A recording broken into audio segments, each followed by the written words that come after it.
Hey guys, welcome to Green Bean Fiction. So in today's video we are gonna see, what if Deku became Ghost Rider and fell for Ruri? Part 1. This story is BNHA, The Ghost of Vengeance by Cheetox 2. Before starting, make sure to hit that like button and use the hype feature as it helps to reach more MHA fans. Now let's get to the story. Izuku Midoriya trotted through the rain-soaked streets, his sneakers splashing in shallow puddles as the weight of the day pressed down on him. His green hair clung to his forehead, damp and heavy, mirroring the emptiness festering in his chest. Just hours ago, his world had crumbled. All Might, his idol, the #1 hero, had looked him directly in the eyes and delivered words that cut like broken glass. You can't become a hero without a quirk, kid. It's just the way this world works. I'm sorry. Those words had lodged themselves into something deep inside Izuku, something he hadn't been able to shake loose no matter how fast he walked. And then there was Katsuki Bakugo, his former friend who had spent years grinding Izuku down with insults and contempt. When the sludge villain had taken hold of Katsuki, Izuku had been the only one who moved. Not out of strategy, not out of training, but out of pure, gut-wrenching instinct. He had thrown himself forward without thinking, his notebook sailing through the air, because standing still simply wasn't something he could make himself do. The heroes on the scene had not been impressed. One of them, a tall woman with a visor over her eyes, had marched toward him with her arms crossed and her voice sharp. "What were you thinking? You could have gotten yourself killed. You had no business stepping in like that," she had snapped. "Leave it to the professionals, kid. Stay back and let us do our jobs." All Might had swept in afterward, radiant and unstoppable, and ripped Katsuki free from the villain's grip in seconds. The crowd had erupted, cameras had flashed, Katsuki had coughed and gasped and everyone had clapped. Izuku had stood at the edge of the crowd, invisible and forgotten, exactly where the world seemed to want him. He had walked home telling himself it didn't matter. He had walked home lying to himself. The smell reached him before he saw anything. It was faint at first, thin and acrid, something chemical and wrong carried on the wet air. Then he turned the corner and the night changed color. Orange and red bloomed above the rooftops, and Izuku's feet stopped moving entirely. His apartment building was on fire. "Mom!" The scream ripped out of him before he understood he was running. His legs moved on their own, carrying him toward the heat and the light and the chaos as fast as they could. Heroes and emergency workers were already gathered in the street, their quirks flaring against the blaze. Water arced in tall sheets. Wind was being directed to push the smoke back. But no one was going inside. A hero with broad shoulders and a water-based quirk stepped directly into Izuku's path and grabbed him by both arms. "Whoa, whoa, stop right there, kid. You can't go near that building. My mom is in there," Izuku shouted, pulling against the grip with everything he had. "She's on the 4th floor. Please, you have to get her out." "Listen to me," the hero said, his voice firm but not unkind. "The structure's already compromised. The floors above the 2nd level are at risk of full collapse. We can't send anyone in there." "Then I'll go." Izuku twisted and fought and threw his weight against the man's arms. "Let me go. She's my mom. She's all I have. Please." "Hey." Another hero rushed over, a woman with her dark hair pulled back, grabbing Izuku's shoulder. "Stop. You'll get yourself killed and then we've got 2 bodies instead of 1, do you understand? Stop fighting us." Izuku stopped, not because he wanted to. Not because they had convinced him of anything. He stopped because his legs simply refused to keep fighting when the truth of what she had said landed on him. 2 bodies instead of 1. As if his mother being inside was already a settled thing. As if the outcome had already been decided and no one had bothered to tell her. "Please," he whispered. His voice had gone very small.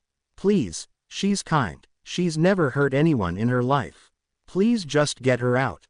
No one answered him. The building came down with a sound like the world caving in on itself.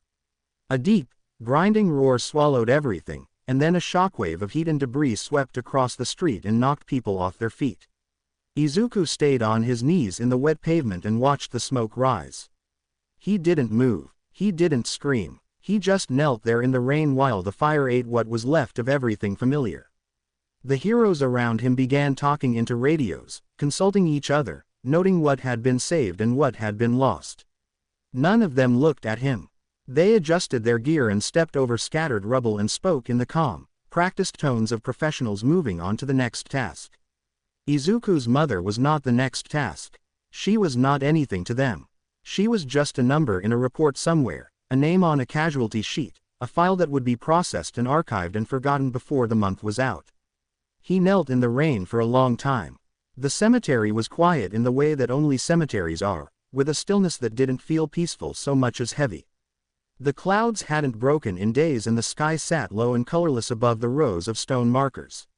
Izuku stood alone in front of one that was simple and gray, a plain rectangular stone with clean carved letters that read, Inko Midoriya.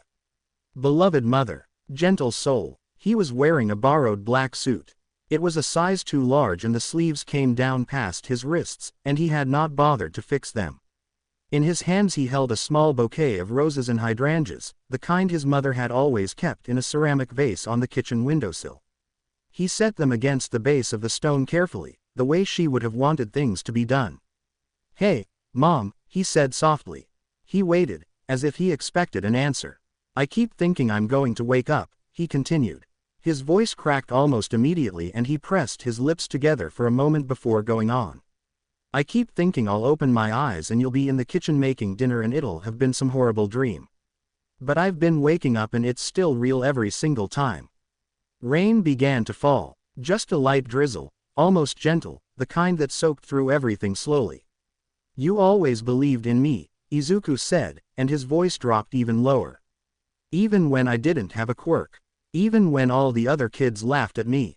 Even when Kachan told me I'd never be anything. He exhaled slowly through his nose. You were always the one thing I had. You always said I was going to be great someday. You said it like you actually knew. He pressed his fist to his mouth for a moment, swallowing hard against the tightness gathering in his throat. I'm so sorry I wasn't there. I'm sorry I couldn't get to you.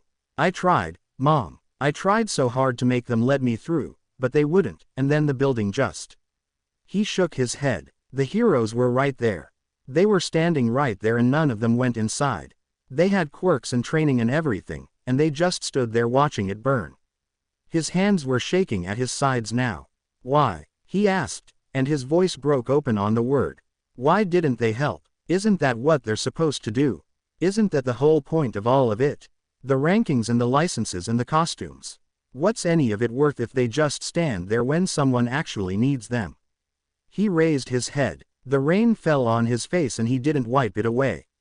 If I had power, he said, louder now, the words rising up from somewhere raw and aching and tired of being buried. If I had real power, I wouldn't stand there. I'd go in. I'd always go in. I wouldn't care about rankings or cameras or what it would do to my image. I'd save them. I'd save every single one of them. His voice broke on the last word and dissolved into a sob that shook his whole body. He stood there in the rain crying openly, not caring about anything anymore, not the dampness soaking through his borrowed suit or the mud collecting on his shoes or the empty cemetery stretching out around him in every direction.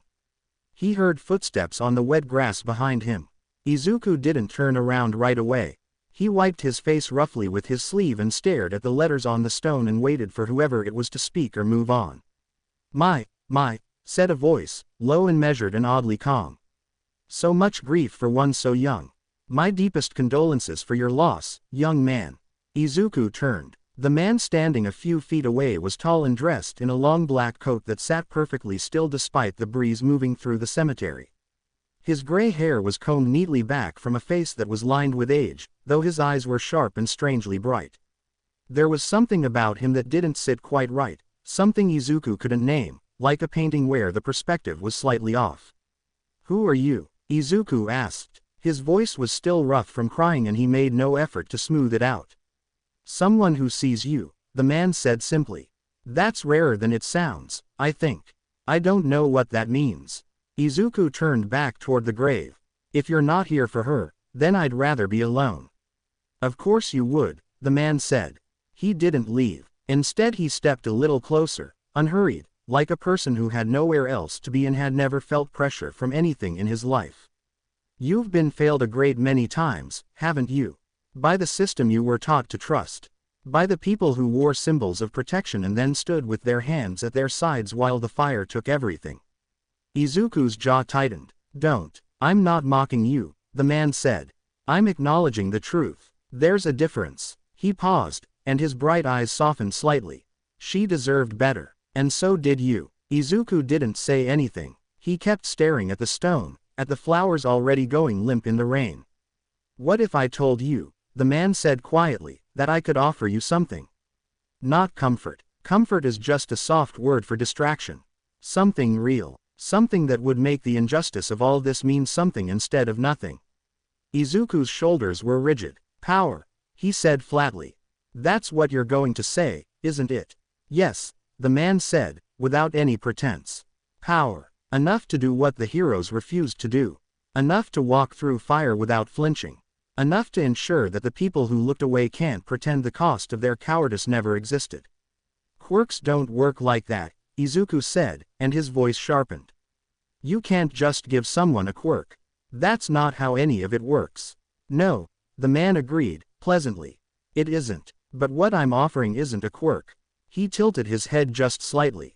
You live in a world that has given power one name and one explanation. But power is older than that explanation. Much older, and some of it comes from somewhere your textbooks haven't accounted for. Izuku finally turned to look at him fully. His red-rimmed eyes were steady and cautious, searching the man's strange bright gaze for any trace of dishonesty. What's the catch? He asked. The man smiled, not warmly, not coldly, something precisely in between, the expression of someone who had been asked this question before and consistently found it interesting. No catch, he said. I see something in you that doesn't deserve to go to waste. A person who would have gone into that building. Who wanted to go in. That quality is very difficult to find. He extended his right hand, palm upward, steady and unmoving in the rain. Izuku looked at it. His whole life he had been told that wanting something wasn't enough. That desire without ability was just embarrassment dressed up as ambition. They had told him to find a quirk, and there wasn't one. They had told him to wait for a miracle, and the miracle hadn't come. They had told him heroes were everywhere, and the heroes had stood in the street while the building fell and his mother burned inside it. Her flowers were already getting wet against the stone. He reached out and took the man's hand. He gripped it firmly, the way she had always told him to when he was young and too nervous to look people in the eye. Like you mean it, she had said. Always like you mean it. I accept, he said. Good. The man said. Brace yourself. This part hurts. The pain came instantly, not from his hand or from any single place, but from everywhere at once, pouring through him like something enormous trying to force itself into a space that was never built for it.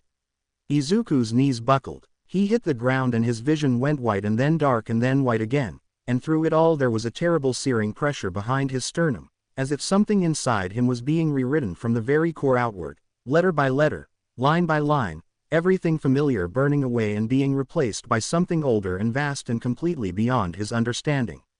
He heard himself scream, distantly, like the sound belonged to someone else.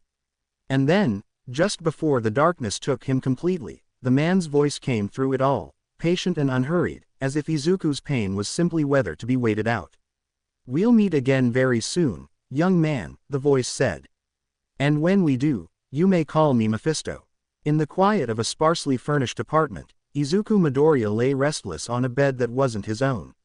His mind was a storm of memories that wouldn't settle, cycling through images he couldn't shut out no matter how hard he tried. His mother's warm smile when she handed him a bowl of katsudon on a cold evening. All Might's voice, flat and final, delivering the verdict that had broken something inside him. The orange glow of flames eating the building he had grown up in, floor by floor, until there was nothing left. And then the memories shifted. The world around him darkened in the dream and the floor dissolved beneath his feet, replaced by cracked black earth split open with rivers of orange light. The heat should have been unbearable, but it wasn't. The flames rose around him in tall columns, licking at his arms and face and chest without leaving a single mark, as if the fire recognized him and chose not to bite. Izuku turned in a slow circle, his breath fogging in the impossible heat, and then he felt the shadow fall across him from above. He looked up. A figure towered over him, massive and wrong in its proportions, built from darkness and bone and something older than either.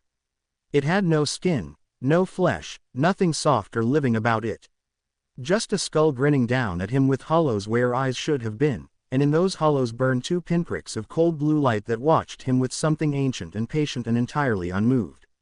It raised one enormous hand slowly, reaching down toward him, and Izuku's lungs seized.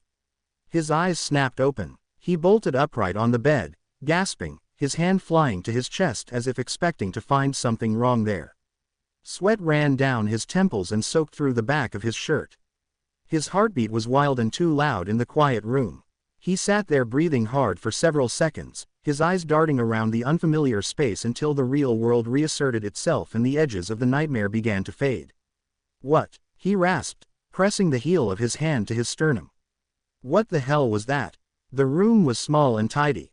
A single window let in the muted gray light of early morning, and the faint background noise of the city drifted through the glass, distant traffic and the occasional horn. There was a wooden chair in the corner, a small dresser against one wall, and across the room a table with a single white envelope sitting on top of it. His name was written on the front in elegant, unhurried handwriting. Izuku stared at it from the bed for a long moment. Then he swung his legs off the mattress, wincing at the cold of the hardwood floor against his bare feet, and crossed the room. He picked up the envelope. It was heavier than he expected. He turned it over in his hands once, and then he tore it open and unfolded the letter inside. He read it slowly. "Dear Izuku Midoriya, by the time you read this, you'll be wondering what you've become. Allow me to introduce myself properly. I am Mephistopheles. When we met at the cemetery, you may have believed you sold your soul for power. That is not the case. You sought the strength to protect those who couldn't protect themselves, to right the wrongs of those who failed you and failed others like you. I have granted you that power. You are now the spirit of vengeance, a fallen angel bound to punish the wicked and shield the innocent. With this gift, you wield hellfire, a flame entirely under your command, one that can shape itself into any weapon or vehicle you require. You will also sense those whose innocent blood is about to be spilled, and your body will answer that call before your mind even has time to decide. This apartment belongs to you now. You'll find funds and clothing inside. Use everything well, young one. Show the world what a true hero can do. Sincerely, Mephistopheles." Izuku set the letter down on the table very carefully, as if it might burn. "Spirit of vengeance," he murmured. His voice came out hollow in the quiet room. Hellfire. It sounded absurd. It sounded like something a kid would read in a comic book and then dismiss on the train ride home. But the warmth sitting in the center of his chest didn't feel absurd at all. It felt real and steady and alive, pulsing with a rhythm slightly out of sync with his own heartbeat, like something had taken up residence inside him and operated on its own schedule entirely. He looked down at his hands. They looked the same as always. Scarred knuckles, bitten nails, a faint callus on his right palm from all the notebooks he had filled over the years. Nothing unusual, nothing that screamed fallen angel or spirit of anything. He exhaled slowly through his nose and turned toward the suitcase on the floor that the letter had referenced. He knelt beside it and popped the latches. The lid swung open and Izuku went still for a full 3 seconds, staring at the stacked bundles of cash arranged neatly inside. There was more money in that suitcase than he had ever seen gathered in one place in his entire life. A second folded note sat on top of the bills, directing him to a garage somewhere in the building below. He set the note aside and turned to the closet instead, pulling it open to find a full wardrobe hanging in organized rows. Dark jackets, sturdy jeans, long-sleeved shirts in shades of black and deep green. Boots and shoes lined up along the floor beneath them, each pair in his size. He reached for a black leather jacket, ran his fingers along the collar, and then pulled a dark green shirt from the shelf beside it. "All right," he said quietly, to no one in particular. He dressed in front of the small mirror mounted on the inside of the closet door. The leather jacket settled across his shoulders like it had been cut specifically for him, which he supposed it had, and the dark pants fit without the awkward bunching at the knees he was used to from years of wearing whatever was affordable. He looked at himself in the mirror for a long moment, almost not recognizing the person looking back. "This is kind of cool, I guess," he admitted, and for just a second the ghost of a smile crossed his face. Then the grief came back, the way it always did, like a hand pressing down on the middle of his chest. The smile dissolved with it. He followed the second note's directions down to the garage level, pushing through a heavy door that groaned on its hinges. The fluorescent lights inside buzzed to life as he stepped through, one row after another illuminating a space far larger than the building's exterior had suggested. Rows of motorcycles gleamed under the harsh light, their chrome handlebars catching the glow in clean sharp lines. Sleek cars sat along one wall. Rugged trucks occupied the far end. Everything was spotless and still, like a showroom that had never once been touched by an ordinary person. Izuku walked the length of the room slowly, his eyes moving from vehicle to vehicle without settling.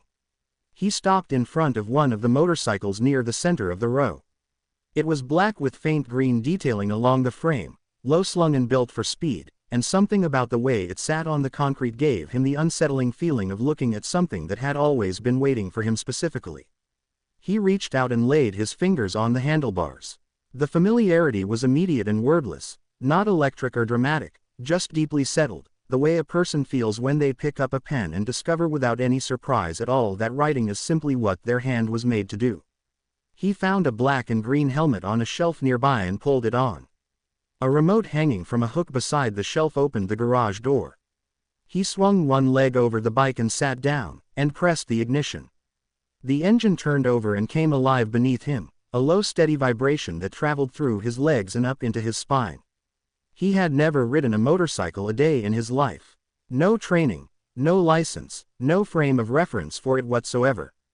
But when he twisted the throttle and released the brake, his hands and feet moved through the motions without a single moment of hesitation, as if the knowledge had been placed inside him quietly while he was unconscious and left there for exactly this moment. He shot out of the garage and into the early morning streets. The wind hit him immediately, rushing against the jacket and pressing the helmet firm against his face as the city opened up around him. He threaded through the sparse morning traffic with a smoothness that felt borrowed rather than earned, leaning into turns without deliberate thought, reading the gaps between cars like he had been doing it for years. For the first time since he had knelt on the wet pavement and watched the smoke rise, the crushing weight in his chest eased back just a fraction. But it didn't last. He thought about her. He thought about the hydrangeas already going limp in the rain against the plain gray stone. He thought about the heroes standing in the street with their quirks at the ready and their feet planted on the ground and their eyes pointed anywhere except at the fourth-floor window where she had been. The ease in his chest clenched shut again and the wind began to feel less like freedom and more like something he hadn't earned the right to enjoy. He pulled over near a public park and killed the engine beneath a broad tree.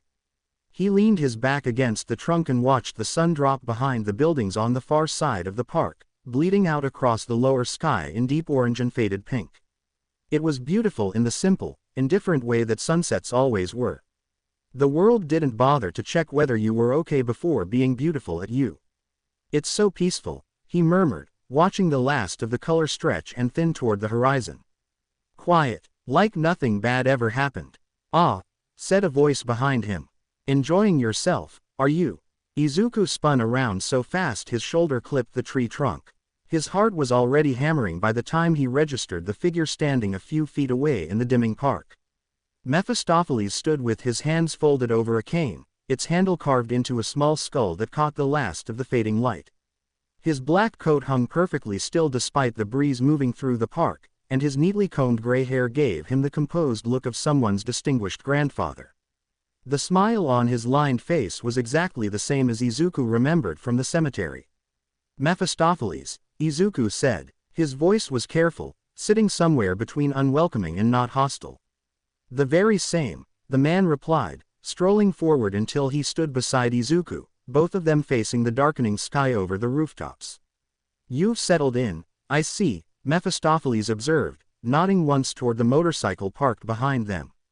"The jacket suits you." Izuku didn't answer that. He kept his gaze on the horizon for a long moment, letting the silence sit, before he turned his head and spoke.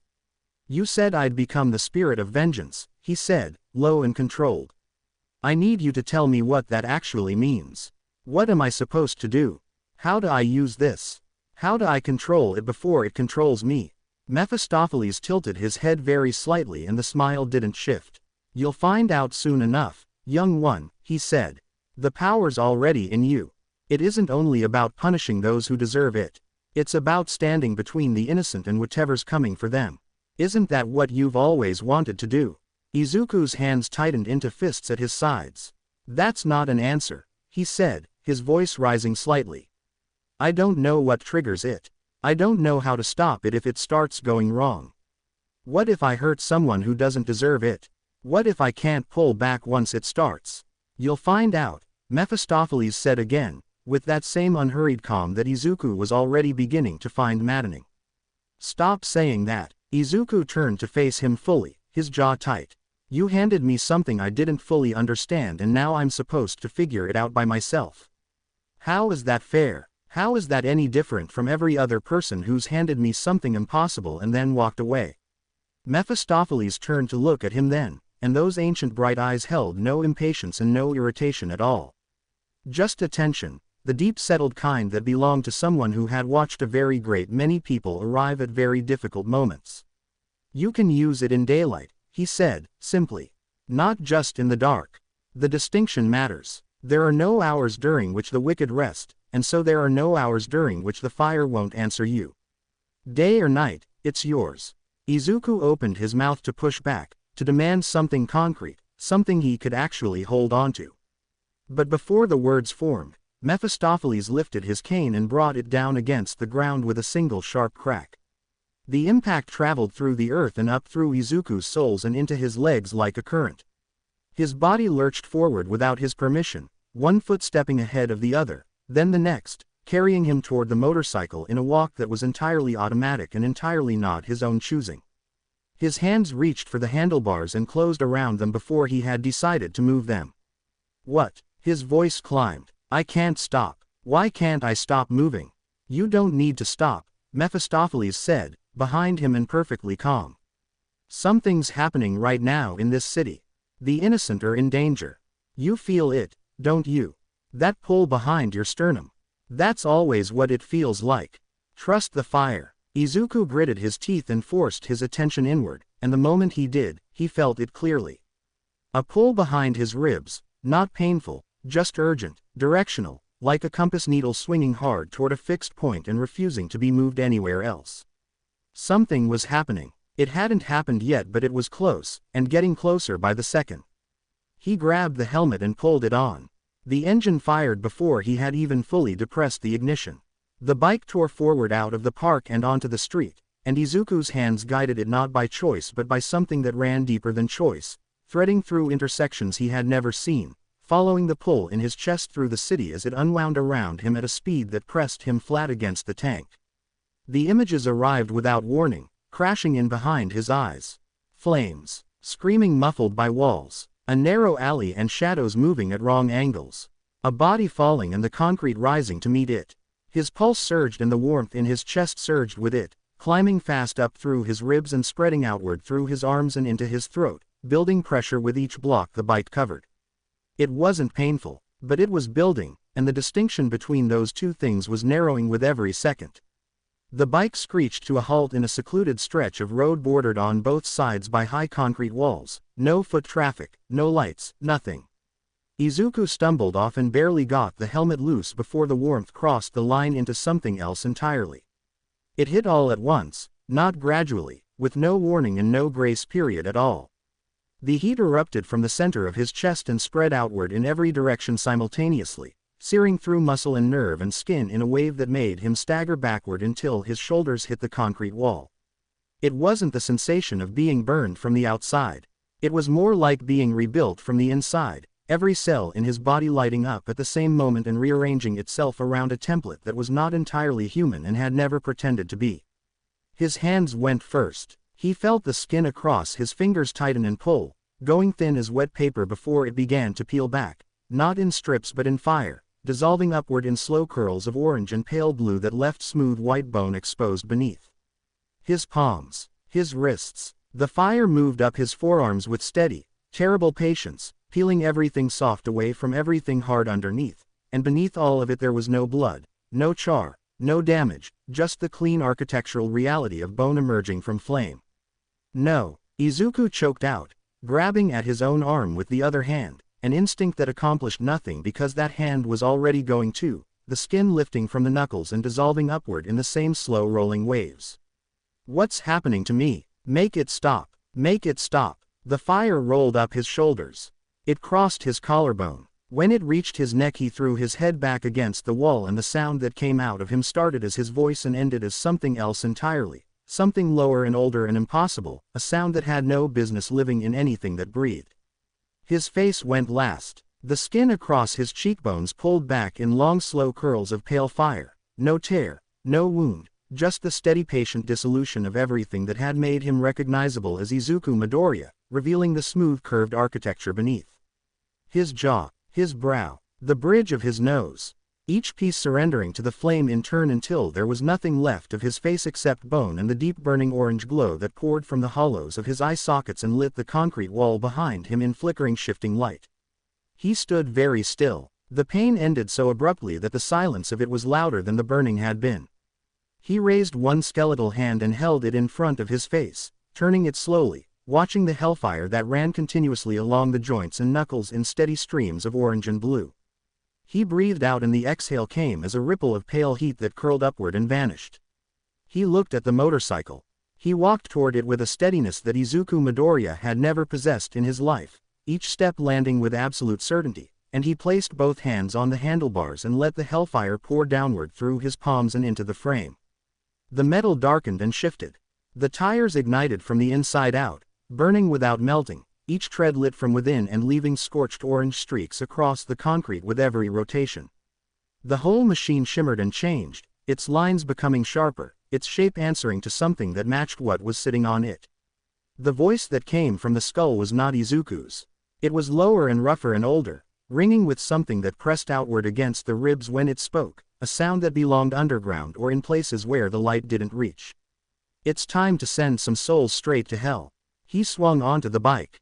The engine screamed. The flaming tires left two long burning lines across the concrete as the machine launched forward into the dark, trailing hellfire from the wheels in long ribbons that lit the alley walls orange on both sides before fading behind him as he disappeared into the city at a speed no ordinary machine could reach or sustain. In the shadow of the concrete wall, Mephistopheles stood with his cane held loosely at his side, watching the last of the fire fade around the far corner. His expression held nothing readable for a long moment, and then the faint smile returned to his lips. "Go, young one," he murmured, to the empty road and the fading glow and the smell of scorched stone. "Let the wicked tremble." He tapped the cane once against the ground. The shadows folded around him. And then there was nothing left in that stretch of road at all except the lingering warmth of hellfire and the two black streaks burned into the concrete where the tires had been. The morning light filtered through the apartment's single window, casting long pale shadows across the hardwood floor where Izuku Midoriya lay sprawled on his back, every muscle in his body aching as if he had been wrung out and left to dry. His green eyes fluttered open slowly, and a low groan scraped past his lips before he could stop it. The ceiling stared back at him, plain and white and indifferent, and then the previous night crashed into him all at once, a tidal wave with no warning and no mercy. Flashes of orange firelight, screaming that stopped too suddenly. Faces twisted with cruelty that gave way to something worse, white and blank and empty, like lamps switched off at the wall. Villains. Low-level criminals who had made their living preying on people who couldn't fight back, and now they were gone, and he was the one who had sent them. Izuku's stomach lurched hard. He rolled onto his hands and knees and scrambled to his feet, stumbling sideways into the doorframe before pushing off it and making it to the bathroom in time. His knees hit the tile and he grabbed the rim of the toilet with both hands and retched until there was nothing left, his whole body shaking with the effort of it. "What am I doing?" he gasped, breathing hard between heaves, his forehead almost touching the porcelain. "I'm not a killer, am I? I'm not that. I wasn't supposed to be that." But even as he said it, the faces came back. Not the blank emptiness at the end, but what had come before it. The man who had held a knife to a woman's throat and laughed while she sobbed. The one who had kicked a teenager to the ground and gone through his pockets without an ounce of hesitation. The one who had looked directly at a child cowering behind a dumpster and smiled. Izuku pressed his lips together and stared at the tile grout between his fingers. They hadn't been innocent. He knew that down to his bones. But knowing it didn't make the weight of their deaths any lighter to carry. He flushed the toilet, sat back against the cool wall, and breathed. I wanted to save people, he whispered, his voice unsteady in the small bathroom. I just wanted to save people. Not like this. The warmth in his chest pulsed once, steady and unbothered, as if the spirit of vengeance had heard him and simply didn't see the problem. He got up. He splashed cold water over his face, rinsed his mouth out thoroughly, brushed his teeth twice, and stood over the sink for a while just staring at the drain. Then he shuffled to the kitchen, poured himself a bowl of plain cornflakes, and dropped onto the couch. He pointed the remote at the television and turned it on mostly to fill the silence with something other than his own thoughts. The news channel came up immediately, and the anchor's voice cut through the room with a brisk professional confidence that made everything sound like weather. Authorities are investigating multiple deaths of low-level villains across several districts of the city, the anchorwoman said, her expression carefully neutral beneath her studio lighting. Witnesses are describing a figure with what appears to be a transformation quirk, riding a motorcycle completely engulfed in flames, its rider bearing what several eyewitnesses confirm was a flaming skull in place of a face. The victims were recovered with their eyes burned completely out and their skin drained of all color, as if the life had been extracted from them entirely. Pro-heroes are currently coordinating an effort to locate this individual. Locals have taken to calling this vigilante the Soul Hunter. If anyone has information regarding this individual's whereabouts or identity, authorities are asking you to contact them immediately. Izuku's spoon stopped halfway to his mouth. Soul Hunter, he repeated, very quietly. A short, humorless laugh pushed out of him. That's what they're calling me. He set the spoon down, clicked the television off, and sat in the sudden silence for a long moment. The name felt like something scraped off the bottom of a shoe and stuck to his forehead. It wasn't wrong, exactly, but it wasn't right either. He wasn't hunting souls because he enjoyed it. He was doing what every hero on that street corner had chosen not to do while his mother's building fell. He was doing the job they had all decided wasn't worth the risk to their rankings. He wasn't a hunter. He was what happened when protection became the only option left. He washed his bowl, set it on the drying rack, and glanced at the clock on the wall. School. He hadn't missed a single day since his mother's funeral. Some stubborn, unreasonable part of him had decided that if he stopped going, it would mean something important had broken inside him beyond repair, and he wasn't willing to give anyone the satisfaction of seeing that happen. He went to his bedroom and changed into his Aldera Junior High uniform, tucking his shirt in with mechanical efficiency and not looking at his reflection for longer than necessary. He decided against taking one of the motorcycles.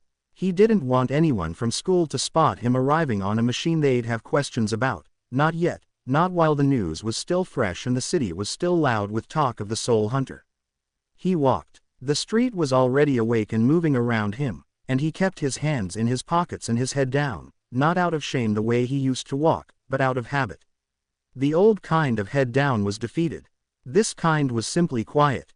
He could hear the other students before he reached the school gates, pockets of conversation that shifted when he walked past. He caught his own name more than once, said in the particular lowered tone that people used when they wanted to be heard but wanted to be able to deny having meant anything by it. A lot of it was about his mother. Some of it was about his quirk, or the absence of one. The usual material, delivered with the usual purpose. Izuku walked through the gates and into the building and didn't slow his pace once. He pushed open the classroom door and the sound inside dropped almost immediately, not to total silence but close, the kind of hush that settled when everyone in a room had been talking about the person who just walked in. He didn't look around. He went directly to his seat, pulled out his chair, and sat down.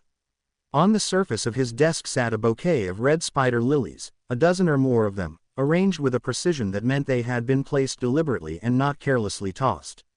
He looked at them for a moment without expression. He knew exactly what they meant. Red spider lilies were funeral flowers, flowers of death and final partings, and the message was clear enough that it hadn't needed a note attached. He picked up the entire arrangement carefully, bent down, and placed it beneath his desk out of sight.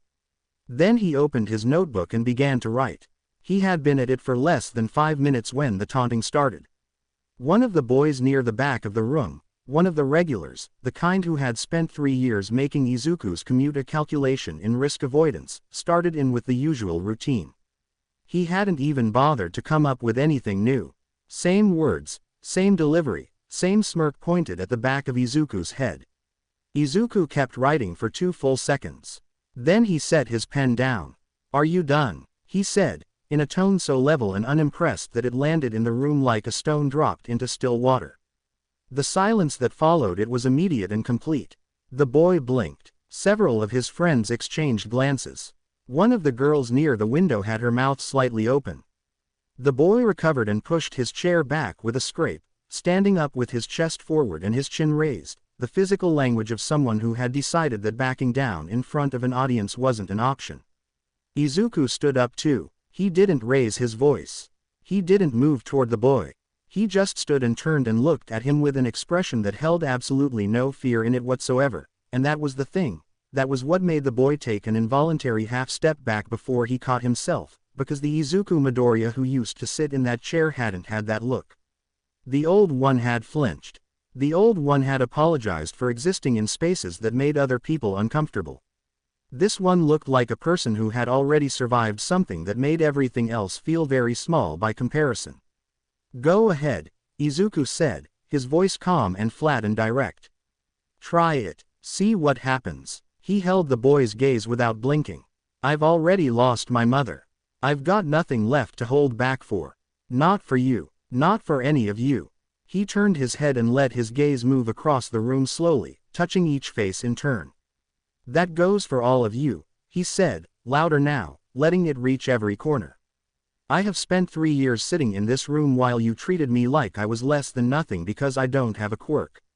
That's finished. Every single one of you can make your choice right now about how this goes from here. But understand clearly, it won't go the way it used to."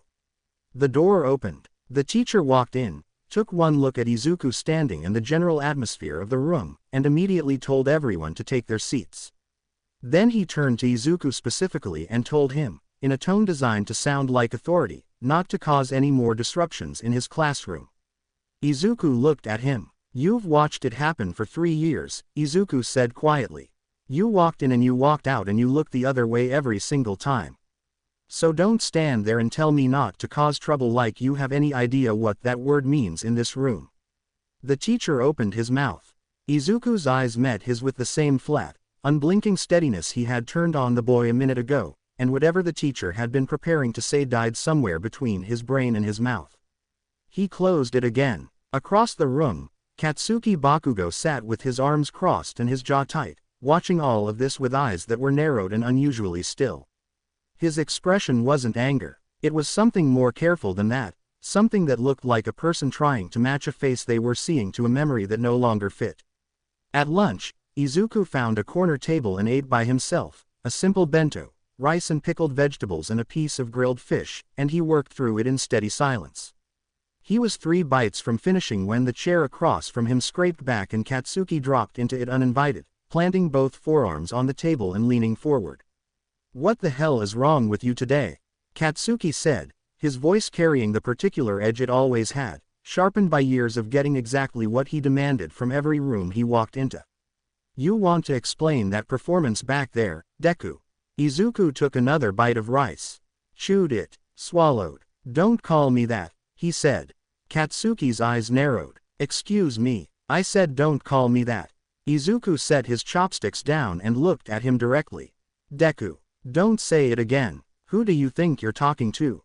Katsuki's voice went lower, the way it did when he decided something needed to be made very clear to someone. "You think losing your mom makes you some kind of different person all of a sudden? You think that changes anything? I'm not your punching bag, Bakugo," Izuku said. "Not Kachan, Bakugo." Flat and final, like a door closing on a room that no longer needed to be revisited. "I've never been your punching bag. I just used to believe I deserved it. I don't believe that anymore." Something shifted in Katsuki's face then. His jaw tightened but the sharpness in his eyes softened into something harder to name, something that might have been unease if Katsuki Bakugo was the kind of person who admitted to feeling uneasy. He stared at Izuku with his palms flat on the table, and something about the stillness behind Izuku's eyes made Katsuki sit back just slightly. Just a fraction. Izuku picked his chopsticks back up and finished the last 3 bites of his lunch. By the time he looked up again, Katsuki was gone. He didn't think about it further. The days arranged themselves into a structure and the structure held. School in the mornings, endure what needed to be endured, give nothing away, come home in the afternoons and train. He pushed his body through everything he could think of in the reinforced room the apartment had provided. Strength exercises until his arms shook. Speed drills until his lungs burned. Mobility work until his joints stopped protesting. The spirit of vengeance's presence had sharpened his physical baseline beyond what any ordinary training should have produced, his reflexes faster, his endurance deeper, his senses extending outward in ways that felt stranger every week but less frightening as he learned how to read them. In the evenings he ate simply and watched the city from the window and waited for the pull. At night, he answered it. The city taught him things quickly when he was moving through it with the hellfire in his chest as a compass. He stopped muggings in alleys he had never been down before. He arrived at assaults seconds before the first blow landed, the instinct so precise it felt surgical. He interrupted worse things than that in the darker hours before dawn, acts of cruelty that the heroes never heard about because the people they targeted had learned long ago that calling for help was pointless. He didn't always burn. Sometimes he arrived and the sight of him was enough, a flaming skull in the doorway with two glowing hollows for eyes and a voice like gravel in a furnace, and the guilty scattered before he had to do anything at all. He also found Dagoba Municipal Beach. He passed it on his bike one evening and pulled over without quite knowing why. He stood at the edge of what had once apparently been a clean stretch of shore and was now a sprawling landfill of rusted appliances and broken furniture and bags of garbage piled in dunes along the waterline. The city had let it rot. The heroes had let it rot. Everyone with the power to fix it had apparently decided it was someone else's problem and moved on. Izuku went back the next morning with his hands in his pockets and stood there looking at it for a long time. Then he started hauling debris. It took months. He went every morning he could spare, dragging refrigerators and washing machines and bags of rubbish up the beach to the collection site until his back ached and his palms were raw. He did it without telling anyone. He didn't post about it anywhere. It was just a thing that needed doing and no one else was doing it, which was reason enough. By the 5th month, the sand was beginning to show through the gaps. By the 7th, families were starting to come back. By the time he had cleared the last section, he could hear children laughing near the waterline in the early mornings while he ran the shore, and the sound of it pressed behind his sternum in a way the hellfire didn't, something quieter and older and entirely his own. He ran one morning with sweat running into his collar, passing a pair of women talking on a bench near the restored shoreline. "Did you hear about the soul hunter last night?" one of them said, her voice low with the particular tone people used for things they found both frightening and compelling. "Took down a whole crew of armed men near the Shinjuku district. Nobody in the area got hurt. Not one person." "I heard," the other woman said, slower, more thoughtful. "Makes you wonder why the heroes aren't doing the same." Izuku ran past them without slowing down and wiped his forehead with the back of his hand. The name still caught in his throat every time he heard it. But the second woman's question sat with him long after he had showered and eaten breakfast. It made him wonder too. His control over the hellfire was cleaner by then. What had begun as a roaring unmanageable surge now answered to something closer to intention. He could shape it into tight concentrated streams that cut with precision. He could soften it into broader waves. He could channel it into the bike and feel the transformation happen around him rather than to him, as if the fire had started recognizing the difference between what he needed it to do and what it wanted to do on its own. The shift into the Ghost Rider was still not painless, still the same slow dissolution of skin and the same deep structural burning underneath it, but it had stopped feeling like it was happening against his will. One night he sat atop a high commercial building with the city spread out below him in every direction, the bike parked behind him ticking quietly as it cooled. The wind was cold at that height and the lights of the city turned everything the color of embers. He closed his eyes and let the noise of it settle into him, the way he had taught himself to do, the distant sirens and the traffic and the voices all running together into a kind of pulse. The hellfire stirred, his eyes opened, he breathed out slowly, a thin ribbon of pale flame curling from between his lips before dissolving into the night air. "It's time," he said quietly, and his voice was steady with a purpose that hadn't always been there. He got on the bike. He pressed his hands to the handlebars and the transformation took hold, unhurried and inevitable, his skin loosening and rising away from his hands in slow rolling curls of orange fire, bone emerging clean and white beneath the hellfire until his skull sat above his collar, burning bright against the dark sky. The bike ignited with him, its frame darkening and its tires erupting in blue-orange flame that left burning tracks across the rooftop as he revved the engine hard. The bike cleared the rooftop edge and dropped. It hit the street below with an impact that sent a burst of sparks and fire in every direction across the asphalt, and then the wheels bit pavement and he was moving, the hellfire trailing behind in long clean ribbons as the city blurred past on both sides. The pull in his chest was sharp and specific tonight. Not a general unease but a direction, a coordinate, something close and escalating fast. A bank. He felt it 2 blocks out and was already leaning into the turn. The Ghost Rider put the bike through the plate glass front window of the building at full speed. The window exploded inward, glass spraying across the marble lobby floor in a wide glittering arc, and the bike skidded sideways before stopping, hellfire scorching a black semicircle into the floor tiles. The security guards were already down, zip-tied and shoved behind the teller counter. 5 men stood across the lobby, all of them armed, all of them in tactical gear, pointing weapons at a cluster of terrified civilians pressed against the far wall. A 6th man stood at the vault door, a bag over his shoulder, a detonator in his hand. There was a half-second of silence. Then all 5 gunmen opened fire. The Ghost Rider stood up from the bike and walked forward. The bullets hit him in the chest, the shoulder, the side of the neck, the jaw, striking bone and bursting apart into flattened fragments that fell to the floor in small pattering clusters like knocked-over pennies. He felt each impact the way a stone feels rain, registered and irrelevant. His gaze swept the room with calm, hollow-eyed precision, the burning orange glow of his eye sockets painting everything in front of him in flickering amber light. One of the gunmen threw his empty weapon aside and grabbed a civilian by the arm, pulling her roughly in front of him as a shield, his forearm across her throat. "Back off," he screamed, his voice cracking badly on the second word. "Back off right now or she's dead. I swear to God, I'll do it. Back off." The woman gasped, her hands clawing at the forearm at her throat, her heels scraping the floor as she was pulled backward. The Ghost Rider raised his right hand. A tight coiling stream of hellfire launched from his open palm and wrapped around the gunman's wrist like a rope, yanking hard. The man screamed as the fire bit into the skin of his forearm, burning through tactical fabric and into flesh, and his grip on the woman tore loose as his arm was wrenched to the side. She dropped to her knees and scrambled away on all fours.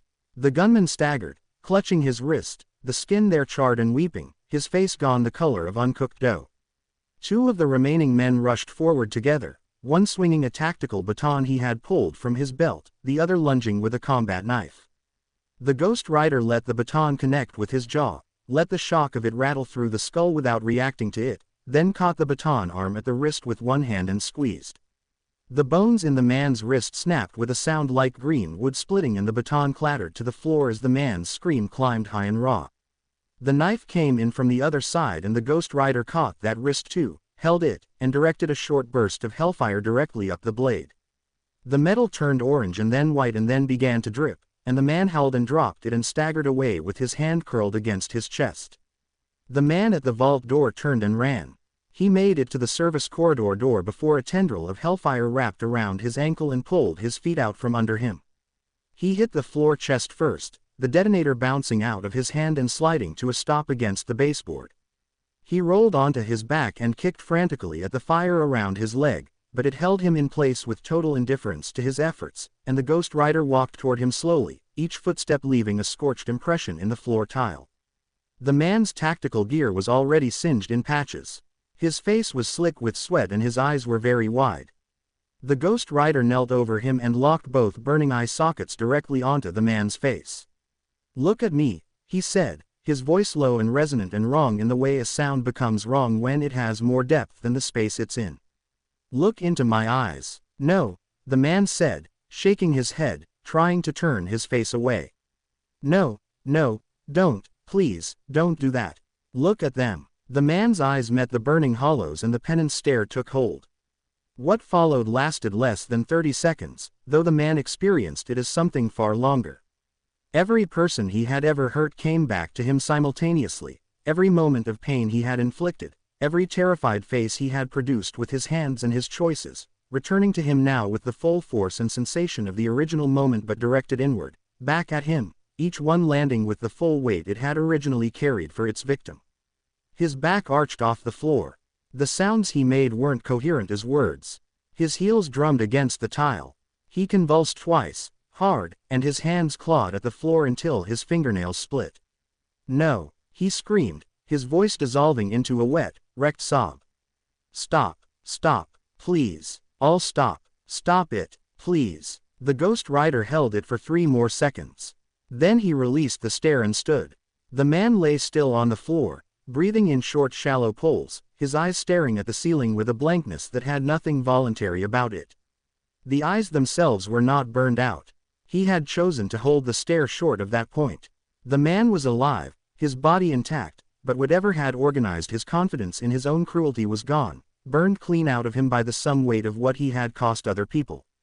"Guilty," the Ghost Rider said. "There's no escaping what you are."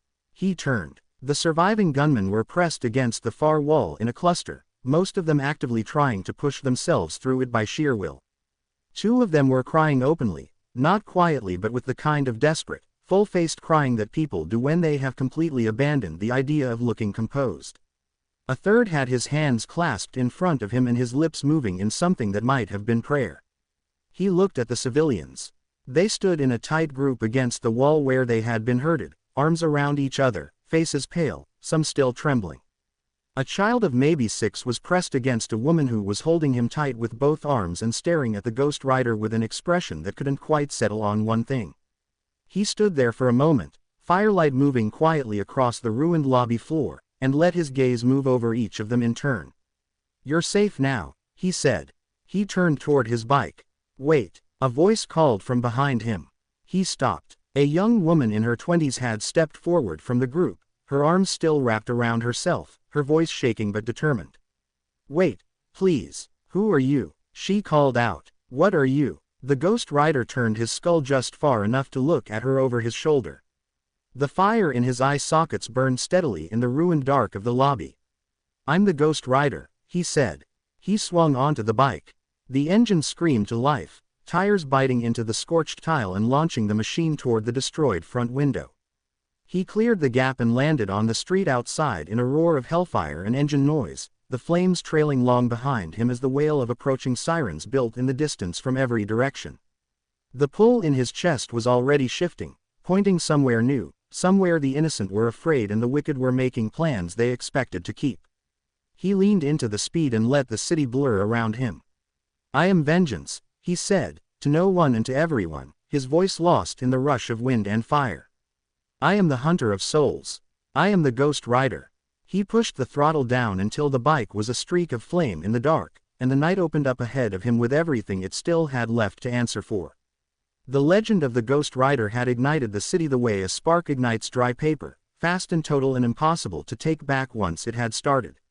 Whispers of a flaming skull on a blazing motorcycle moved through crowded streets and dimly lit alleys with the energy of something people couldn't stop talking about no matter how hard some of them wanted to pretend they weren't afraid. To some, he was a necessary force, a figure delivering the kind of justice that the hero ranking system had long since stopped bothering with. To others, he was something to fear, a ruthless unknown leaving pale-skinned bodies and burned-out eyes in his wake. The pro-heroes had reached their verdict without much deliberation. The Ghost Rider was a villain. A dangerous, unclassified entity operating without a license, without oversight, and without any apparent interest in either. News segments ran grainy footage on loop. Eyewitness accounts filled comment sections. The name Soul Hunter had stuck, and the media used it with the comfortable authority of people who had decided they understood something they absolutely did not. In the quiet of his apartment, Izuku stood shirtless in front of the full-length mirror on the back of his closet door, and the person looking back at him was not the same one who had trudged through rain-soaked streets a year ago with hunched shoulders and swollen eyes. His frame had changed, not dramatically, not into something that would make anyone look twice on an ordinary street, but quietly and thoroughly, the way a foundation changes when everything built on top of it is finally doing the work it was designed for. His shoulders had broadened slightly. His arms carried a definition that hadn't been there before. A lean cut of muscle ran across his abdomen from months of hauling debris at Dagoba Beach and training in the reinforced room downstairs until his body had no choice but to adapt.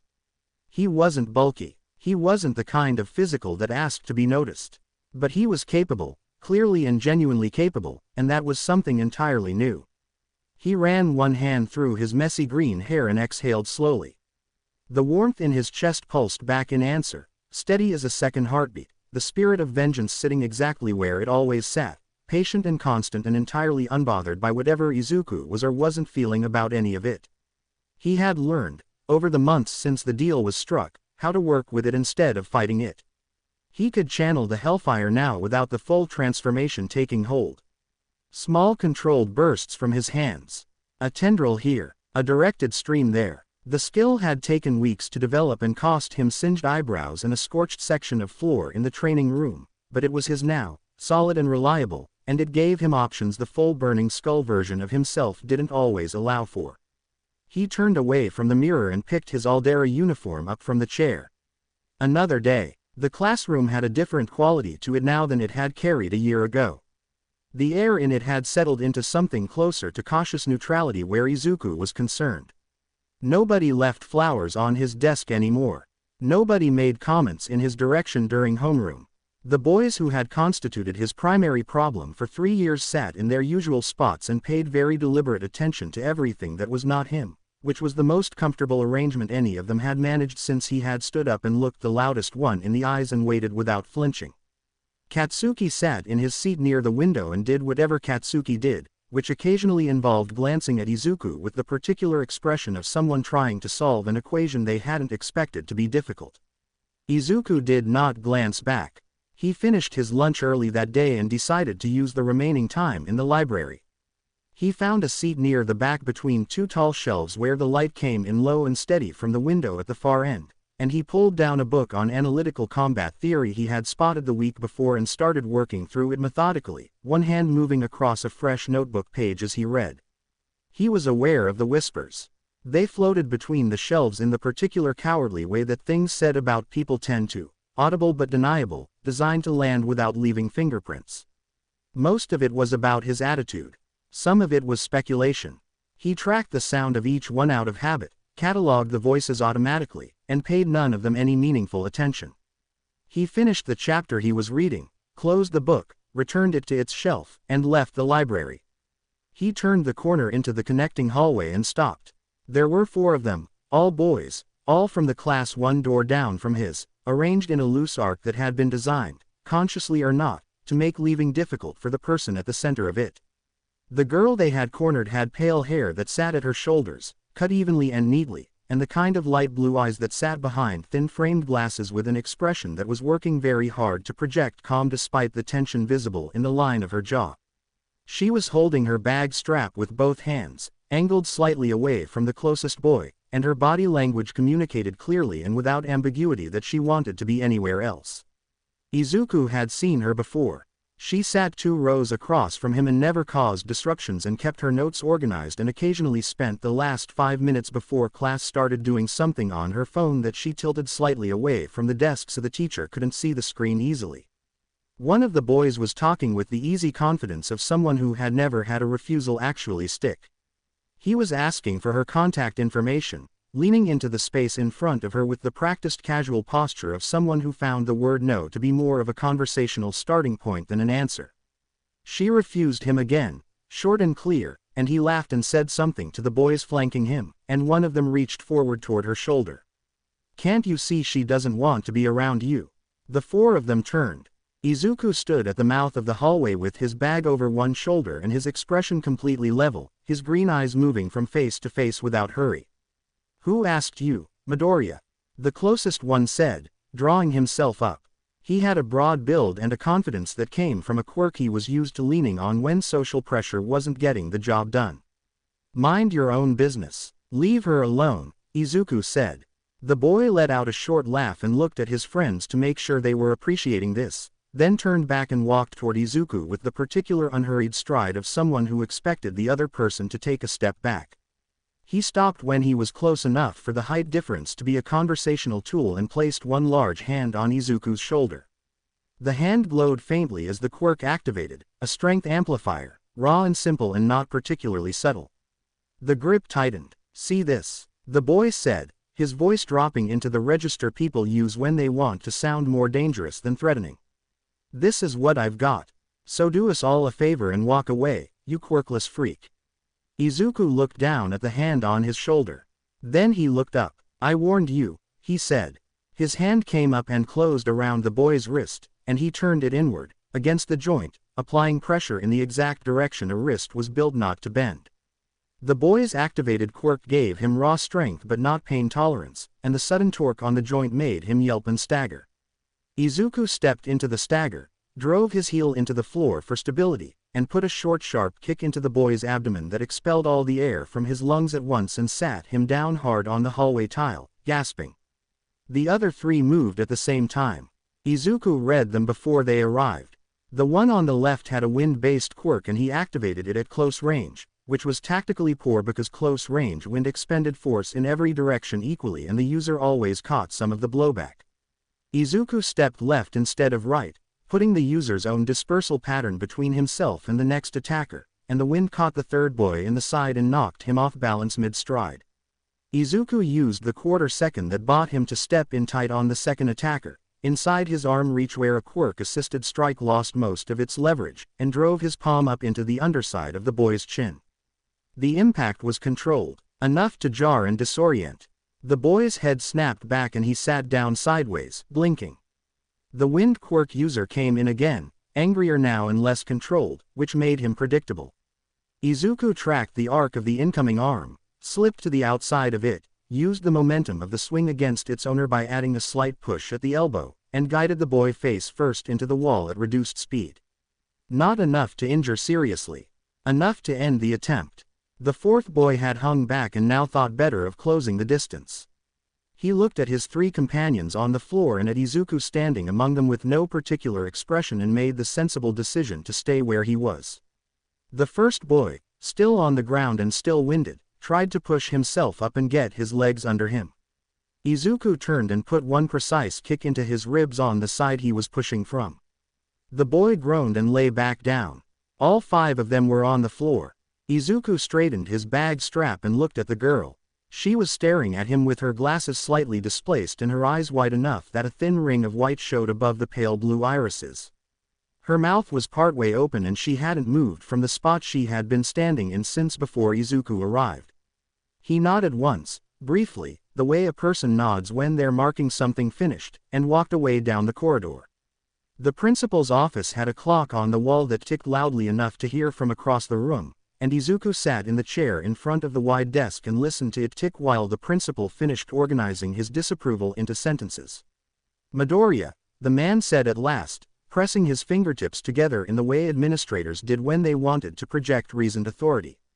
"I understand you've been through a great deal this past year. But what you did in that hallway is not acceptable conduct for a student of this school. I need you to help me understand what you were thinking." Izuku looked at him for a moment without speaking. "Do you actually think," he said then, quietly and without heat, "that you have the right to question me right now? I defended someone because your staff weren't there to do it. They never are." The principal opened his mouth. Izuku reached into his bag and set a small flash drive on the edge of the desk. "That drive," he said, "contains documentation. Teacher response logs, or rather the absence of them. Incident reports that were filed and then quietly buried. Specific dates and specific names. Patterns that go back far enough to make the Board of Education very interested if they were ever shared with them." He paused. "I've been watching how this school operates for 3 years. You kept records. I kept better ones." The clock ticked 4 times in the silence. The principal stared at the flash drive. Then he looked at Izuku's face, and whatever he found there apparently settled the question of whether Izuku was bluffing, because his shoulders dropped very slightly and he lowered his eyes to the surface of his desk. Izuku picked up his bag and stood. "Consider yourself lucky I'm in a good mood today," he said, turning toward the door. He stopped with his hand on the frame and looked back once. "After I graduate, you won't be so lucky if this school keeps operating the same way it did when I was here. Think about that." He walked out and pulled the door shut behind him. The afternoon sky was pale and overcast by the time the final bell released the school into the street. Izuku had his bag over one shoulder and his hands in his pockets and was halfway through the gate when a voice called his name behind him. He turned. The girl from the hallway stood a few feet back, her pale hair catching the flat light, her glasses straight now, her bag held in front of her with both hands in a grip that suggested she had been building up to this for several minutes. A faint pink had settled across her cheekbones. "I wanted to thank you," she said, carefully. "For earlier. You didn't have to do that. It's the least anyone could do," Izuku said. He paused. "Fujimori." Her eyes widened slightly behind her glasses. "You know my name. You're in my class," he said, in the tone of someone stating something that should not have required confirmation. "Of course I know your name." Something shifted in her expression, softening at the edges, and she let out a small sound that was almost a laugh before she caught it. "Oh, right," she said. "Sorry." Izuku looked at her for a moment. "Is that everything you wanted to say?" She hesitated. "Yes, I think so. Then I'll see you tomorrow," he said, and turned. He heard her footsteps behind him 6 seconds later. He walked another half block before he stopped and turned around.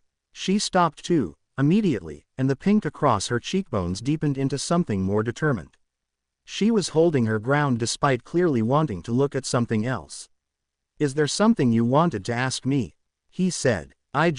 She pressed her lips together. "I wanted to, she stopped. Started again. "I wanted to say that I've noticed you. For a while. I know that sounds strange."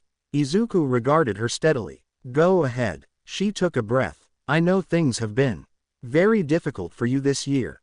And I never said anything. When things were happening in class, when people were being unkind to you.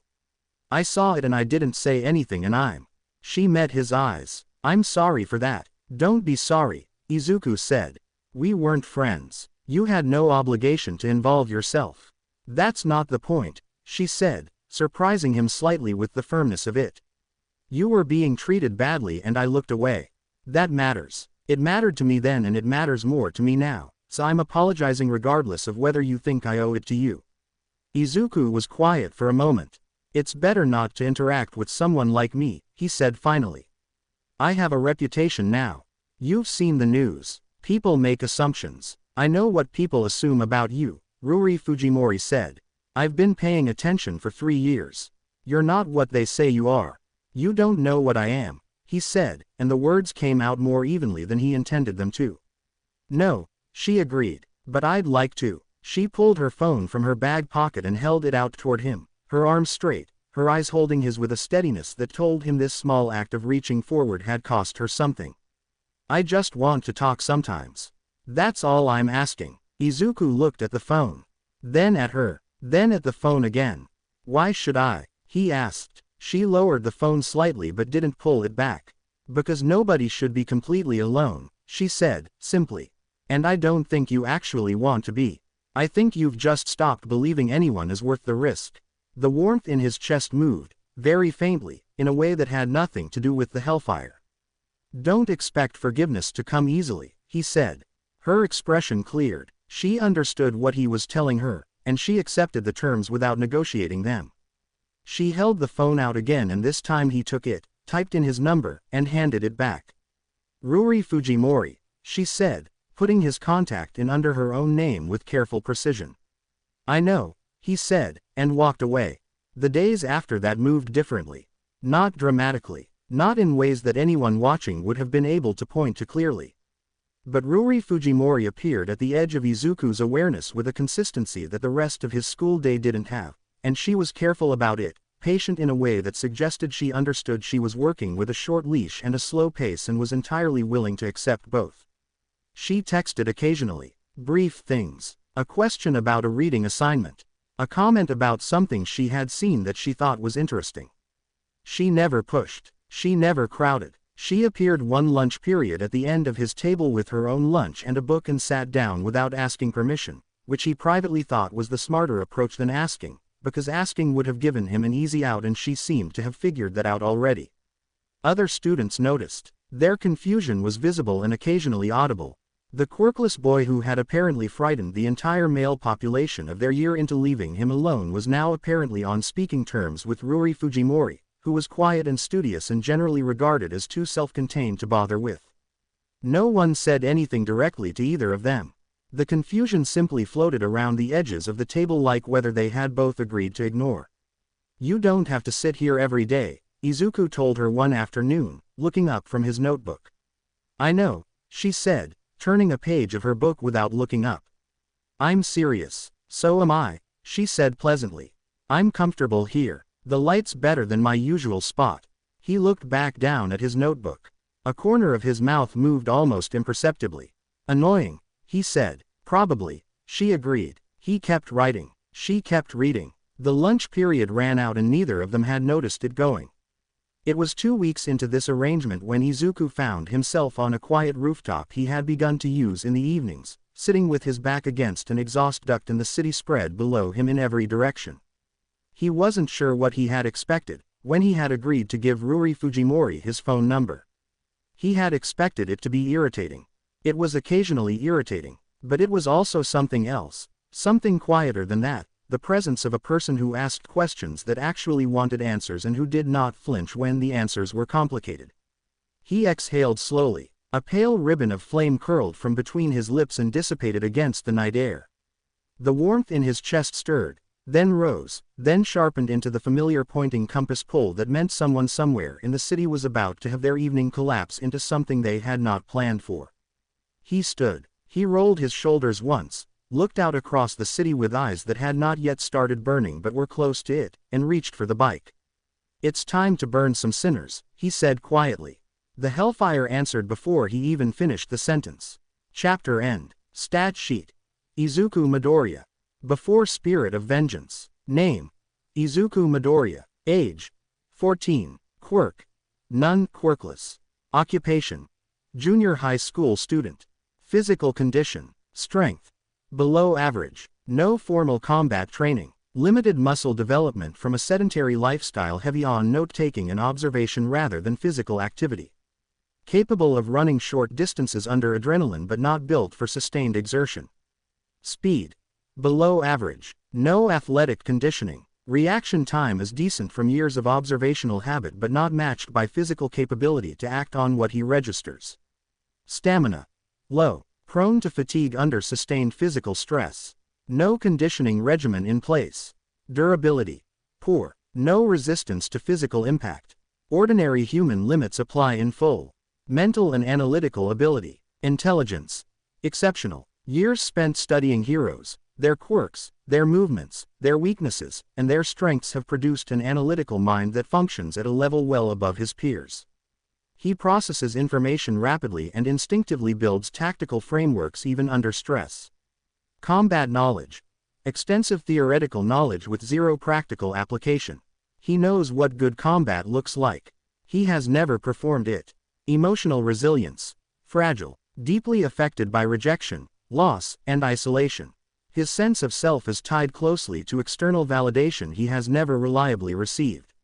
Overall assessment: a boy with extraordinary potential locked behind a complete absence of the one thing this society requires to participate, a quirk.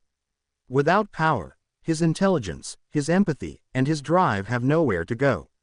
Rating: 1/10 practical combat viability, 9/10 analytical ceiling. After Spirit of Vengeance. Name: Izuku Midoriya, the Ghost Rider. Age: 15. Power source: Spirit of Vengeance granted by Mephistopheles. Occupation: vigilante, self-appointed protector. Physical condition: base form. Strength: significantly enhanced. Months of intensive training combined with the Spirit of Vengeance sharpening his physical baseline have produced a lean and capable body that punches well above its weight class. Capable of overpowering quirk-enhanced opponents through timing and leverage rather than raw force. Speed: enhanced. Reflexes now operate faster than ordinary human baseline. His analytical ability, previously bottlenecked by his body's limitations, now has a physical frame that can partially keep pace with what his mind already knew. Stamina: high. The Spirit of Vengeance repairs and sustains the host body during and after exertion.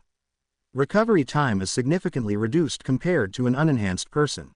Durability: elevated. The Spirit of Vengeance reinforces the physical body against standard impacts. Small arms fire registers as discomfort rather than injury in transformed state. In base form he still operates within elevated but broadly human limits. Physical condition, transformed state. Strength.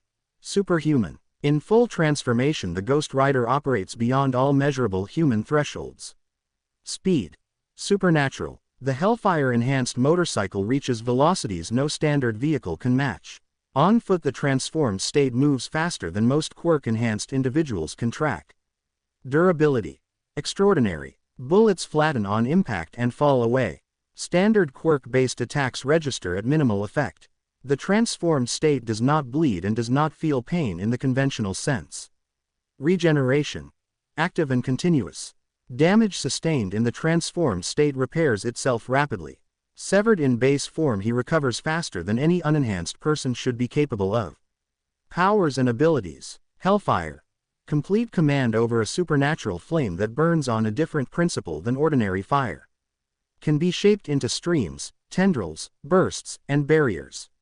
Can be channeled through external objects such as the motorcycle. Can be deployed in targeted precise amounts without requiring full transformation. The Hellfire does not harm the innocent. Transformation. Full conversion from human form to the Ghost Rider state.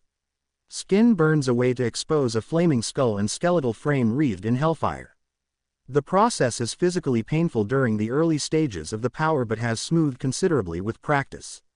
Penance Stare. The Ghost Rider's most devastating ability. By locking his burning gaze onto a guilty target, the Penance Stare forces the target to experience every moment of suffering they have ever caused in other people, return to them at full intensity simultaneously.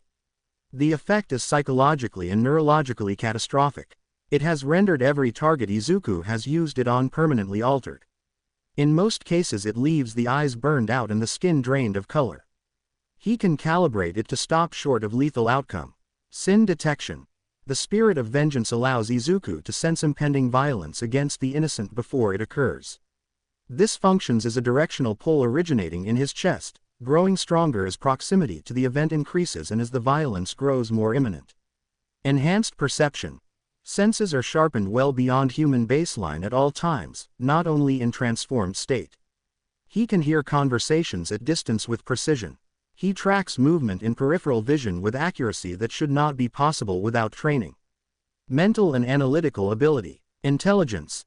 Exceptional, now supported by a physical form capable of acting on it. The combination of his pre-existing analytical mind and the instinct-level combat knowledge the spirit of vengeance provides has produced a fighter who is genuinely difficult to plan against. Combat ability. Advanced and growing. His analytical approach to threat assessment lets him identify quirk behaviors within the first moment of contact and adapt his response accordingly. He targets joints, momentum, balance, and leverage rather than power, which makes the gap between his physical capability and his opponent's quirk less relevant than it should be. Emotional state. Damaged but stabilizing. Grief for his mother remains the defining wound. The anger beneath it has found a channel in the Ghost Rider's purpose rather than turning entirely inward. The beginnings of something like human connection have recently begun to appear. Overall assessment. A deeply analytical mind now paired with supernatural power and a growing physical foundation. Dangerous in base form. Overwhelming in transformed state. The single most significant limiting factor is internal rather than external. Izuku Midoriya is still learning what he is and what he is willing to become. Rating. 8/10 practical combat viability. 10 out of 10 analytical ceiling. Threat classification. Extreme. The afternoon sun sat at a comfortable angle over the school's outdoor tables, casting warmth across the open courtyard without the kind of glare that made reading difficult. Most students clustered near the vending machines or gathered in loud groups along the covered walkway. The table Izuku Midoriya had claimed near the edge of the courtyard, half in shade and half in sun, remained consistently free of anyone except the one person who had made a habit of appearing there without being formally invited. Ruri Fujimori sat across from him with her lunch pushed to one side and a notebook open in front of her. Her pale hair caught the sunlight where it fell across her shoulder, and her glasses sat straight and precise on her nose the way they always did, as if they had been engineered specifically to sit that way. She was writing something in careful, measured strokes, her head tilted slightly, her pen moving with the focused pace of someone working through a problem rather than taking notes. Izuku had his own book open. He read 3 pages of it before his attention drifted across the table of its own accord.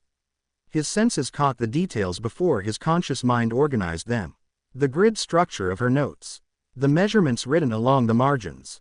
The small sketched diagrams of angles and distances. The way she occasionally paused and looked at her right hand with a particular evaluating stillness before writing another line. Ruri looked up and caught him looking.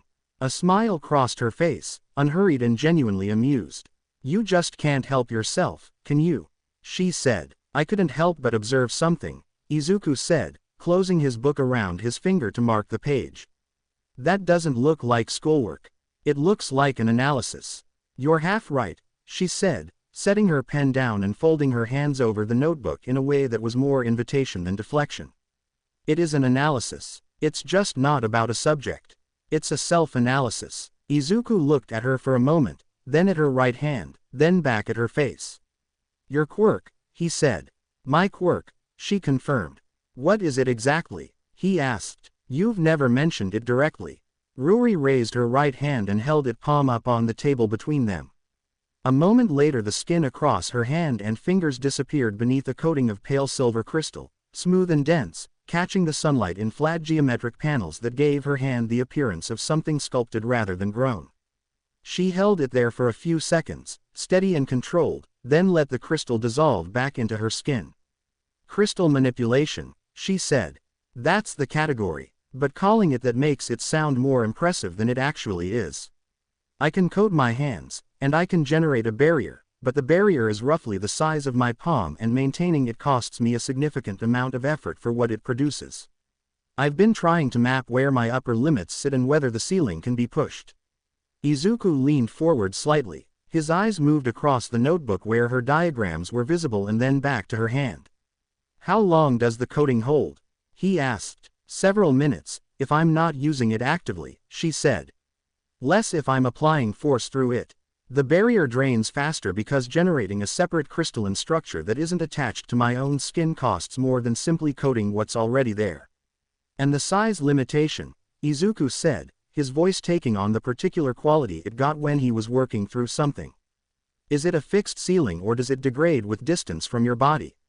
Meaning, does the barrier get harder to maintain as it extends further from your skin, or does it stop at the same point regardless of how much energy you're putting into it?" Ruri blinked once behind her glasses. "I haven't tested it that way," she said slowly. "I've been treating it as a fixed ceiling. I assumed the size limit was inherent to the quirk." "It might not be," Izuku said.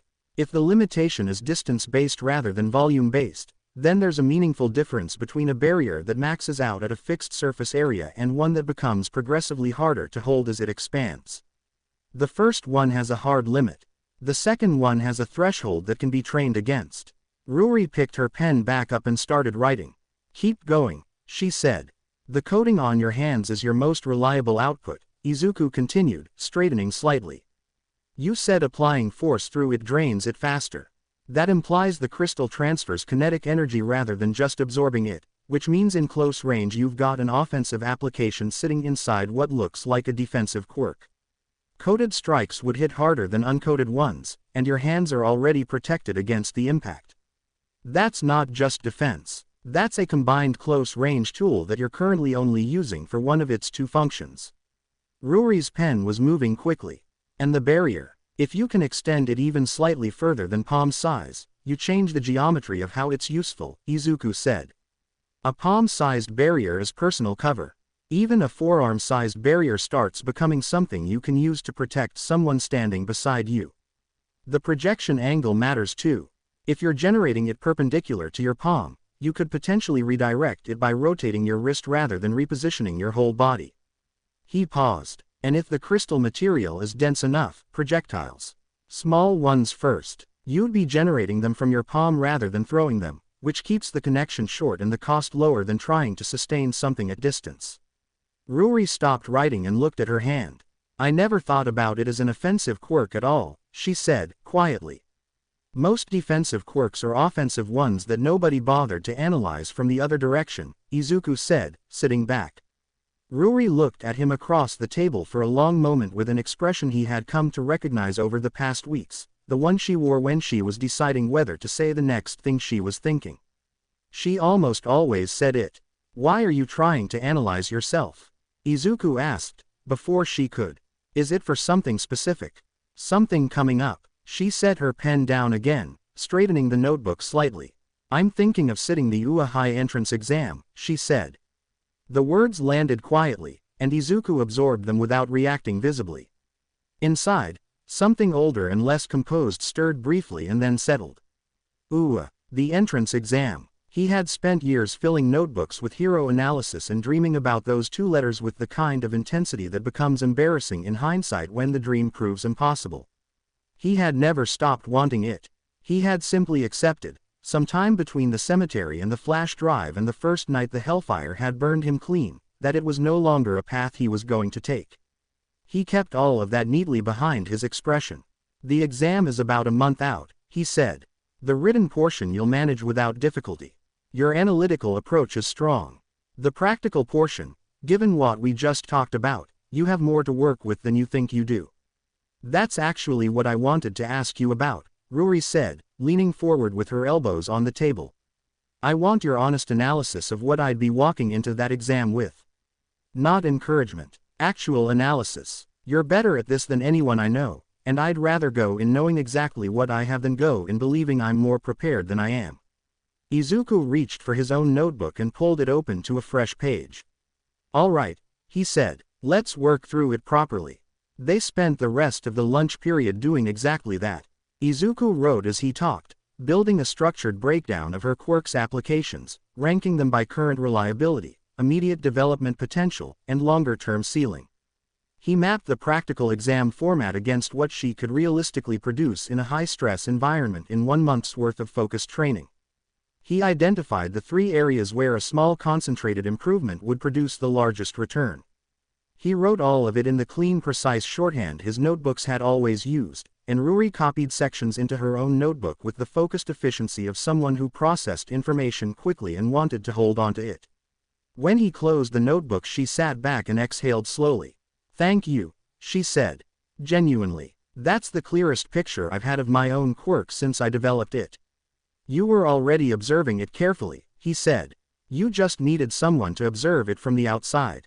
She smiled, and then something crossed her face that was slightly different from the analytical focus of the last 40 minutes. Aren't you going to take the exam too? She asked. You should, honestly. Izuku shook his head once, simply and without drama. No, but you're capable, she said, not pushing, just stating it. I saw what you did to 5 people who had active quirks, and you handled it like a practice drill. And your written score would be exceptional. You know that. Thanks for the confidence, he said. But I won't be taking the UA entrance exam. I'm planning on online classes after graduation. It makes more sense for my situation. Your situation being that you don't have a quirk on record, she said carefully. Among other things, he said. She nodded slowly, accepting it without pressing further, which was something he genuinely appreciated about her. She understood when a door was closed and she did not stand outside it knocking. At least you'll be at graduation, she said. The ceremony and everything, I'll be there, he said. I'm glad to be leaving this school, honestly. Long overdue. She laughed softly. Fair. She tucked her pen behind her ear and looked at the table for a moment, then back at him with that particular expression that meant she was about to say the thing she had been building toward. After graduation there's prom, she said. I know, he said. Right. She adjusted her glasses. The pink he had seen before was already returning across her cheekbones, slower this time but no less definite. I was thinking about that. Izuku looked at her. He looked at the color in her face. He had gotten reasonably good at reading Ruri Fujimori over the past weeks, not because she was obvious but because he paid attention to everything and she was genuinely not very good at concealing things she felt strongly about. The combination produced conclusions that were fairly easy to reach. Are you asking me to be your prom date? He asked. The pink became considerably less faint. Her glasses fogged at the edges in the particular way they did when her face got warm, and she nodded without quite looking directly at him, which was something she almost never did. Izuku watched this for a moment. Then something happened in his expression that didn't happen often, genuine and unguarded and brief, a smile that came from somewhere that had very little to do with analysis or strategy. I'd be glad to, he said. Assuming nothing comes up that night that needs my attention. He meant the Ghost Rider, the pull in his chest, the work that had no office hours and no scheduled shifts. She didn't know that. She would hear it as the ordinary excuse of someone with a busy life, and that was fine. He kept his double life the way he kept most things that mattered, close and quiet and entirely to himself. Ruri looked up at him. The embarrassment was still there, but something warmer had settled on top of it, and she nodded again with more steadiness this time. Okay, she said. Good. That's okay. Okay, he agreed. The bell rang. Around the courtyard, students began collecting their things and shuffling toward the building. Ruri gathered her notebooks and her lunch bag with the careful efficiency she brought to most things, straightening her glasses one more time before standing. I'll text you the training schedule I'm building, she said. Based on your notes. I'll read it, he said. She walked back toward the school building, and he watched her go for a moment before standing and collecting his own things. The rest of the school day passed at the pace school days had been passing for the last several months, measured and unremarkable. Izuku sat in his classes and wrote what needed to be written and answered questions when they were directed at him with the flat efficiency of someone present in body while a significant portion of their attention lived elsewhere. Katsuki was in 2 of the same afternoon sessions. He didn't look at Izuku directly, but Izuku caught the peripheral attention twice and noted it without commenting on it internally beyond the notation itself. When the final bell released the building, Izuku walked out through the gate with his bag over one shoulder and turned toward the route home. The pull arrived 3 blocks later. It came the way it always came, without announcement or preamble, a sharp directional pressure behind his sternum that had nothing to do with his heartbeat and everything to do with something happening in the city that the spirit of vengeance had already decided required a response. It was strong tonight, not distant or gradual the way early warnings sometimes were. This was close and escalating. The kind of pull that pulled hard because the window between impending and already happening was very short. He checked the street in both directions. A woman walking a dog 2 blocks back. A delivery truck turning the far corner. Nobody looking his way, nobody close. He exhaled. The breath came out as a thin ribbon of pale flame that dissolved into the cold evening air before it had traveled 6 inches. His eyes caught the warm orange glow at their edges that always preceded the transformation when the spirit of vengeance had already made up its mind about the evening ahead. Sinners must be purged, he said quietly, to no one, to the fading daylight, to the city that didn't yet know he was coming. He picked up his pace and turned toward the garage. A month had passed since the afternoon at the outdoor table where Izuku had first properly broken down Ruri Fujimori's quirk for her, and the time between then and now had moved differently from the months before it. Not lighter, exactly, but less uniformly heavy. The weight was still there. It always was, but there was texture to it now, variation in the surface, which was something. The evening of the UA entrance exam practical was a Thursday, and Izuku was at his desk with a notebook open and a pen in his hand when his phone buzzed on the table beside him. He picked it up. I finished the practical. I think. I'm not sure how I feel about it. He set the pen down and typed back. How many points? The response took a few minutes.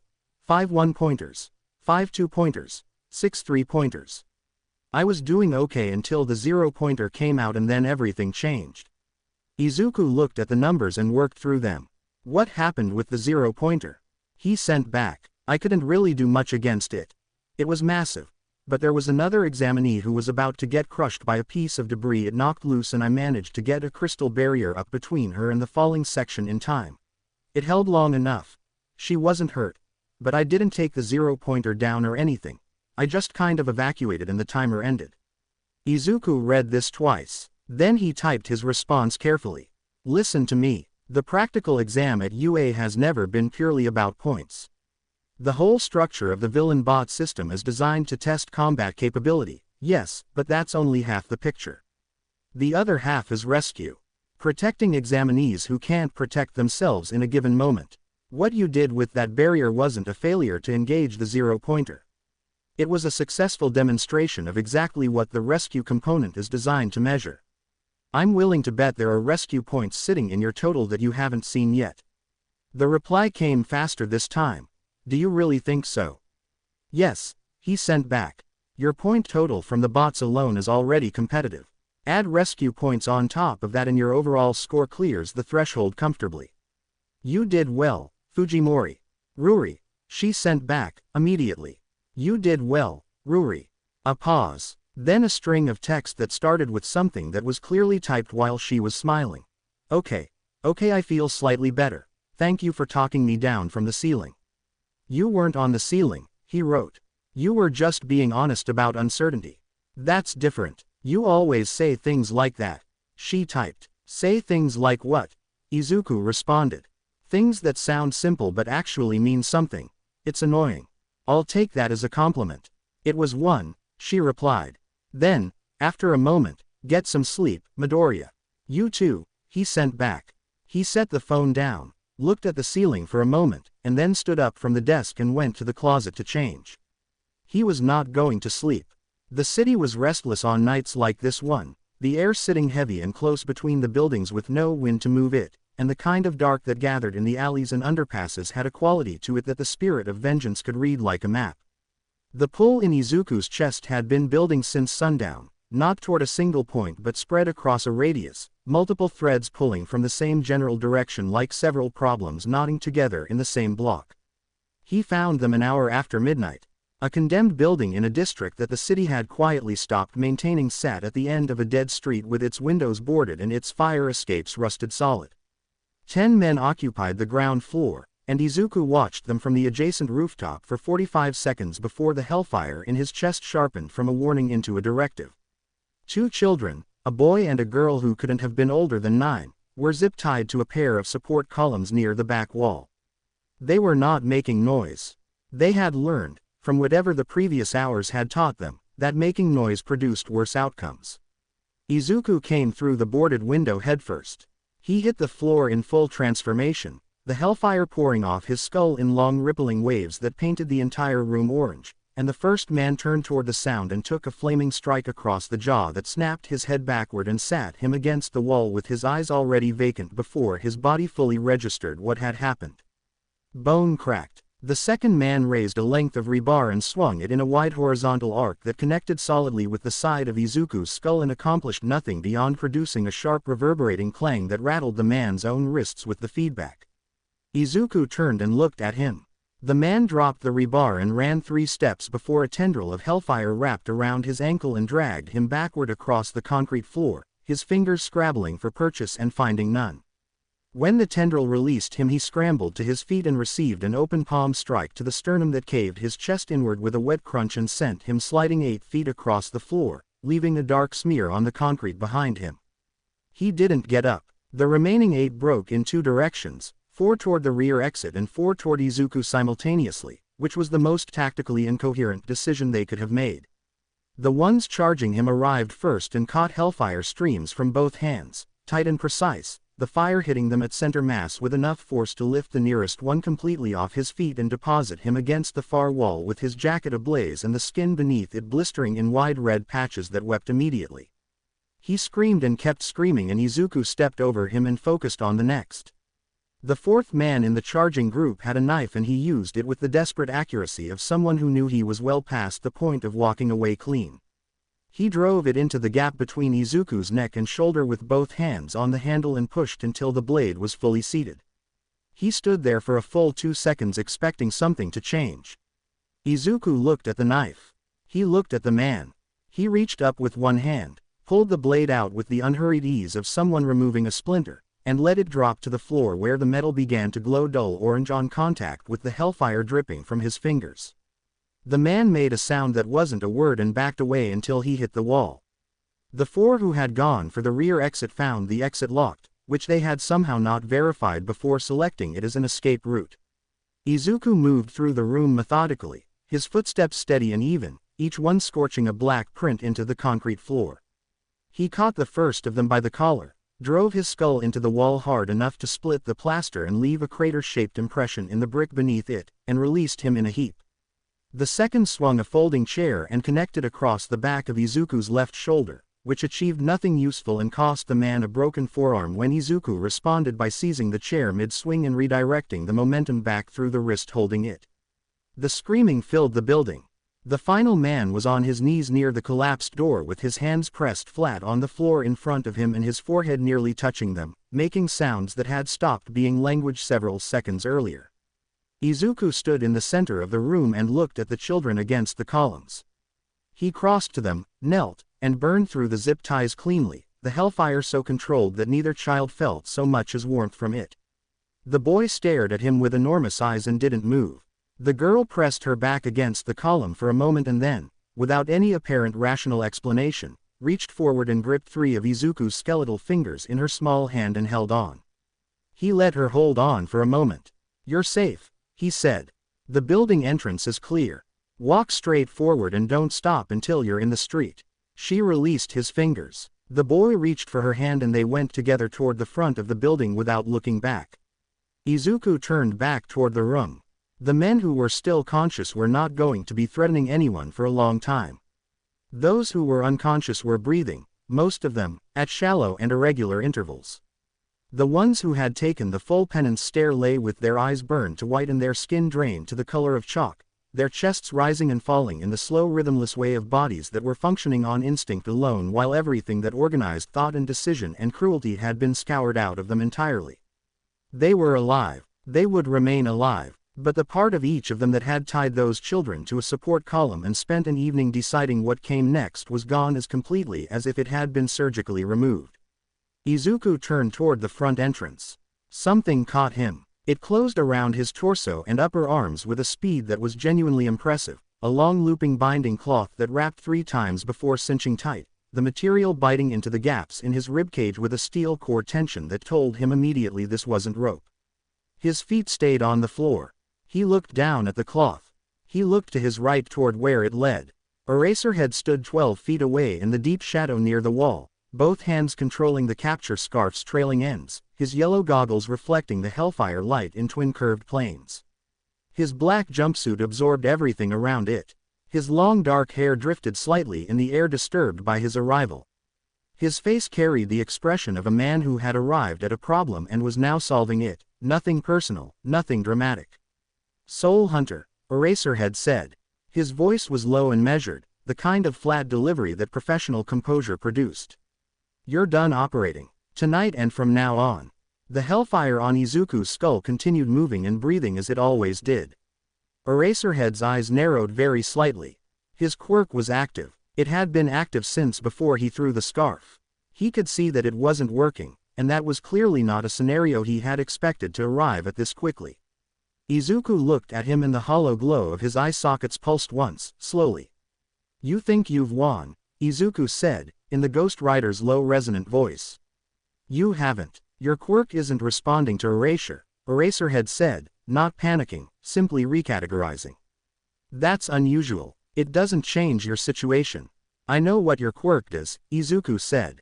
"I know that it requires sustained eye contact and that every blink interrupts it. I know your capture weapon is made from steel alloy fibers woven into carbon wire and that it's rated for forces considerably beyond what most quirk users can generate. I also know you're underground ranked, which means everything you know about me comes from reports and footage and not personal experience." He paused. "You're working with incomplete information. I've got you wrapped up and standing still," Eraserhead said. "My information's complete enough." Izuku gathered the hellfire through his arms and pushed outward. The capture cloth didn't snap dramatically. It stretched, and then the fibers gave in a sequence of small rapid failures along the tightest wrap point, not all at once but in a cascade that took approximately 1.5 seconds from beginning to end, and when the tension released Izuku stepped out of what remained of the binding and let it fall. Eraserhead was already moving. He closed the distance in a straight line and launched a high lateral kick at the side of Izuku's skull.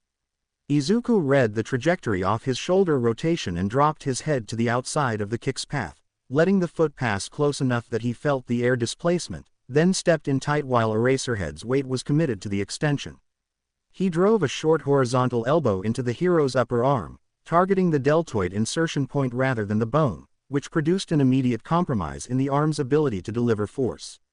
Not a break, a disruption. Eraserhead rolled with it better than most people would have, using the momentum to carry himself into a sideways rotation that created distance and reset his stance in the same motion. He came back with a 2-strike combination, jab to create response and cross to score, the kind of sequence that worked against opponents who reacted to the first punch. Izuku didn't react to the jab.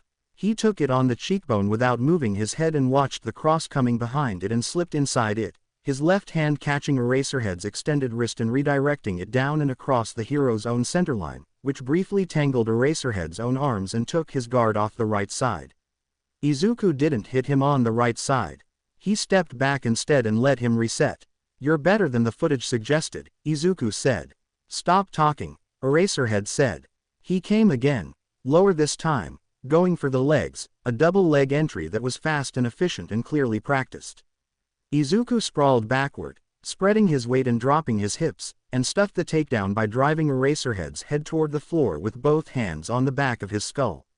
The hero turned it into a roll and came up with the capture scarf already reforming in his grip, the undamaged portion finding new geometry. This continued. 20 minutes was a long time for a ground-level fight with a skilled opponent. Izuku gave Eraserhead credit for his conditioning because the man showed no meaningful decline at the 14-minute mark, which was when most people's tactical quality began to slip regardless of their fitness level. He adapted consistently, reading what hadn't worked and adjusting rather than repeating failures. He changed levels unpredictably. He used the building's structural elements as assets rather than obstacles.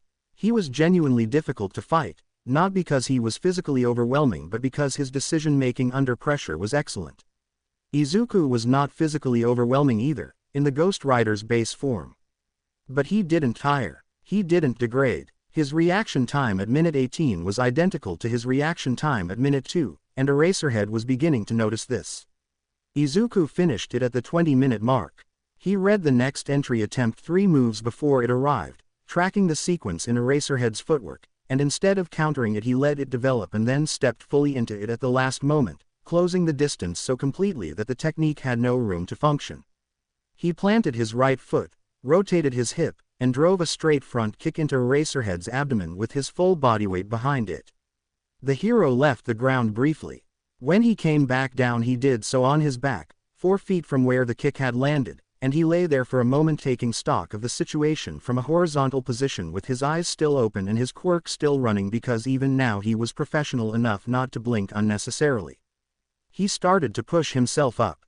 Something landed beside Izuku's right foot with enough force to crack the concrete, and the displaced air hit him half a second before the follow-up kick came screaming toward the side of his skull. He pivoted and got his forearm up as a deflection, which worked in the sense that the kick connected with his forearm rather than his skull, but the force behind it was substantially beyond what Eraserhead had been producing and it rocked him sideways 3 full steps before he caught his footing.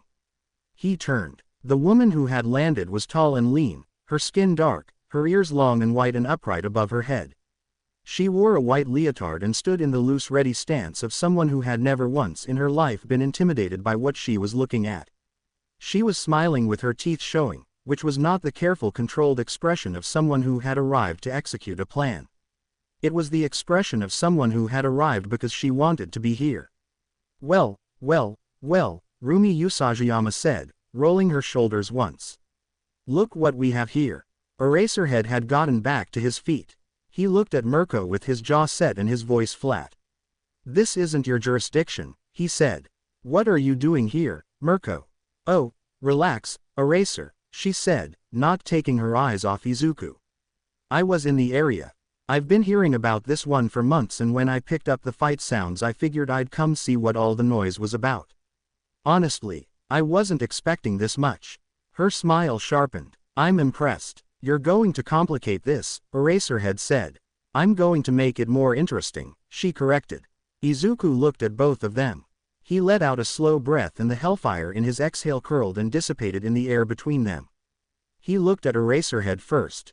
You're not guilty, he said, and his voice carried no hostility in it, just the flat declarative weight of a statement that the penance stare had already confirmed. Neither of you are. Don't make this more than it needs to be. You ended people tonight, Eraserhead said, gesturing with his chin toward the bodies behind Izuku. You don't get to lecture about what something needs to be. They were guilty, Izuku said. Every one of them. I don't expect you to understand the process, but the outcome is accurate. I don't misjudge. You don't misjudge, Eraserhead repeated. His voice stayed level, but something harder moved beneath it. You're making life or death decisions in the dark and calling it justice. That's not something I'm going to stand here and agree with. Then don't agree with it, Izuku said. Just don't get in my way. Mirko exhaled through her nose, the sound of someone who had been patient for long enough. She dropped her front foot and her thighs gathered the kind of tension that preceded very fast movement. I'm getting in your way, she said simply. Right now, come on. She launched. Her speed was categorically different from Eraserhead's. Where the underground hero was precise and economical, Mirko was explosive, covering the distance between them in a fraction of the time it should have taken and leading with a spinning heel strike that used her full rotational speed to multiply the force at the point of contact. Izuku slipped left but only barely, the heel grazing across his jaw hard enough to rotate his skull and send a crack of orange sparks off the bone.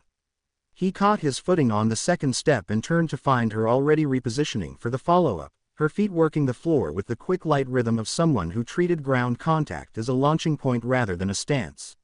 She came in again with a rising knee aimed at his sternum, transitioned it mid-flight into a push kick when she read his body positioning, and followed the push kick with an immediate rear leg roundhouse that snapped at a height where most people had their chin.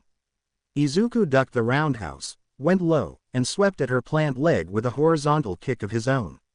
She read it and jumped it cleanly, using the jump to get height and coming down with a two-footed drop aimed at his shoulders.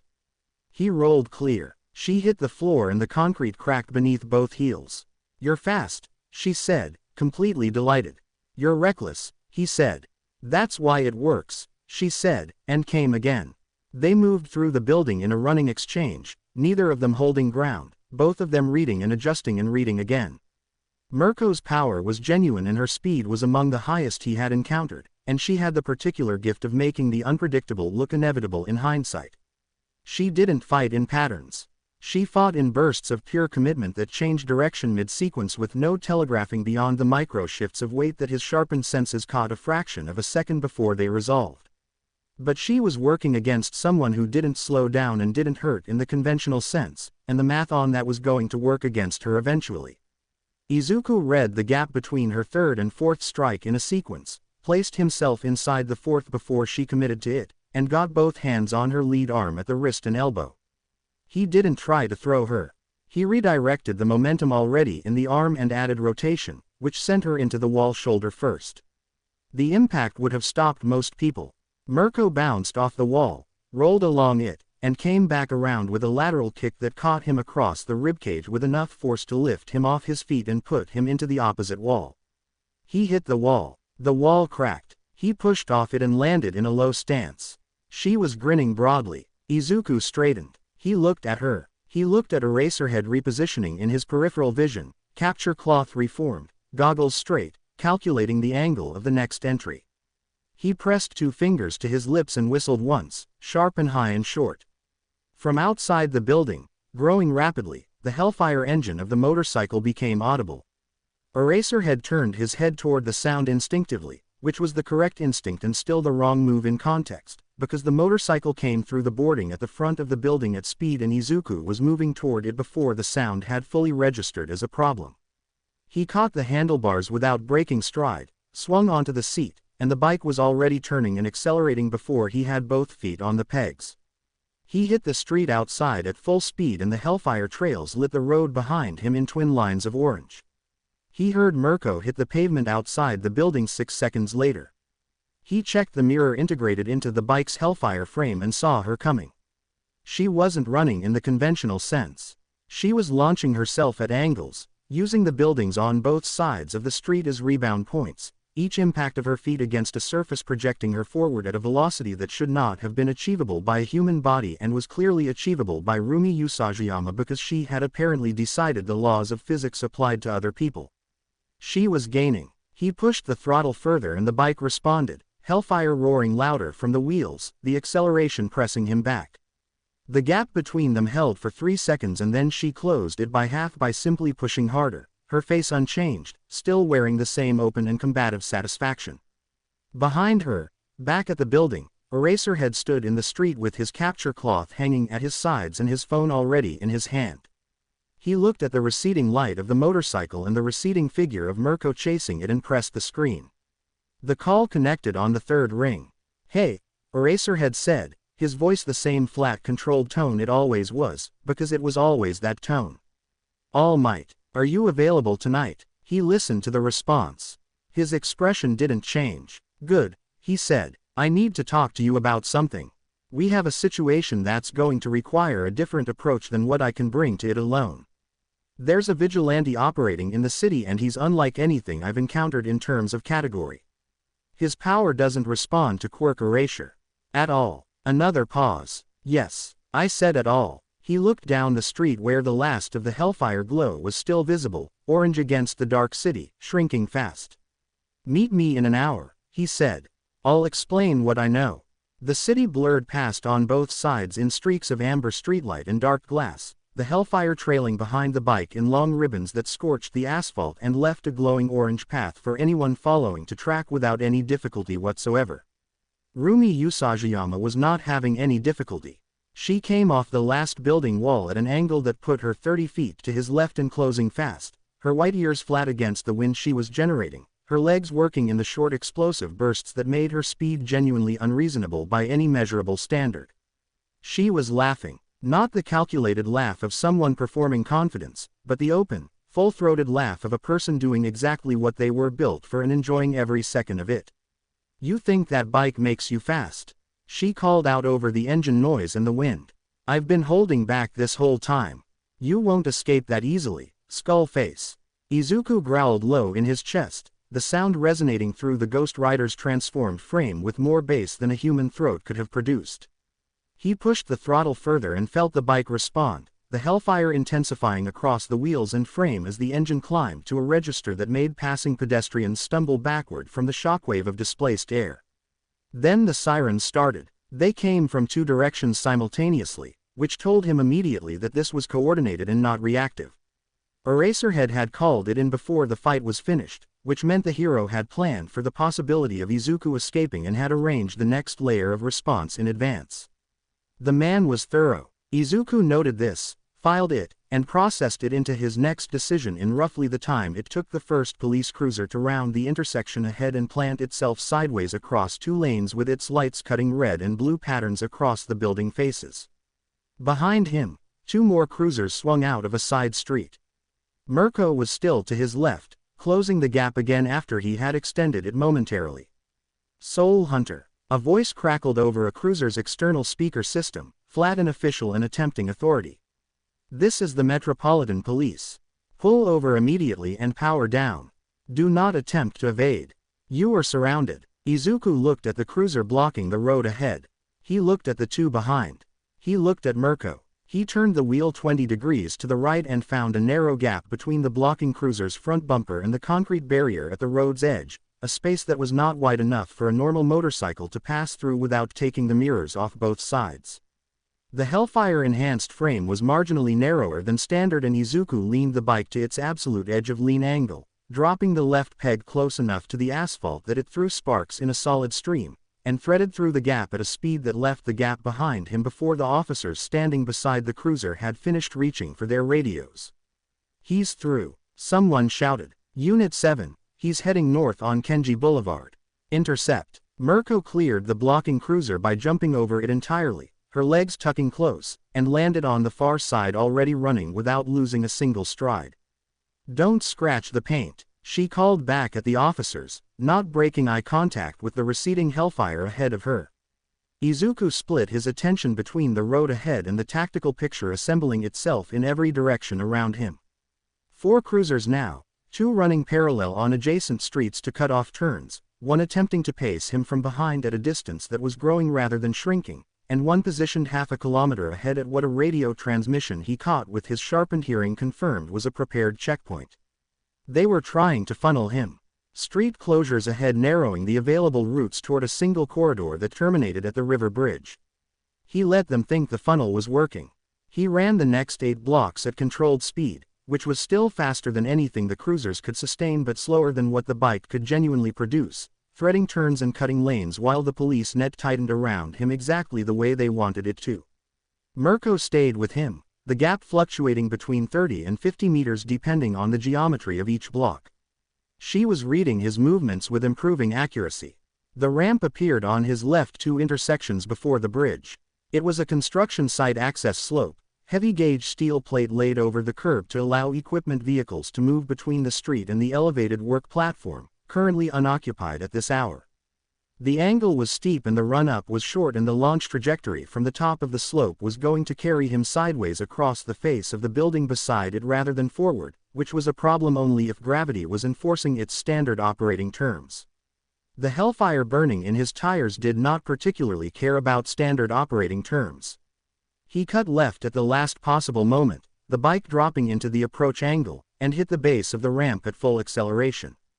The steel plate rang like a bell under the hellfire wheels as the bike climbed the slope and launched from the upper edge with enough velocity to clear the gap between the ramp and the building's exterior wall. The tires hit the vertical surface and the hellfire bit into the concrete and held, not through friction in any conventional sense but through the same principle that allowed the transformation to function at all, power operating outside the boundaries of what physics normally permitted. The bike climbed the building's face. Straight up. 11 stories of dark glass and concrete facade, hellfire painting the surface orange on both sides as the wheels churned upward against gravity with a sound like a sustained explosion. The streets below went distant and small. The wind at this height came from multiple directions with nothing to redirect it. On the street below, everything stopped. 3 police cruisers sat at angles in the intersection with their doors hanging open and their occupants standing outside looking straight up. A 4th officer had stepped completely out of the road and onto the pavement and was shielding his eyes with his forearm. "What in the?" one of them said, quietly, and didn't finish. Mirko stood at the base of the building with her head tilted back, watching the hellfire trail climb the face of it. Her expression had shifted from the open enjoyment of the chase to something more considered, the expression of a person updating their assessment of a situation in real time. "Okay," she said, to no one in particular. "That's new." Izuku reached the roof and came over the edge, the bike's momentum carrying it cleanly onto the flat surface where it landed and rolled to a stop near the rooftop access structure. He sat on the bike and let himself breathe for a moment, his skull scanning the city spread below and around him in every direction. The chase sounds rose faintly from the streets below. No more innocent blood pulling at his chest from anywhere. The job was done. He needed to get back. He heard the impact before he saw the source. Something landed on the rooftop with enough force to crater the surface, sending cracks spreading across the concrete in a starburst pattern that reached his tires. The displaced air hit him from the left and he turned, already in motion. Yagi Toshinori, All Might, the #1 hero, stood at the center of the impact crater in his hero form, massive and luminous, the city wind pressing his golden hair back from his face. He was already moving. The fist came forward in a straight line from his shoulder, no wind-up, no telegraph, just the pure direct application of force at a speed that was in the top tier of anything Izuku had encountered since the spirit of vengeance had changed what he was. Izuku raised his right hand and caught it. The shockwave expanded outward in a visible ring, cracking every remaining surface on the rooftop and blowing a ring of debris off the edge. The impact traveled through Izuku's arm and into his frame and expressed itself in a deep resonant vibration that shook every bone in the Ghost Rider's skeletal structure simultaneously. His feet pressed into the rooftop surface hard enough to leave 2 burning impressions in the concrete. He did not move backward. All Might stared at his own fist, held in one skeletal hand, the hellfire running across the knuckles without burning him. His blue eyes were very wide. "Is that the best you've got?" Izuku said. "Symbol of peace." He closed his hand around the hero's fist and flung him sideways. All Might converted the throw into a controlled aerial arc, crossing 30 meters of rooftop before landing in a 3-point stance that split the concrete beneath his feet and left 3 more impact craters in a triangular pattern. He straightened and looked across the rooftop at Izuku. "You caught that," All Might said. His voice carried the particular quality it always carried in his hero form, deep and clear and built for open spaces. But underneath the projection was something that sounded like recalibration. "You actually caught that, I noticed," Izuku said. He turned back to the bike. "Wait." All Might crossed the rooftop in 2 strides, his voice gaining the weight of genuine command. "I'm not finished." Izuku was already on the bike. He drove it off the roof edge and onto the building's side face the same way he had climbed it, the hellfire gripping the vertical surface and angling downward at a controlled descent that became faster as he leaned the bike further from the surface and let gravity assist. He hit the street level at the building's far side and was back in the road before the police net on the other side of the structure had processed what had happened. 2 cruisers picked him up within a block, their sirens adjusting frequency as they accelerated to pursuit pace. He heard Mirko hitting the building somewhere behind him, descending through whatever route she had chosen, and he heard All Might's displacement boom as the hero launched from the rooftop and came down somewhere in the adjacent block.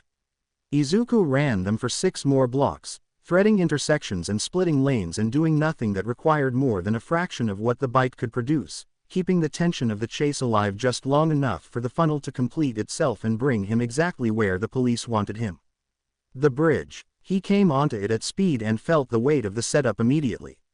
3 cruisers were parked in a spread formation across the bridge's midpoint, doors open, officers taking positions behind them with their weapons up. All Might came down out of the dark sky ahead and landed on the bridge surface with a boom that shook the guardrails on both sides. Mirko arrived behind him from the street he had just left, slowing to a walk now that the bridge geometry had done the work. He stopped the bike between them and all of it went quiet except for the hellfire and the distant river below. All Might looked at him across the bridge surface. His expression had moved past the moment of surprise on the rooftop and into something more composed, more deliberate. He clasped his hands behind his back and squared his shoulders and used the voice he reserved for situations that required people to listen. "Young man," he said, "I can't determine your age from here, but I can see from the way you move that you're not old. Listen to me carefully. This ends here. Whatever pain led you to this, whatever you believe you're doing out here on these streets, there are better ways to address it. The people you've been targeting, they deserve due process. They deserve the chance at something better, redemption. Give yourself the same chance. Stand down, please." The word hit Izuku somewhere specific. "Redemption," he said. The Ghost Rider's voice carried across the bridge with a low resonance that made the nearest officers shift their feet. "Did you just say redemption?" Izuku said. "Those men tonight had 2 children tied to support columns in a condemned building. The men last week had a knife to a grandmother's throat while they cleaned out her apartment. The ones before that had already killed someone before I arrived and were deciding on a second. You want to stand there and tell me those people deserve a second chance? The system exists for a reason," All Might said, his voice steady but not unkind. "It isn't perfect, I know that better than most. But taking the law into your own hands and deciding who lives and who gets to keep their mind, that's not justice. That's something else. The system," Izuku said, and the word came out quiet and hard, "was there when my mother burned. The system stood on the street with its hands at its sides and watched the building fall and then filed a report. Don't talk to me about the system. The silence that followed that was a different quality from the silence before it." Mirko, standing at the south entrance to the bridge, had her arms crossed and her eyes moving between All Might and the skull across the bridge with an expression that wasn't the combat enthusiasm of the chase anymore. She looked like someone listening to something they hadn't expected to be complicated. "I'm sorry," All Might said, and it sounded genuine. "Truly. But even so, you're not guilty," Izuku said, cutting him off. The flames in his eye sockets burned steady. "Neither is she. Neither are any of them on this bridge. I don't judge the innocent. But I am leaving right now, and if any of you try to stop me again tonight, I won't be held responsible for what the fire decides. You don't get to make that call."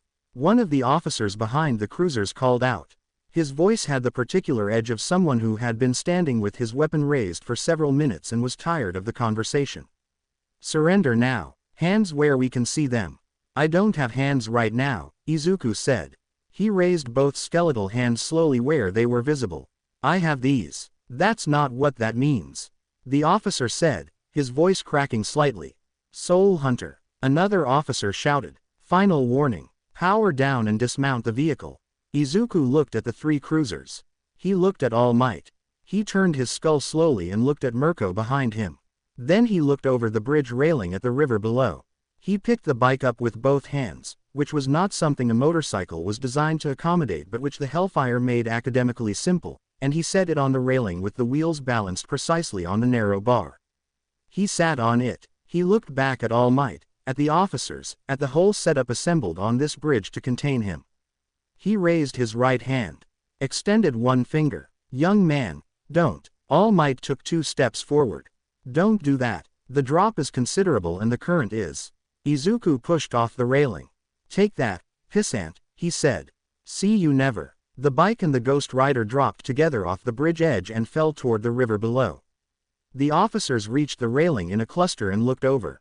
All Might covered the distance in one stride and got there first, his massive hands gripping the rail, his eyes tracking downward.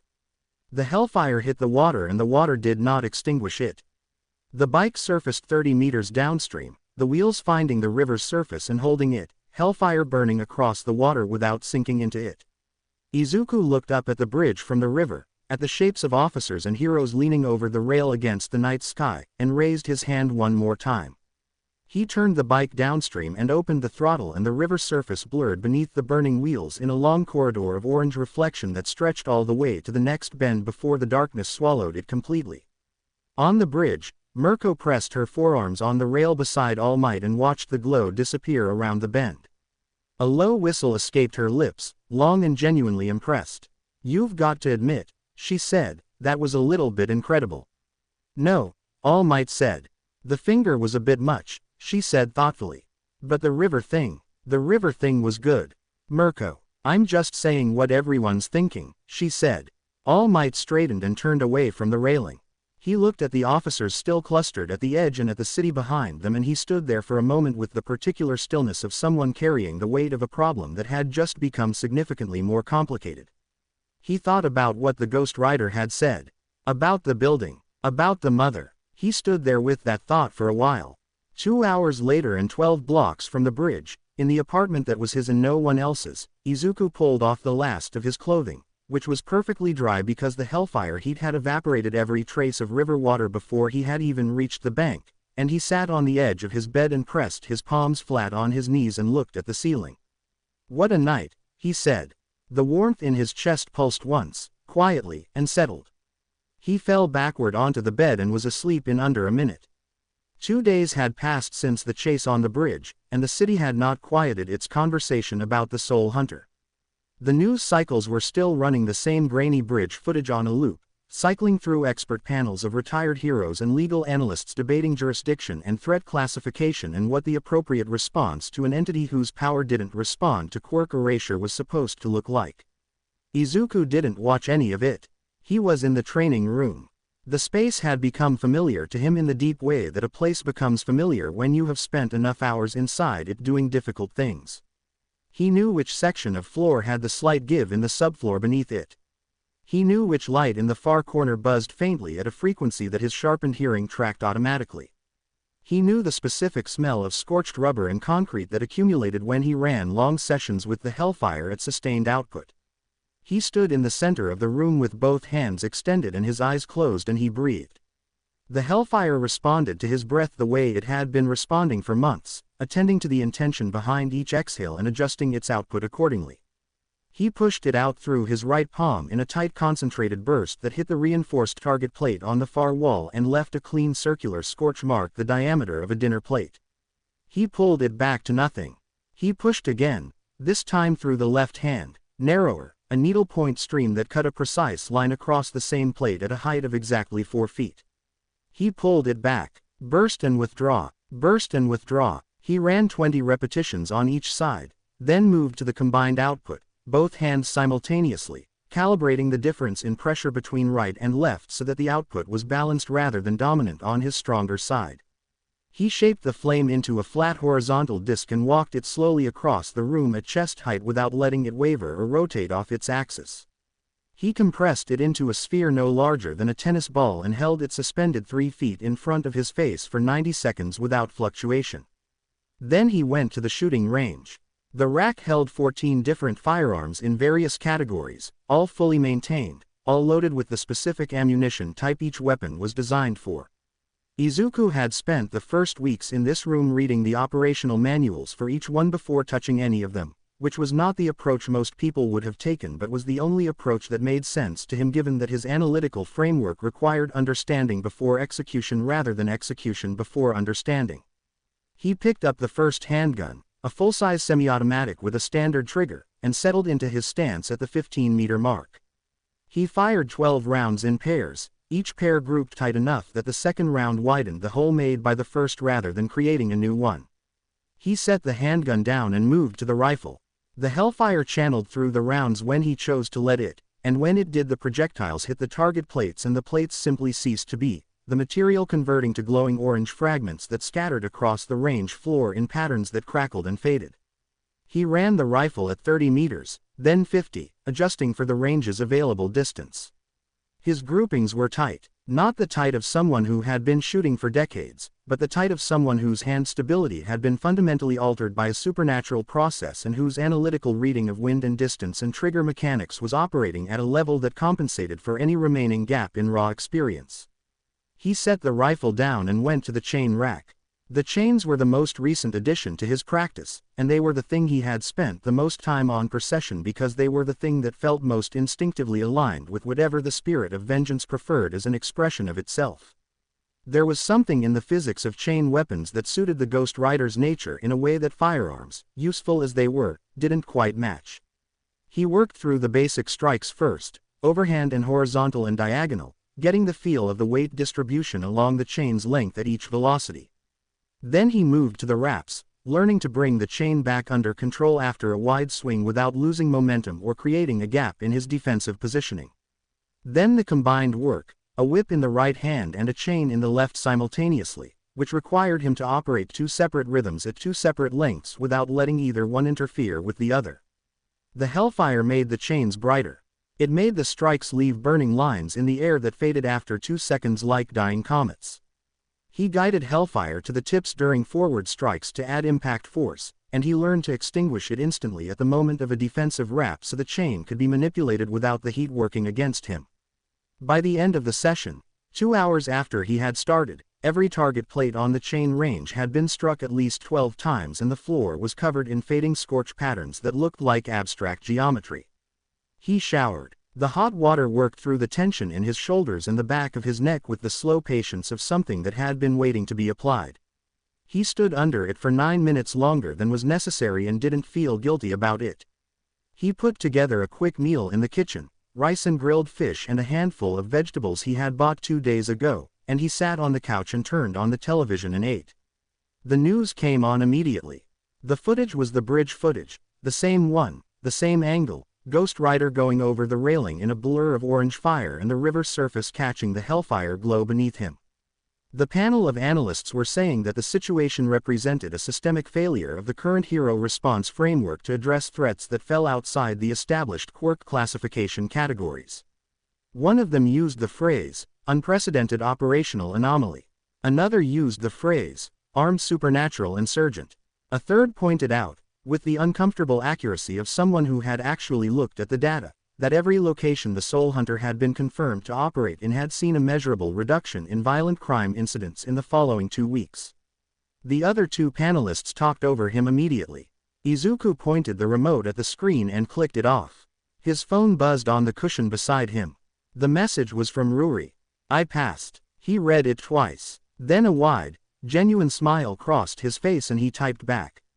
I knew you would. Congratulations, Ruri. Her reply came in 4 seconds. I literally read the results like 6 times because I didn't believe it the first 5. I'm in the hero course. Midoriya, I'm actually in the hero course.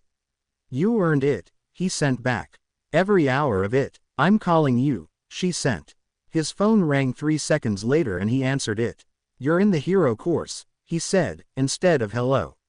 I'm in the hero course, she said. And her voice had a quality in it that he had heard from her before in smaller doses but never quite this concentrated, the sound of someone whose composed exterior had been completely overrun by genuine joy. The rescue points. You were right about the rescue points. They counted and they pushed my total well over the threshold and Midoriya, I actually did it. I told you, he said. You told me, she agreed, breathless. You told me and I was sitting there convincing myself you were just being kind and you were actually right. I'm usually right when it matters, he said. She laughed, clear and easy. That's extremely arrogant. It's accurate, he said. They talked for 20 minutes, about her score breakdown, about the rescue assessment, about the training she was planning before the first year began. Then she shifted gears and her voice settled into a more organized register, the one she used when she was transitioning from emotion to logistics. "Graduation's coming up in 2 weeks," she said. "Do you have everything you need? For the ceremony and for after?" "I'm prepared," he said. "You're sure?" she said. "Because I know how you are with things like this. You'll show up in whatever's in front of the closet." "Ruri," he said. "I'm prepared." A pause. "Okay," she said. "I believe you." "Good night," he said. "Good night," she replied. 2 weeks moved through their days and the graduation ceremony arrived on a Thursday morning with thin high clouds and bright pale sunlight that made everything look clean and slightly overexposed. The Aldera Junior High Gymnasium had been arranged with rows of chairs in a low stage at the front, and the graduates sat in ordered rows in their uniforms while parents occupied the seats along both sides. The principal stood at the podium and delivered remarks that were, in Izuku's professional opinion, precisely the kind of remarks a principal delivered when they needed to appear to have been meaningful without actually committing to anything specific.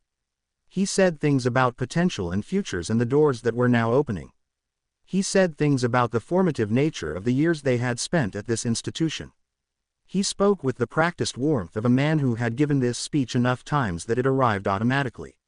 Izuku sat in the third row and kept his expression neutral and received his diploma when his name was called and walked back to his seat and sat down. He did not look at the principal for the rest of the ceremony.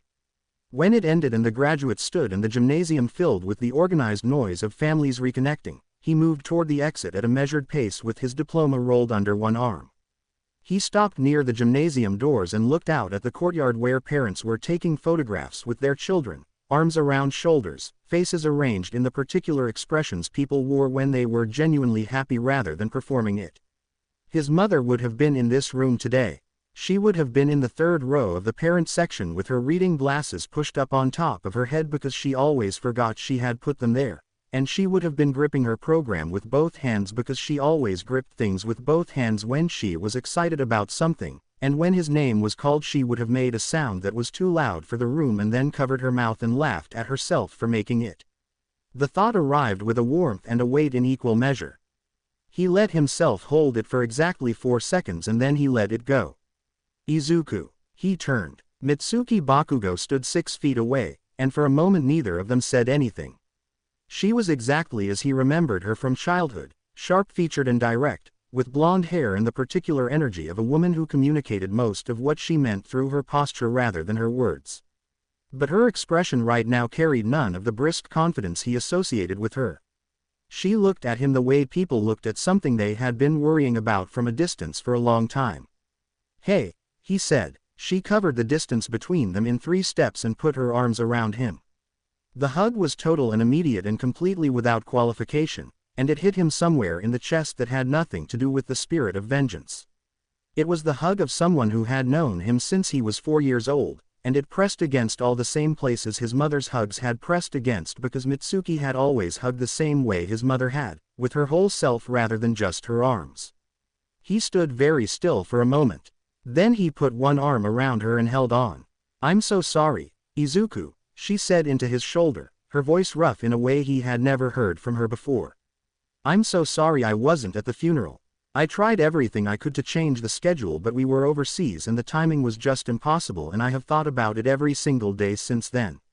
"Every day." "I know," he said. "You called. Both of you called. I understood." "Understanding doesn't make it right," she said. She pulled back and looked at his face with the directness she brought to everything, searching it with the eyes of someone who had known this face since it was small and was trying to map what had changed in it.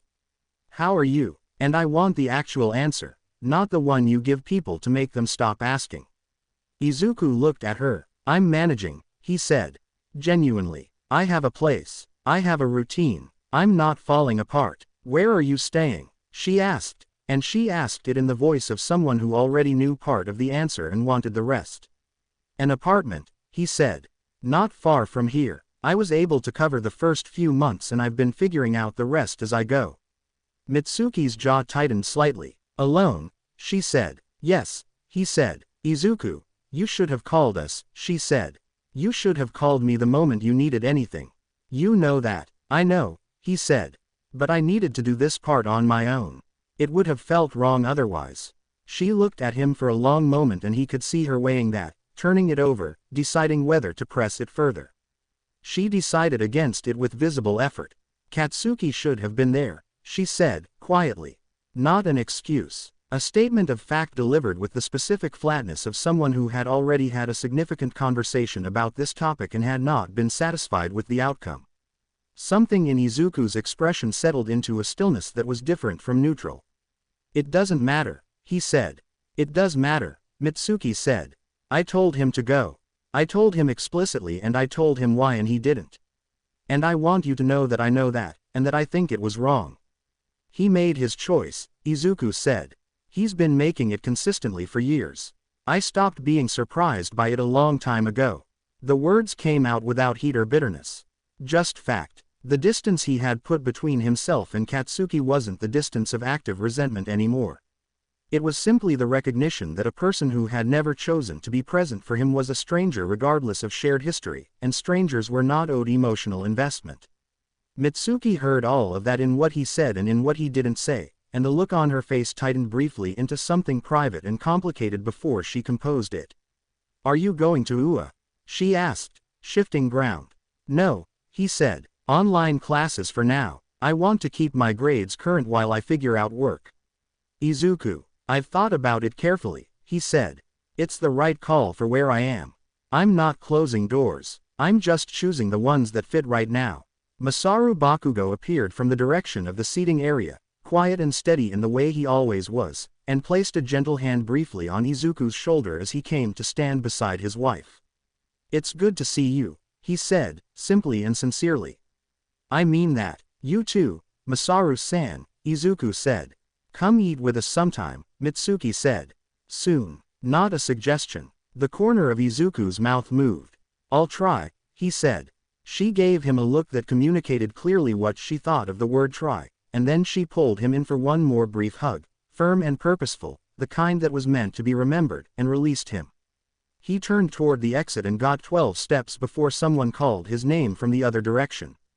He turned to find Ruri Fujimori standing near the gymnasium's side door in her graduation attire, her pale hair falling clean and even past the collar of her uniform, her glasses precisely aligned. She raised her hand in a small wave, her expression carrying the particular combination of happiness and composure that seemed to be her baseline setting for good days. He raised his hand back. Then he turned and walked out. The suit was hanging in the closet when he got back to the apartment, and he stood in front of it for a moment with his hands in his pockets before he took it out. It was red and black, and the word suit didn't entirely capture what it was. The jacket was deep red with black lapels and a black interior lining that caught the light differently than the exterior, a subtle contrast that made the overall shape more structured than a single color cut would have been. The buttons were black and precisely spaced. The trousers matched the jacket's red in a shade that didn't slide into burgundy or orange but sat clean and specific. The dress shirt beneath was black, and the tie, also black, had a texture to it that read as expensive without announcing itself. The shoes were polished to a depth that reflected the room's light in a clean bright line across each toe. He put it on in front of the mirror. It fit the way everything in that closet fit, which was to say it fit as if someone had taken his measurements while he was sleeping and produced something that had no interest in being anything other than exactly right. He turned slightly to check the shoulder line and the jacket settled perfectly. Not bad, he said quietly, to his reflection. He picked up his phone and texted Ruri. I'll come to your place to pick you up. Her reply came in under a minute. How? You don't know where I live and also how are you even getting here? You sent me your address 3 weeks ago when you were going to send me those analysis notes, he typed back. And the how is a surprise. I don't like surprises. You'll like this one, he sent back. He went downstairs. The garage held its usual inventory of pristine and waiting machines, and he walked the row slowly this time rather than going directly to the motorcycle rack. He stopped near the far end where the cars sat in their covered spaces, 4 of them, varying by decade and purpose. He pulled the cover off the last one. The 1969 Dodge Charger RT sat beneath the fluorescent light with the settled authority of something that had been built during a period when the people building cars had decided that restraint was someone else's concern. It was black with a red interior visible through the windows, the body long and clean lined, the hood wide and flat, the chrome trim catching the light in long precise bars. He opened the driver's door and looked inside at the bucket seats and the dashboard layout and the steering wheel with its thick rim and the gear selector in the center console. He sat down. The interior smelled like clean leather and something that might have been the original factory smell preserved against all reasonable expectation. He put both hands on the wheel and looked through the windshield at the garage wall for a moment. He thought about Ruri Fujimori, who had held her phone out to him in a dark corridor 7 months ago and waited with more patience than most people had in reserve. Who had sat at his lunch table with a book and a quiet presence that had not demanded anything from him while still managing to be completely impossible to ignore. Who was going to UA in the fall and who had earned every centimeter of that and who had, without making a production of it, become the first person since his mother whose company he did not find exhausting. He thought about the fact that after tonight the geometry of both their lives was going to change. She would be at UA. He would be wherever the hellfire pulled him, doing the work that the heroes wouldn't do, which was not something that produced stable and consistent access to other people. He knew what that meant. He had known it for a while and he had let the knowing sit without examining it too carefully because examining it meant accounting for the weight of it. He allowed himself to examine it now, briefly, sitting in the driver's seat of a 1969 Dodge Charger RT in a garage that Mephistopheles had furnished for reasons Izuku had stopped questioning months ago. It was possible that tonight was the last time he and Ruri would spend any real time together. Not because of any dramatic rupture, but simply because the paths were diverging, and diverging paths were not guaranteed to run parallel even when the people on them wanted them to.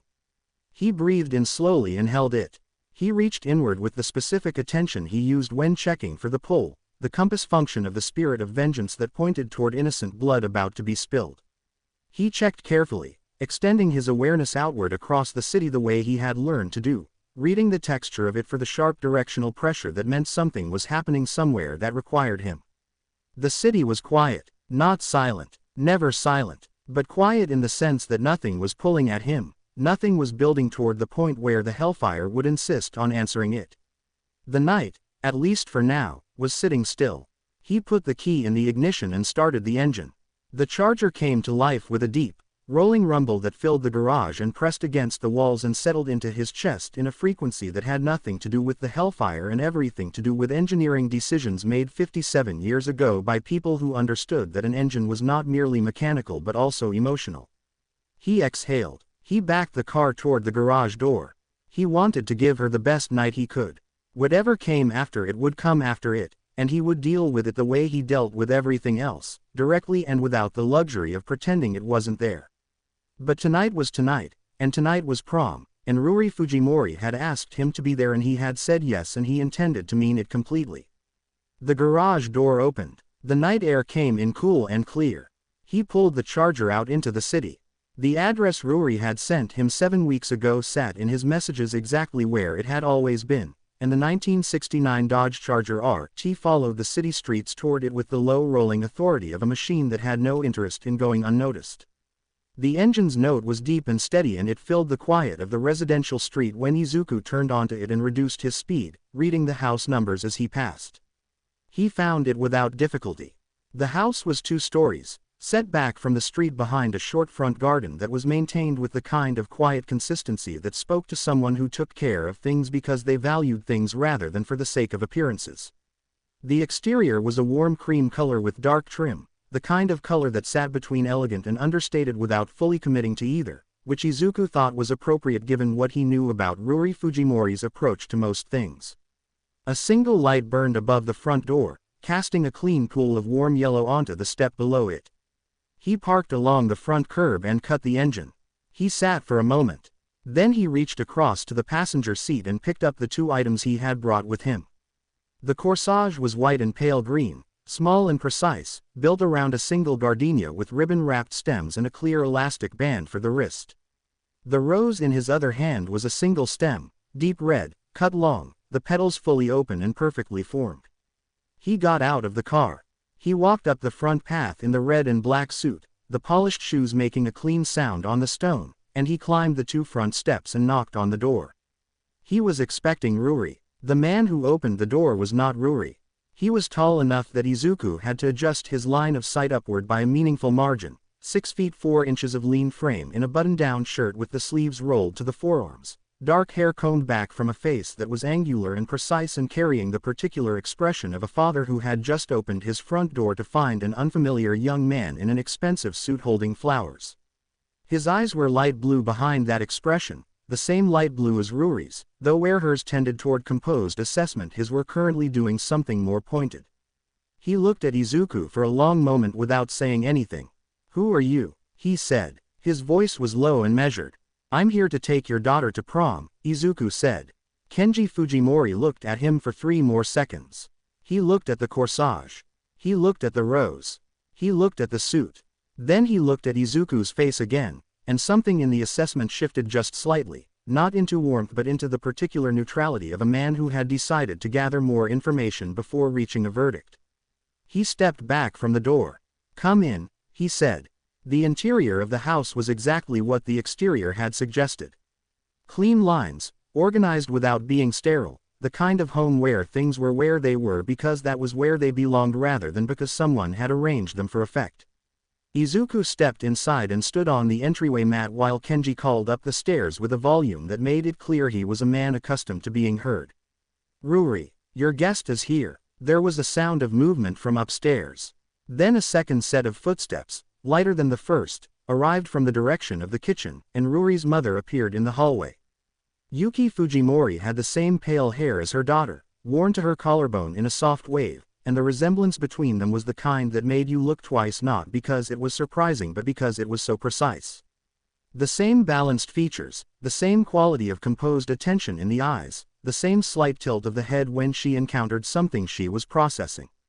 She was wearing a cardigan and she had clearly been in the middle of something in the kitchen before the door opened, and she looked at Izuku standing in her entryway in a red and black suit holding a gardenia corsage and a single red rose, and her expression moved through surprise and landed squarely on delighted. "Oh my," she said, and the warmth in her voice was entirely genuine. "Hello, young man, are you here to take my daughter to prom tonight?" "Yes," Izuku said. He bowed his head slightly, the way he had been raised to, and straightened. "My name is Izuku Midoriya. It's an honor to meet you both, Mr. and Mrs. Fujimori." Yuki's smile widened. Kenji made a sound that was not quite a grunt and not quite an acknowledgement, which Izuku interpreted as neutral territory. Then Ruri came downstairs. He heard her before he saw her, the soft sound of her footsteps descending, and then she appeared at the bottom of the staircase, and Izuku's next thought arrived approximately 2 seconds late because the processing bandwidth that thought required had been temporarily redirected. The dress was pale blue, the color of early morning sky before it fully decided to be blue, falling to just below the knee with a clean simple line that didn't require decoration to be exactly right. Her pale hair was arranged loosely, a few pieces framing her face and the rest pinned back at the neck with something small and unobtrusive. Her glasses were the same frames she always wore, which somehow worked completely, and she was looking at him with an expression that started as composed and became something considerably less composed in the space of about 4 seconds. The color that arrived in her cheeks was immediate and thorough. "You look beautiful," Izuku said. Ruri pressed her lips together very briefly, which was the thing she did when she was organizing her response under conditions she hadn't fully prepared for. "You don't look too bad yourself," she said. Her voice was steady but only technically. He walked over to her and she extended her left wrist without being asked, which meant she had thought about how this moment was going to go, which he found unexpectedly charming. He slid the corsage onto her wrist carefully, adjusting the elastic so it sat right without pulling, and then he held out the rose. She took it. The color in her face deepened another degree. "Midoriya," she said quietly. "Yes," he said. She looked at the rose and then at him, and what she was going to say appeared to change 3 times in the space of 2 seconds before she settled on, "Thank you." Behind her, Yuki Fujimori had her hands clasped in front of her chest and was wearing the expression of a woman experiencing something she was going to describe in detail to at least 3 people tomorrow. Kenji stood with his arms crossed, and his expression was still doing the neutral assessment thing, but there was something around the edges of it that had moved in the direction of reluctant approval. "Midoriya," Kenji said. Izuku turned to look at him. "Yes, sir. You'll have her home before midnight," Kenji said. It was not a question. Yes, sir, Izuku said. Kenji looked at him. Good, he said. Yuki stepped forward and touched Izuku's arm gently. Please look after her tonight, she said, and her voice was warm but the request beneath it was genuine. There's been a lot in the news lately about that vigilante, the soul hunter. The city's been unsettled. Just keep her close. I will, Izuku said, and the word carried more weight than Yuki Fujimori was in a position to understand, because the one person in the city least likely to allow harm to come to an innocent on prom night was standing in her entryway wearing a red and black suit and a gardenia corsage on his date's wrist. They walked out together, and Ruri stopped moving entirely when she saw the car. Midoriya, she said, very slowly. Yes, he said. Is that a 1969 Dodge Charger RT? She said. It is, he said. She turned to look at him with her glasses catching the porch light. How do you have a 1969 Dodge Charger RT? I have a garage, he said. That's not an answer, she said. I know, he said, and he opened the passenger door and held it for her. She got in, shaking her head slightly, and he walked around to the driver's side and settled into the seat and started the engine. The Charger's rumble filled the quiet street and he heard Yuki say something from the porch that sounded like approval. He also, and he was fairly certain this was not a misread, heard Kenji Fujimori say something very quietly to his wife that sounded like, at least the kid has taste. You have a license, right? Ruri asked. Got it before I started my night work, he said, which was true and which he delivered in the tone of someone saying something completely unremarkable. She looked at him sidelong for a moment. Your night work, she repeated. My night work, he confirmed, and pulled the car away from the curb. The gymnasium at Aldera had been converted with the kind of dedicated effort that only happened when a venue committee decided that doing something halfway was beneath them. String lights ran the full perimeter of the ceiling and dropped in curtained columns along both side walls, giving the room a warmth that the gym's usual fluorescent infrastructure had never once suggested it was capable of. Round tables with white linens occupied the floor space around a cleared central area for dancing. A DJ setup sat at the far end with speakers tall enough that the music had genuine physical presence rather than just volume. Every graduating student was there. Izuku walked in with Ruri beside him and the reaction was distributed across the room in layers. The girls near the entrance saw him first, and the looks that followed the initial glance were not the looks they had directed at Izuku Midoriya for the past 3 years of Aldera. The boys who had made his daily existence a calculation of avoidance stood in a cluster near the refreshments table and went quiet, which was its own kind of loud. Someone near the center of the room said something that made 3 people next to them turn around and look. Izuku did not look back at any of them. People are staring, Ruri said quietly beside him. People stare, he said. It passes. She glanced at him. You're very unbothered by this. I've had practice, he said, and guided her toward the refreshments. The night opened up from there and it moved at a pace that Izuku had not expected. Not fast, not slow, but present, each part of the evening having a completeness to it that made the next part feel like something arrived at rather than stumbled into. They found a table near the side wall and ate. The food better than school event food had any reasonable right to be, and they talked the way they had learned to talk over the past several months, comfortably and without filler. The conversation moving through things that mattered and things that were simply interesting and occasionally things that were funny, and Ruri laughed the way she laughed when she wasn't managing it, with her whole face and without apology. They danced. Izuku was not by any prior life experience a dancer, but the spirit of vengeance had done things to his physical baseline that included a body awareness and coordination that translated, it turned out, into dancing that was at minimum not embarrassing and at maximum drew looks from the surrounding circle that were not the looks of people watching someone struggle. He and Ruri found a shared rhythm quickly, and somewhere in the second song they stopped paying attention to the room around them entirely, which was easy to do when the alternative was paying attention to each other.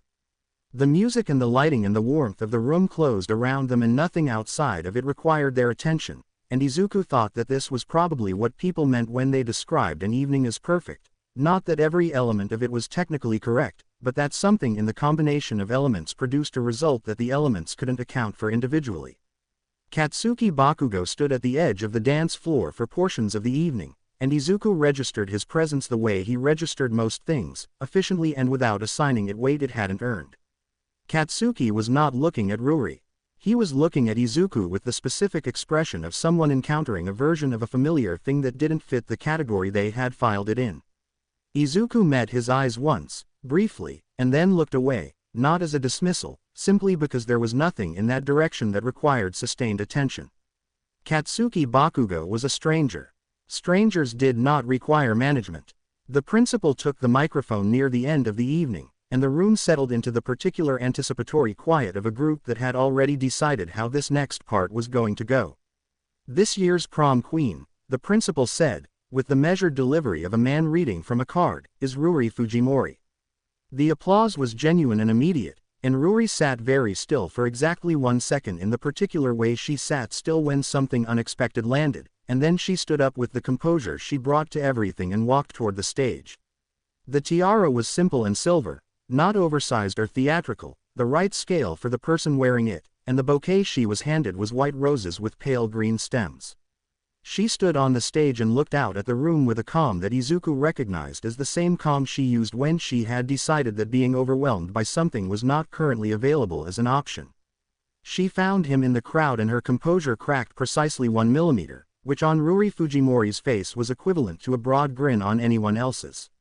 "And you're prom king this year," the principal said, looking at his card again, and there was a shift in the room's energy as the obvious assumption positioned itself for confirmation, is Izuku Midoriya.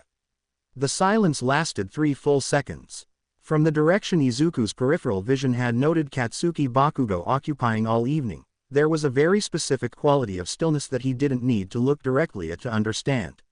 He stood up. He walked to the stage and received the crown and the sash with the same unremarkable economy he brought to most things, and he stood beside Ruri on the stage and looked out at the room full of faces that were cycling through surprise and recalibration and, in at least several cases, a reassessment of information they had been operating on for 3 years.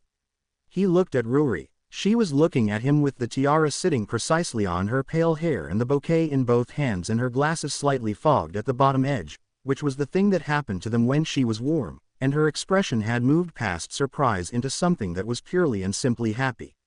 "Shall we dance, my queen?"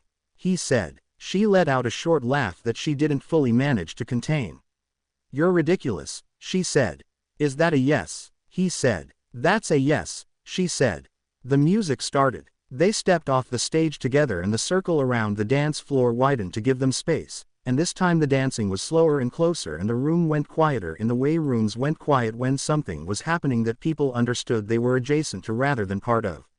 Izuku's hand rested at Ruri's waist and her hand was on his shoulder and they moved in the small shared geography between them with the ease of people who had spent enough time in each other's company to stop being strangers to how the other person occupied space. "This is nice," she said quietly, close enough that the words were just for him. "Yeah," he said, "it is." She looked up at him briefly and then looked away toward the middle distance the way she did when she was deciding whether to say the next thing. She said it. "I don't want this to be the last time we do something like this," she said. Izuku was quiet for a moment. "It won't be," he said, and he meant it, and he also knew that meaning it and being able to guarantee it were different things, and he held both of those facts at the same time without resolving the distance between them, because that was what adults did when the truth was complicated. She nodded once. She believed him. They danced until the music changed and then they stayed a little longer than the music required. And when they finally stepped back from each other the room around them had found other things to focus on and the evening was winding toward its end. The drive back to Ruri's house was quiet in the way that comfortable quiet was quiet, not empty but settled. The Charger moved through the city streets with its low rumble and the dashboard lights cast a warm glow across the interior, and Ruri had her hands in her lap and was watching the city pass outside the passenger window with the expression of someone holding on to the last portion of something good. He parked in front of her house at 11:42 and walked her to the door. They stopped on the front step and stood in the porch light, and the night around them was cool and clear, and neither of them said anything immediately because the moment didn't need filling. "I had an amazing night," Ruri said. Her voice was soft and she meant every word of it plainly, without ornamentation. "So did I," he said. He looked at her in the porch light, the tiara still in her bag, the corsage still on her wrist. The single rose she had carried carefully through the entire evening now held loosely in one hand. "Almost perfect. Almost," she said. "The food could have been better," he said. She pressed her lips together against a smile. You're such a liar. The food was good and you know it. It was acceptable, he said. She shook her head, still not fully managing the smile, and then the smile faded into something quieter and more present, and she looked at him with the direct attention she gave to things she was serious about. They leaned toward each other at the same moment. The light above the front door flickered. Once, twice, 3 times. Ruri stopped and looked up at the light and then at the front window where a familiar silhouette was visible at the edge of the curtain, and then she looked back at Izuku and the composure on her face collapsed entirely into a laugh that she caught behind her hand. My mother, she said. I figured, he said. She shook her head and looked at him again, and the laughter quieted into something warmer and more deliberate. She stepped forward and kissed him, short and clear, her lips warm against his in the porch light, and the moment was exactly what it was, no more and no less, and it was enough.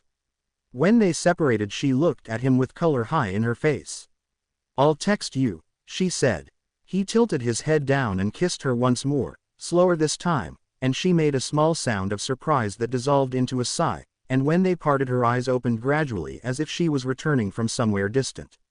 Midoriya, she said. Good night, Ruri, he said. She turned and went inside.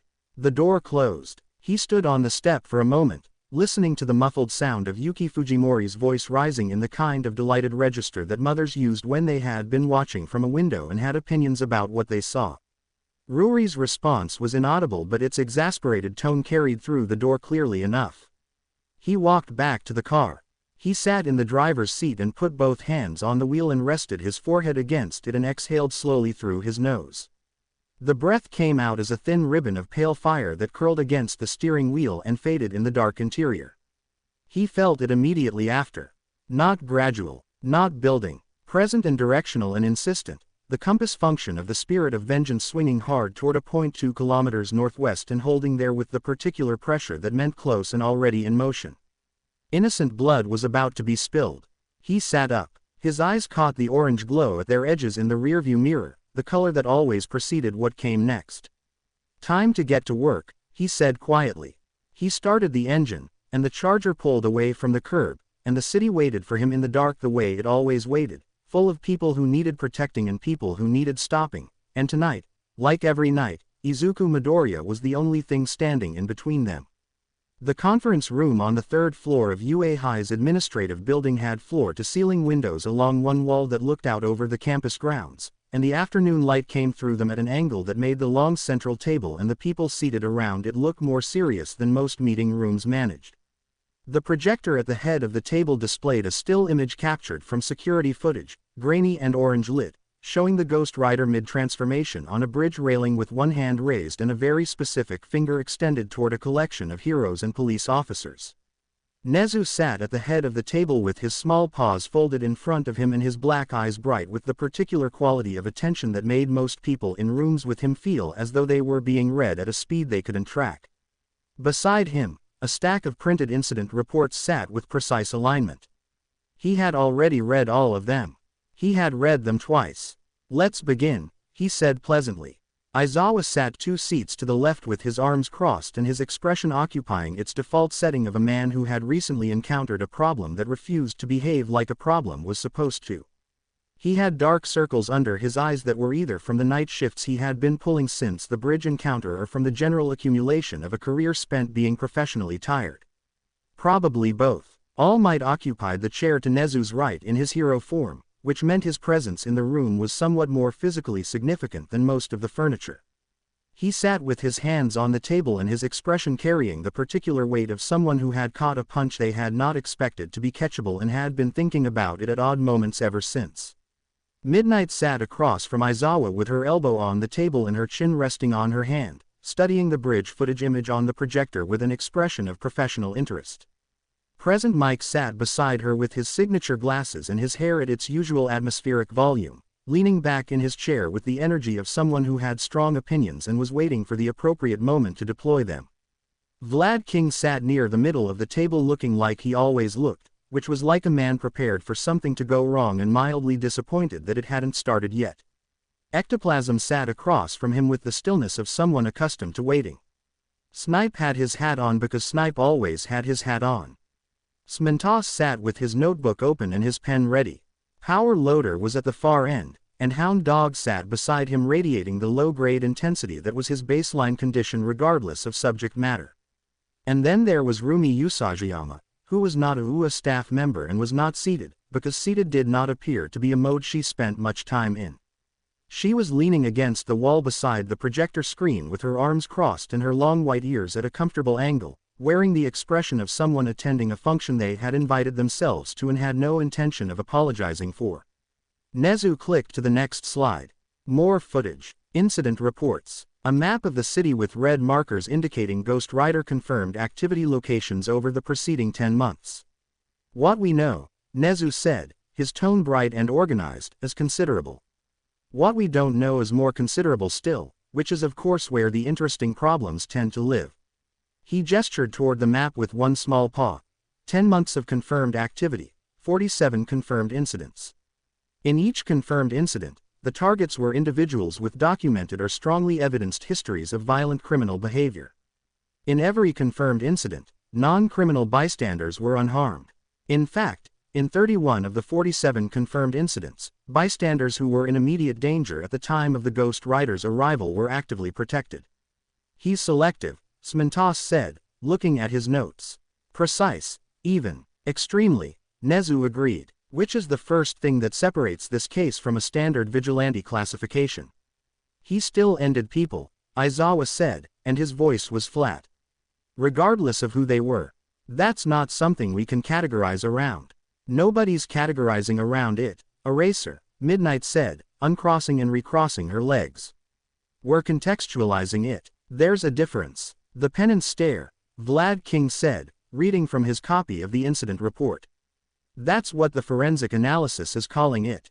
The victims with the burned-out eyes and the neurological deterioration. It's not a known quirk presentation. Because it's not a quirk, Aizawa said. He looked at the table for a moment.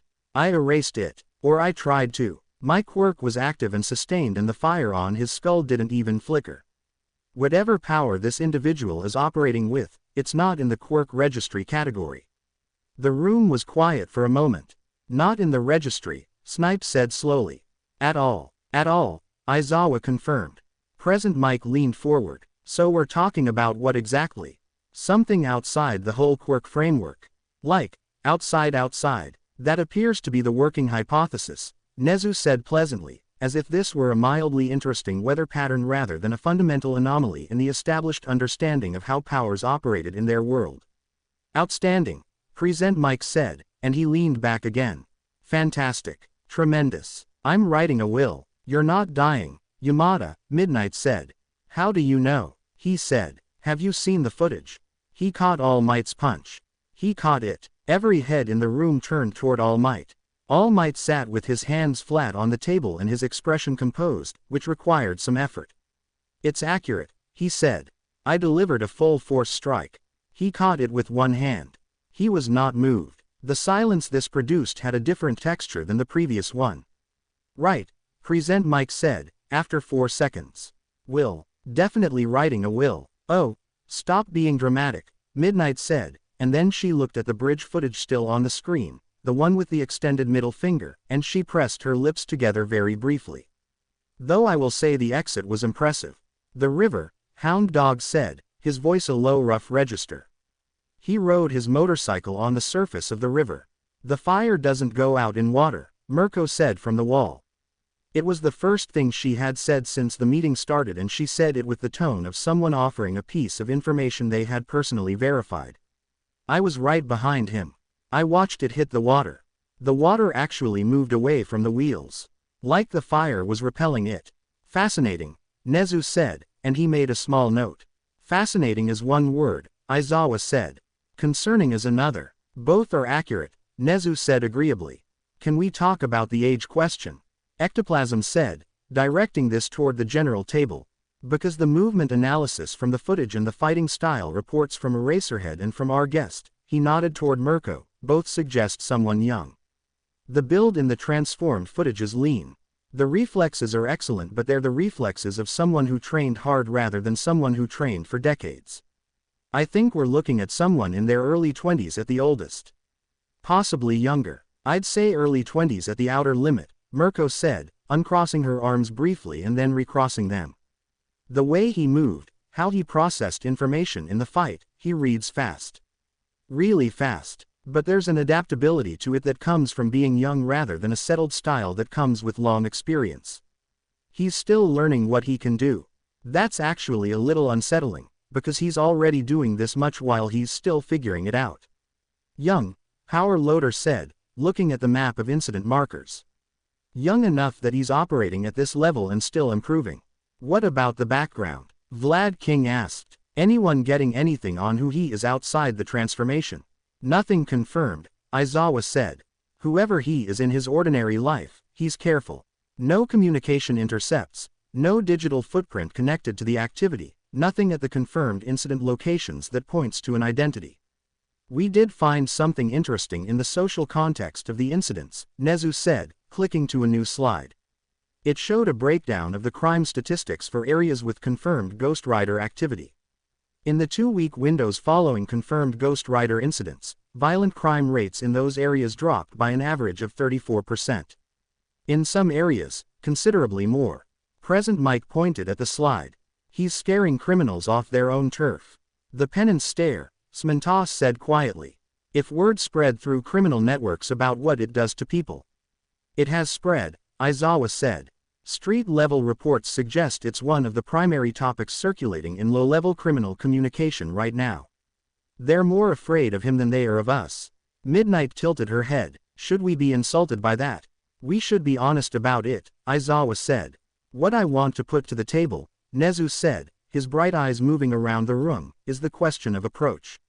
We have an entity operating in our city with power outside our classification framework, demonstrating consistent precision in target selection, protecting civilians, and producing measurable reductions in violent criminal activity.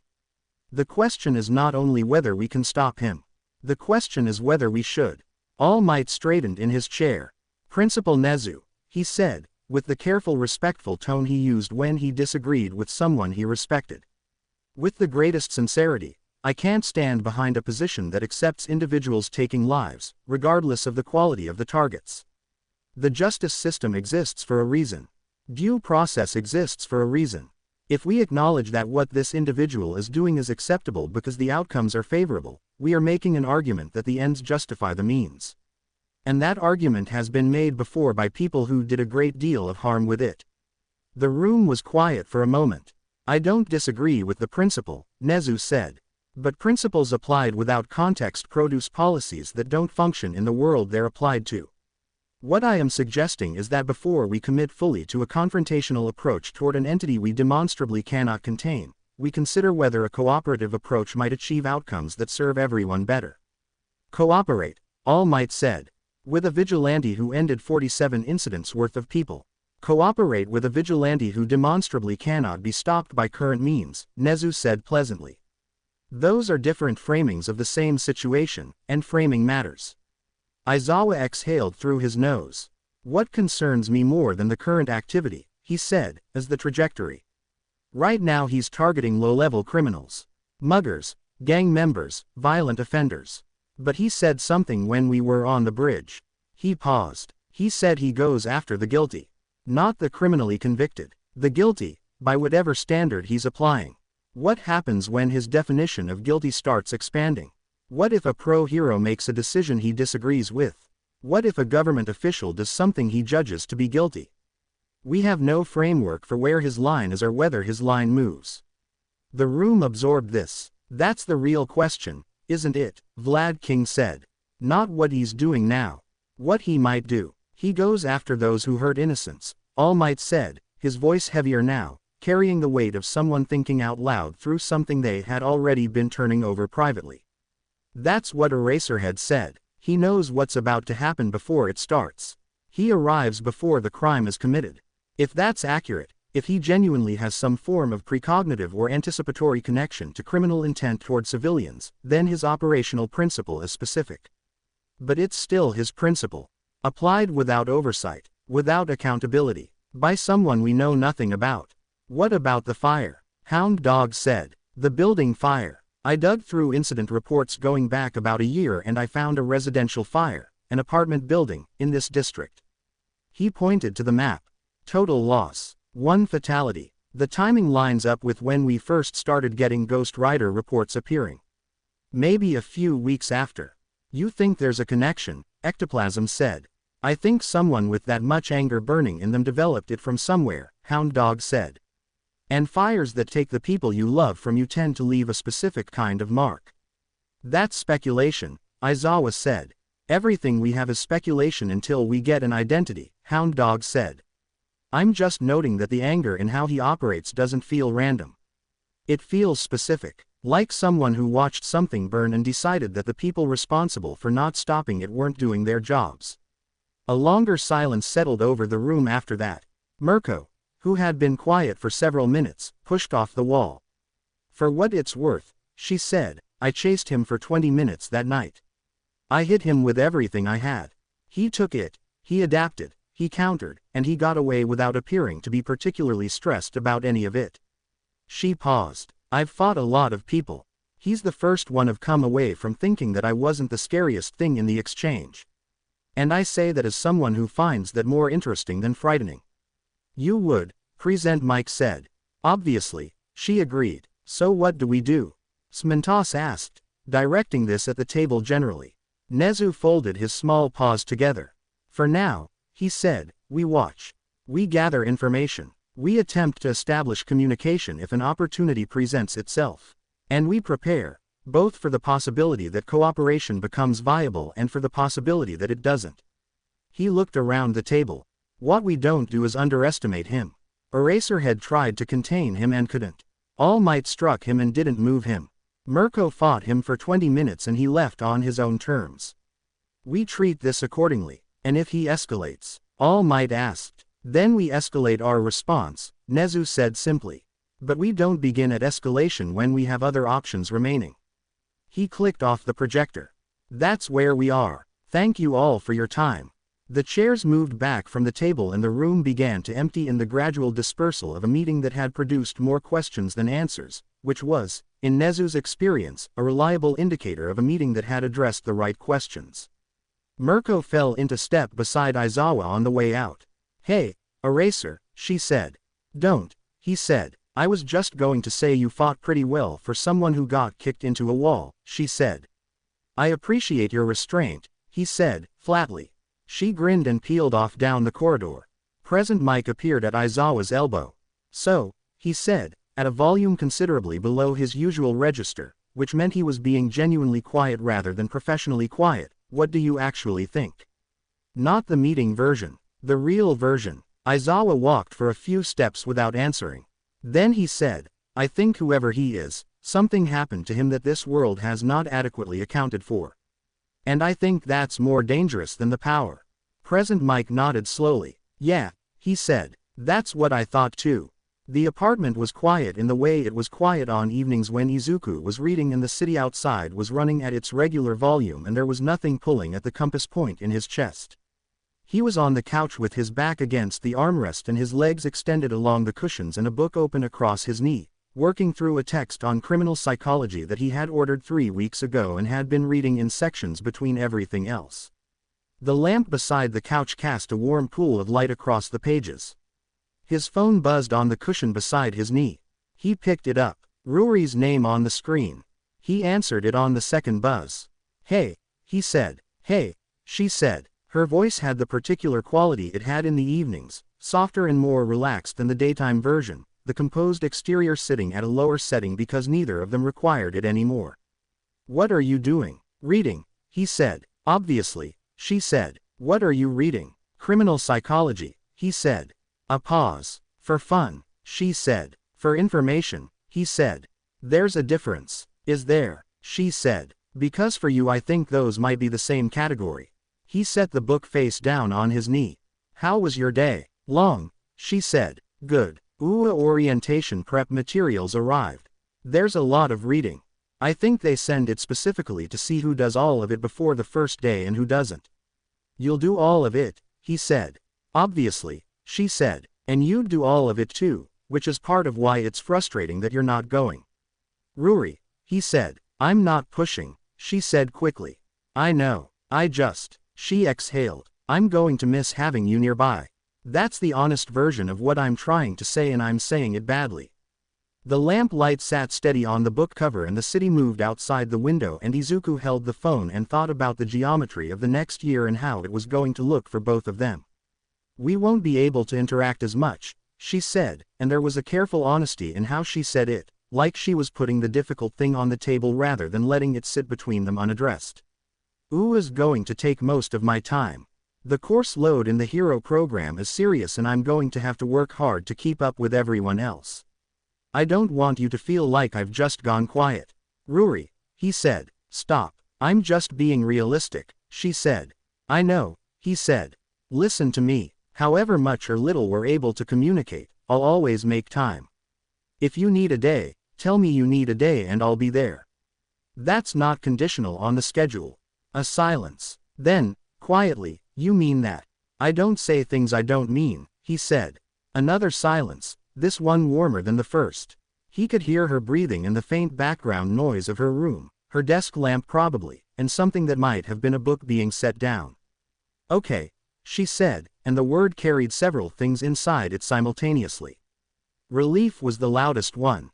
Okay, good, he said. You're annoyingly steady sometimes, you know that. She said. I've been told, he said. She laughed, clear and short and real. I'll let you get back to your criminal psychology reading, she said. For information, he confirmed. Good night, Midoriya, she said, and she said it the way she said it when she was smiling. Good night, Ruri, he said. He set the phone down and picked his book back up and read for another 40 minutes. Then he closed it and set it on the low table and went to the kitchen and put together a straightforward meal, rice from the cooker and a tin of fish and some vegetables he cut quickly on the board and arranged in a bowl with a small amount of soy sauce. He ate at the table rather than the couch because he had made himself a rule about eating at an actual surface rather than in front of the television, which was a small thing but was the kind of small thing that accumulated into the shape of a life. He washed the bowl and the chopsticks and dried them and put them away. Then he stood at the kitchen counter and closed his eyes. He extended his awareness outward the way he had learned to do, reading the city's texture through the compass function of the spirit of vengeance, feeling for the sharp directional pull that meant innocent blood was close to being spilled somewhere in the urban sprawl beyond his window. He held the attention for a full minute, thorough and methodical, covering the range in every direction. Nothing. The city was, for this specific evening, quiet in the way that mattered. He exhaled slowly through his nose, no flame on this one, just breath, and he felt the relief of it move through him like the release of a held muscle. He stood at the counter for a while longer, not doing anything specific, just being still, which was something he had learned to value in the gaps between the parts of his life that weren't still. The thought arrived the way it always arrived, not loudly but persistently, surfacing from somewhere below the level at which he conducted his ordinary thinking. The more he used the spirit of vengeance, the more of it was inside him. Not literally, not in any physical sense he could point to, but in the way that anything used extensively became integrated into the person using it. He could feel the hellfire in his resting state now, present and breathing at a depth that hadn't been accessible to him 10 months ago.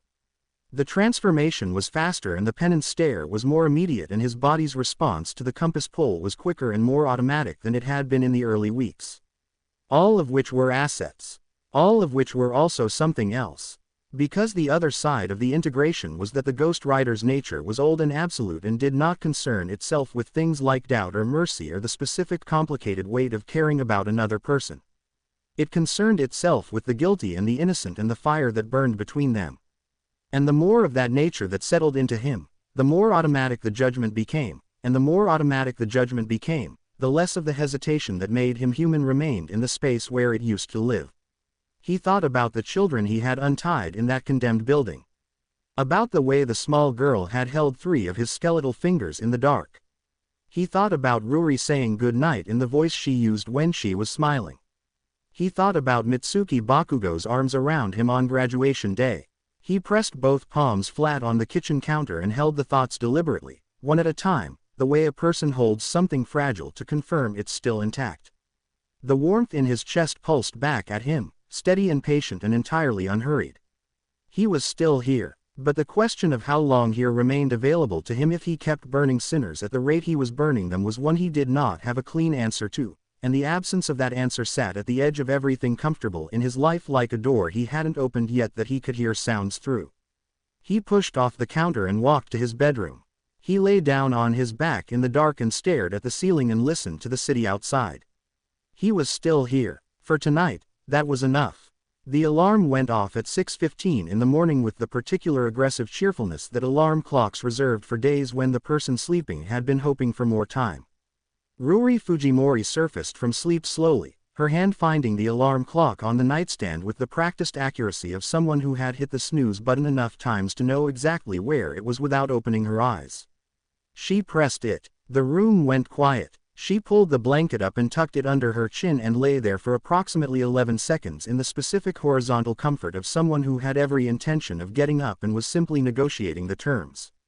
Then it landed. First day. She sat up. The UA uniform was already hanging on the hook behind her bedroom door, pressed and ready, because she had hung it there the night before specifically so that the morning version of herself would have no excuse for delay. She looked at it for a moment in the early light coming through the curtains, the dark navy fabric and the gold buttons, and something moved in her chest that sat between excitement and the particular variety of terror that came from wanting something badly enough that the possibility of failing at it became genuinely significant.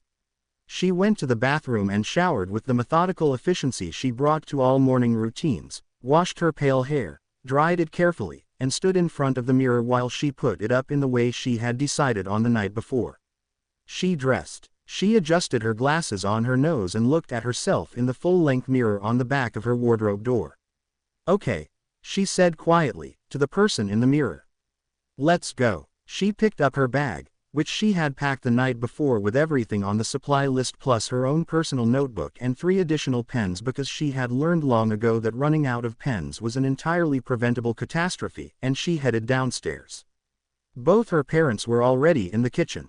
Kenji Fujimori was at the table with his coffee and his work bag ready beside his chair, dressed for the office, his dark hair combed precisely back the way it always was.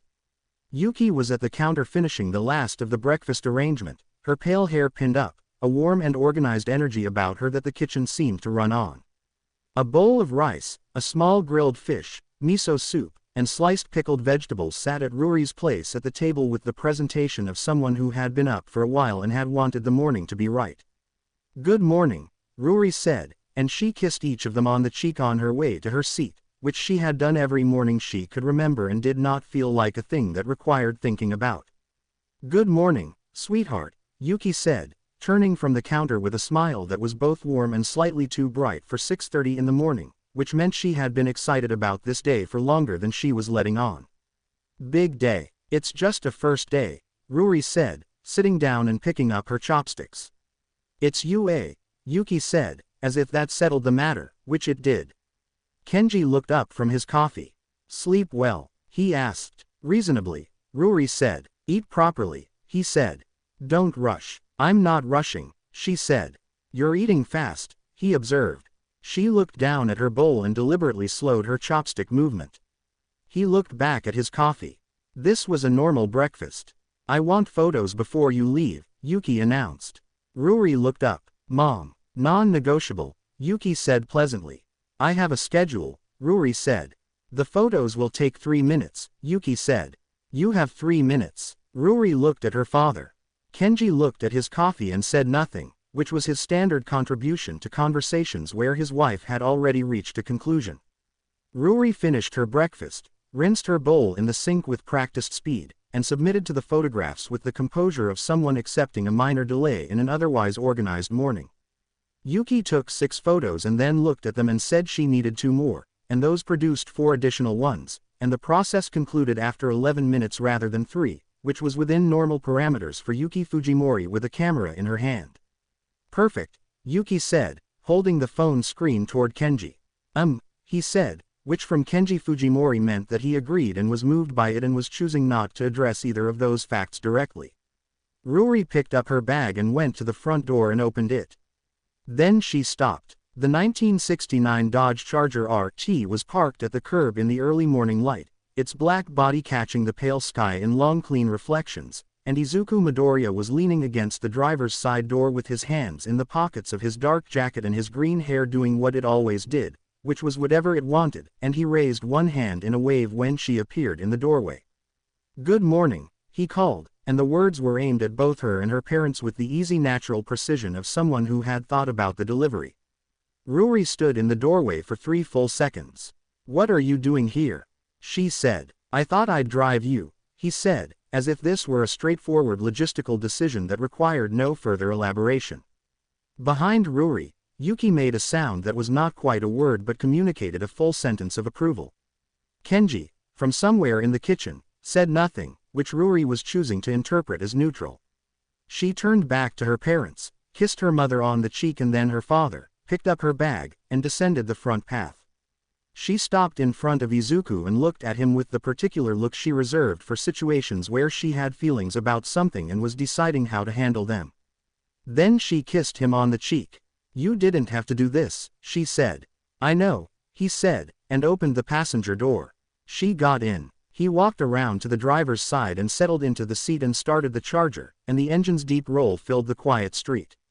Through the windshield, Ruri could see her mother still standing in the front doorway with her hand pressed over her mouth and her phone in her other hand, clearly taking more photographs. "She's going to send those to her whole contact list," Ruri said. "Probably," Izuku agreed, and pulled away from the curb. They talked on the way there. Not about anything that required significant weight, just the ordinary comfortable conversation of two people who had learned each other's cadence well enough that silence was as functional as talking. He asked her if she had slept properly and she told him reasonably, and he made the sound he made when he accepted an answer without fully believing it. She told him about the supply list and the briefing materials UA had sent and the 2 sections of the orientation packet she had read 3 times because they seemed important. He listened with the quality of attention he gave to things he was genuinely interested in rather than things he was performing interest in, which was a distinction she had learned to recognize in him and valued considerably. The city moved past the charger's windows and the morning grew brighter, and then the gates of UA High came into view. Ruri had seen photographs. She had read the campus specifications in the guidebook they had sent. Neither of those things had entirely prepared her for the building in person, which was large in the way that certain things were large, not just in dimensions but in presence, sitting against the sky with the confident permanence of something that had decided it belonged exactly where it was and had never reconsidered. She looked at it through the windshield. "It's something, isn't it?" she said. Izuku was quiet beside her for a moment. "Yeah," he said. Something in his voice sat with the word longer than necessary before he put it down and moved on. She looked at him briefly. She understood what was in that pause. She didn't push it. He stopped the car near the entrance and she opened her door and stepped out, adjusting her bag strap on her shoulder, and she stood for a moment in the morning air looking up at the building. Then she closed the passenger door and walked around to the driver's side window, which Izuku had already lowered. She leaned in and kissed him once, clear and quick, and he looked at her with the specific expression he only had at specific moments, the one where the composed exterior became briefly and entirely transparent. "Good luck," he said. "Thank you," she said, "for this morning." "Go," he said. She smiled and straightened and walked toward the entrance, and she did not look back. Not because she didn't want to but because she knew if she did she would stand there longer than she could afford. Behind her, the charger's engine idled for a moment. Then she heard it pull away. She walked into UA High. The hallways were wide and clean and moving with students, many of whom were clearly also first years navigating the same basic challenge of finding where they were supposed to be without looking like they were finding where they were supposed to be. Ruri navigated through them with the quiet efficiency she brought to most physical spaces, reading the signage and building her internal map as she went. She found the door to Class 1A at the end of a corridor. It was large, considerably larger than any classroom door she had encountered in her previous schooling, built at a scale that suggested whoever had made it was accounting for students with quirks that affected their physical dimensions. The label on the door plate read exactly as the assignment letter had said it would. She stood in front of it for a moment, adjusted her bag, and pushed it open. The room was already partially occupied, and the first thing she registered was the argument. A tall young man with dark hair cut precisely and square-framed glasses was standing near the front of the room in a posture of rigid formal address, his hand raised in what appeared to be a prepared point, directing himself toward a blonde student seated with his feet on the desk and his expression communicating a comprehensive lack of interest in the formal address being directed at him. The level of disrespect you're showing toward this institution and toward your fellow students is genuinely alarming. The tall young man said, his voice precise and earnest in equal measure. Putting your feet on school property in that manner is a direct violation of the conduct expectations outlined in the UA Student Handbook, Section 3, which I took the time to read in full before arriving today. The blonde student, who Ruri recognized immediately because 3 years of Aldera Junior High had made his particular brand of aggressive disinterest very familiar, looked at him. "Get out of my face," Katsuki Bakugo said. "I will not," the tall young man said. "Your attitude suggests you're here for the wrong reasons entirely. Are you actually intending to be a hero with that disposition?" "I'm going to be the best hero there is," Bakugo said, and the flatness in his voice was the kind that came from someone who had said something so many times that saying it again was automatic. "And I'll have a great time crushing everyone in this room to prove it. That include you. So sit down and shut up." The tall young man looked at him with an expression of genuine alarm that shifted rapidly into deeply committed disapproval. He opened his mouth to respond and then his attention moved past Bakugo to the doorway where Ruri was standing. "You," he said, and he came toward her with the long-legged stride of someone who moved with the same precise energy he brought to everything else. He stopped in front of her and bowed at a formal angle. "I am Tenya Iida from Sumei General Academy. It's a genuine pleasure to meet you again." Ruri blinked once. Then she recognized him. The entrance exam. The tall student she had noticed running assessment laps in her peripheral vision during the practical portion. "Fujimori," she said, and bowed back, though at a slightly less severe angle. "Ruri Fujimori, it's good to meet you properly, Iida-kun." "I knew it," Iida said, with the energy of someone confirming a theory they had been developing. He straightened and his hands moved in the rigid chopping gestures that appeared to be his natural accompaniment to enthusiastic speech. "You must have uncovered a fundamental insight into the examination structure that the rest of us missed entirely. Your final point total reflected a level of strategic understanding well beyond what the surface parameters of the exam suggested. I must know your approach." "I wouldn't call it an insight exactly," Ruri said. "I had a friend help me analyze my quirk before the exam. He pointed out applications I hadn't considered. It made a difference in how I approached the practical portion." "A friend," Iida repeated, processing this with the solemn respect of someone filing it as significant data. "Someone with considerable analytical ability, clearly. You're being modest, Fujimori-san. The results speak to a genuine understanding of strategic quirk application under pressure." "Or I just got lucky with the rescue component," she said. "Luck and preparation are not mutually exclusive," Iida declared. "In fact, preparation is the mechanism by which one creates the conditions that others observe and attribute to luck." Ruri looked at him for a moment. "That's actually a reasonable point," she said. Iida appeared to glow slightly at this acknowledgement. From behind her, Bakugo made a short sound that communicated precisely what he thought of the reunion and its content. Ruri didn't turn around. She had spent 3 years of junior high perfecting the particular skill of not turning around when Katsuki Bakugo made sounds in her direction. She was aware of his attention on her, though not in the way his attention had moved through rooms in junior high, broad and contemptuous toward everything equally. This was more specific, directed, the attention of someone who had registered a variable they hadn't accounted for and didn't like the implications of its presence here. Ruri's presence at UA was apparently an irritant to him beyond the standard irritation, and she had a reasonable theory about why. He had wanted to be the only student from Aldera in this class. He had gotten most of that wish. "It's you." She turned. The girl who had come through the door behind her crossed the room in 4 fast steps and wrapped her arms around Ruri with the complete physical commitment of someone who had decided that circumstances definitely warranted a hug and had not paused to verify consent before executing the decision. She was brown-haired and round-faced and her expression was the specific combination of relieved and delighted that produced in most people an immediate and involuntary warmth. Ruri, who was not a person who defaulted to physical contact with people she had spoken to once during a high-stress examination, stood inside the hug for approximately 2 seconds adjusting to the situation. Then she patted the girl on the back because it seemed like the right response. It's so good to see you again. The girl said into Ruri's shoulder. I was hoping you'd be here. I looked for you after the results posted but I couldn't find any contact information and I didn't know your name yet and I just kept thinking I really hope that girl with the crystals got in because she absolutely deserved it. She released Ruri and stepped back and looked at her with eyes that were large and warm and entirely genuine. You saved me during the exam, she said. That barrier you put up. I would have been seriously hurt without it. Anyone would have done the same thing, Ruri said.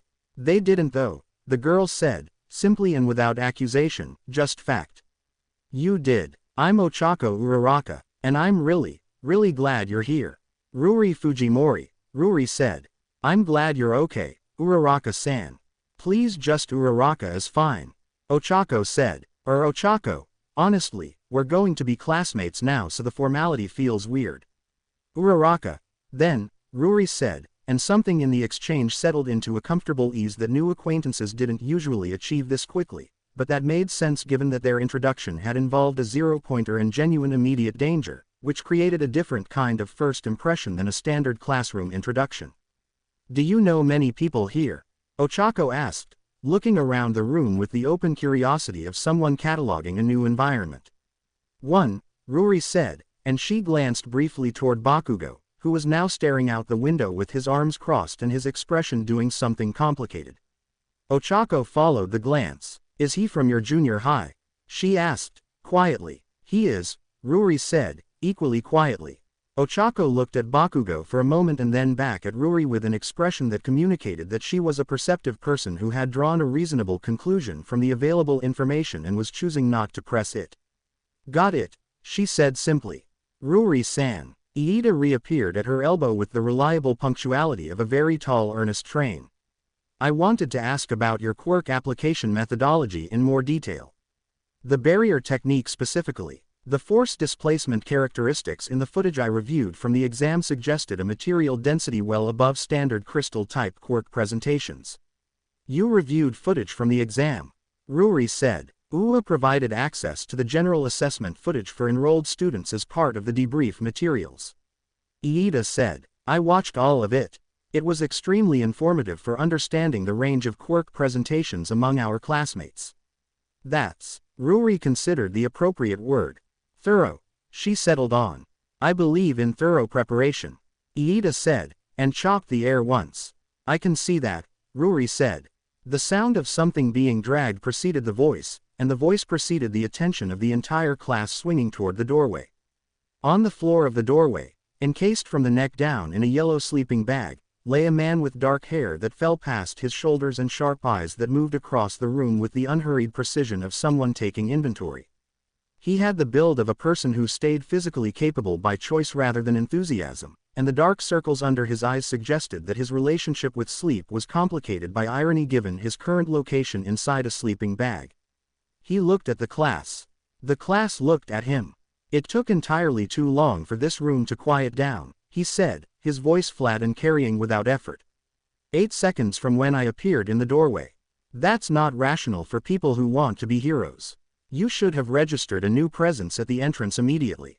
He unzipped the sleeping bag with one hand and stepped out of it with the particular practiced ease of a person who had performed this movement many times and had decided long ago that it was not a moment requiring comment.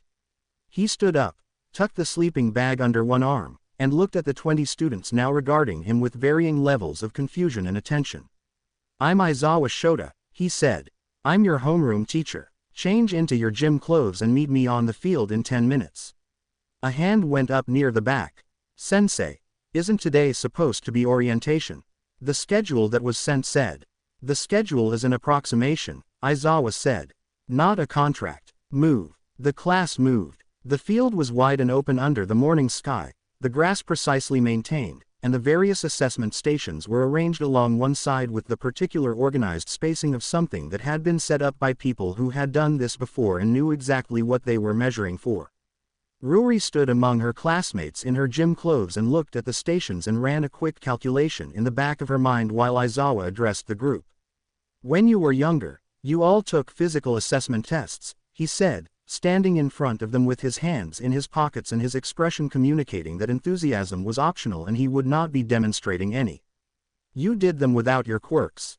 No exceptions, no accommodations, no adjustments. He paused. Today you're going to do a similar assessment. But this time, you can use your quirks as much as you want. The energy in the group shifted immediately, the specific shift of people who had been given permission to do something they had been wanting to do and were recalibrating their expectations accordingly. A pink-haired girl with pink skin and dark eyes near the front of the group clasped her hands together. "This is going to be so fun," she said. Aizawa turned to look at her with an expression that was not precisely unkind but was comprehensively unmoved. "I don't approve of that attitude," he said. "This isn't entertainment. This is assessment." He let a pause sit. "The student who places last in the overall assessment will be expelled." The silence that followed was immediate and absolute. "Expelled," someone said, from somewhere in the group. "But it's the first day." "Yes," Aizawa said. "That's..." The same voice tried to find the word. "Rational," Aizawa said. "UA has a limited number of spaces. Filling them with students who cannot demonstrate a baseline standard of performance on the first day isn't a use of those spaces that benefits anyone, including the students." He looked across the group with the flat practical attention of someone stating facts rather than opinions. "Bakugo. Softball throw. You're first." Katsuki Bakugo was already stepping forward before his name was fully out. He picked up the softball from the equipment table, rolled it once in his palm, and walked to the throwing circle with the economical stride of someone who had already decided exactly what they were going to do. He stood in the circle. He looked at the field in front of him. "Die," he said, casually, and threw. The explosion that accompanied the release was contained and directed, the force channeling entirely through the throw rather than dispersing outward, and the ball left his hand at a velocity that made tracking it visually difficult. It disappeared into the sky above the field and did not come down within visible range. The device in Aizawa's hand produced a number. 705.2 meters, he announced. Several people in the group made sounds. The kind of sounds people made when a number was larger than their expectations had prepared them for. Bakugo walked back from the throwing circle with his hands in his pockets and his expression communicating nothing except that this result was approximately what he had expected and therefore not interesting. The energy in the group opened up after that, students leaning toward each other with the excited lateral conversations of people who had just seen the scale of the playing field and were revising their approach accordingly. The pink-haired girl said something to the student beside her. Ochako Uraraka looked at her own hands with a focused expression. Iida was standing straight with his arms at his sides doing what appeared to be mental calculation. Ruri stood and looked at the field and did her own calculation. 705.2 meters. Bakugo's output with a strength and explosion quirk on a throwing assessment. Her crystal manipulation at current development didn't produce that kind of raw force output, which meant her softball throw number was going to be somewhere in the moderate range unless she applied the quirk to the throw mechanics in a way she hadn't specifically practiced. She thought about what Izuku had told her. Coat the throwing arm. Transfer force through the crystal. The crystal doesn't just protect the surface it covers. It channels energy through it. Apply the coating to the arm at full output before the throw and let the crystal's density transfer additional momentum through the release point. She hadn't tested this exact application at full exertion. She had tested the principle. That was going to have to be enough for now. She looked at the assessment stations along the field and she looked at the 19 other students around her and she did the arithmetic of where she needed to place. Not last. That was the requirement. Everything else she could work with. Just not last. She took a breath and settled herself into the particular focused calm that Izuku's training sessions had taught her to find under pressure, the quiet underneath the noise of everything uncertain, where the things she actually knew how to do lived and waited. She was going to be okay. She had to be. The assessment began with the 50-meter dash, and the field took on the focused energy of students who had spent years being told to hold back, finally being told not to. Tenya Iida went in one of the first groups, and the result required no analysis to understand. The moment the start signal fired, the engines in his calves roared to life with a sound like a machine pushing past its governed limit, and he covered the 50 meters in a time that made the digital display seem like it had made an error before everyone accepted that it hadn't. He came to a stop at the far end and turned around with his arms moving in the rigid chopping pattern that appeared to accompany most of his stronger emotions. My quirk is a powerful asset for straight-line acceleration. he announced to no one in the room who had asked. Ochako Uraraka went in the next group, and before the signal fired she touched the material of her gym clothes with a light, deliberate contact that released the weight from the fabric entirely.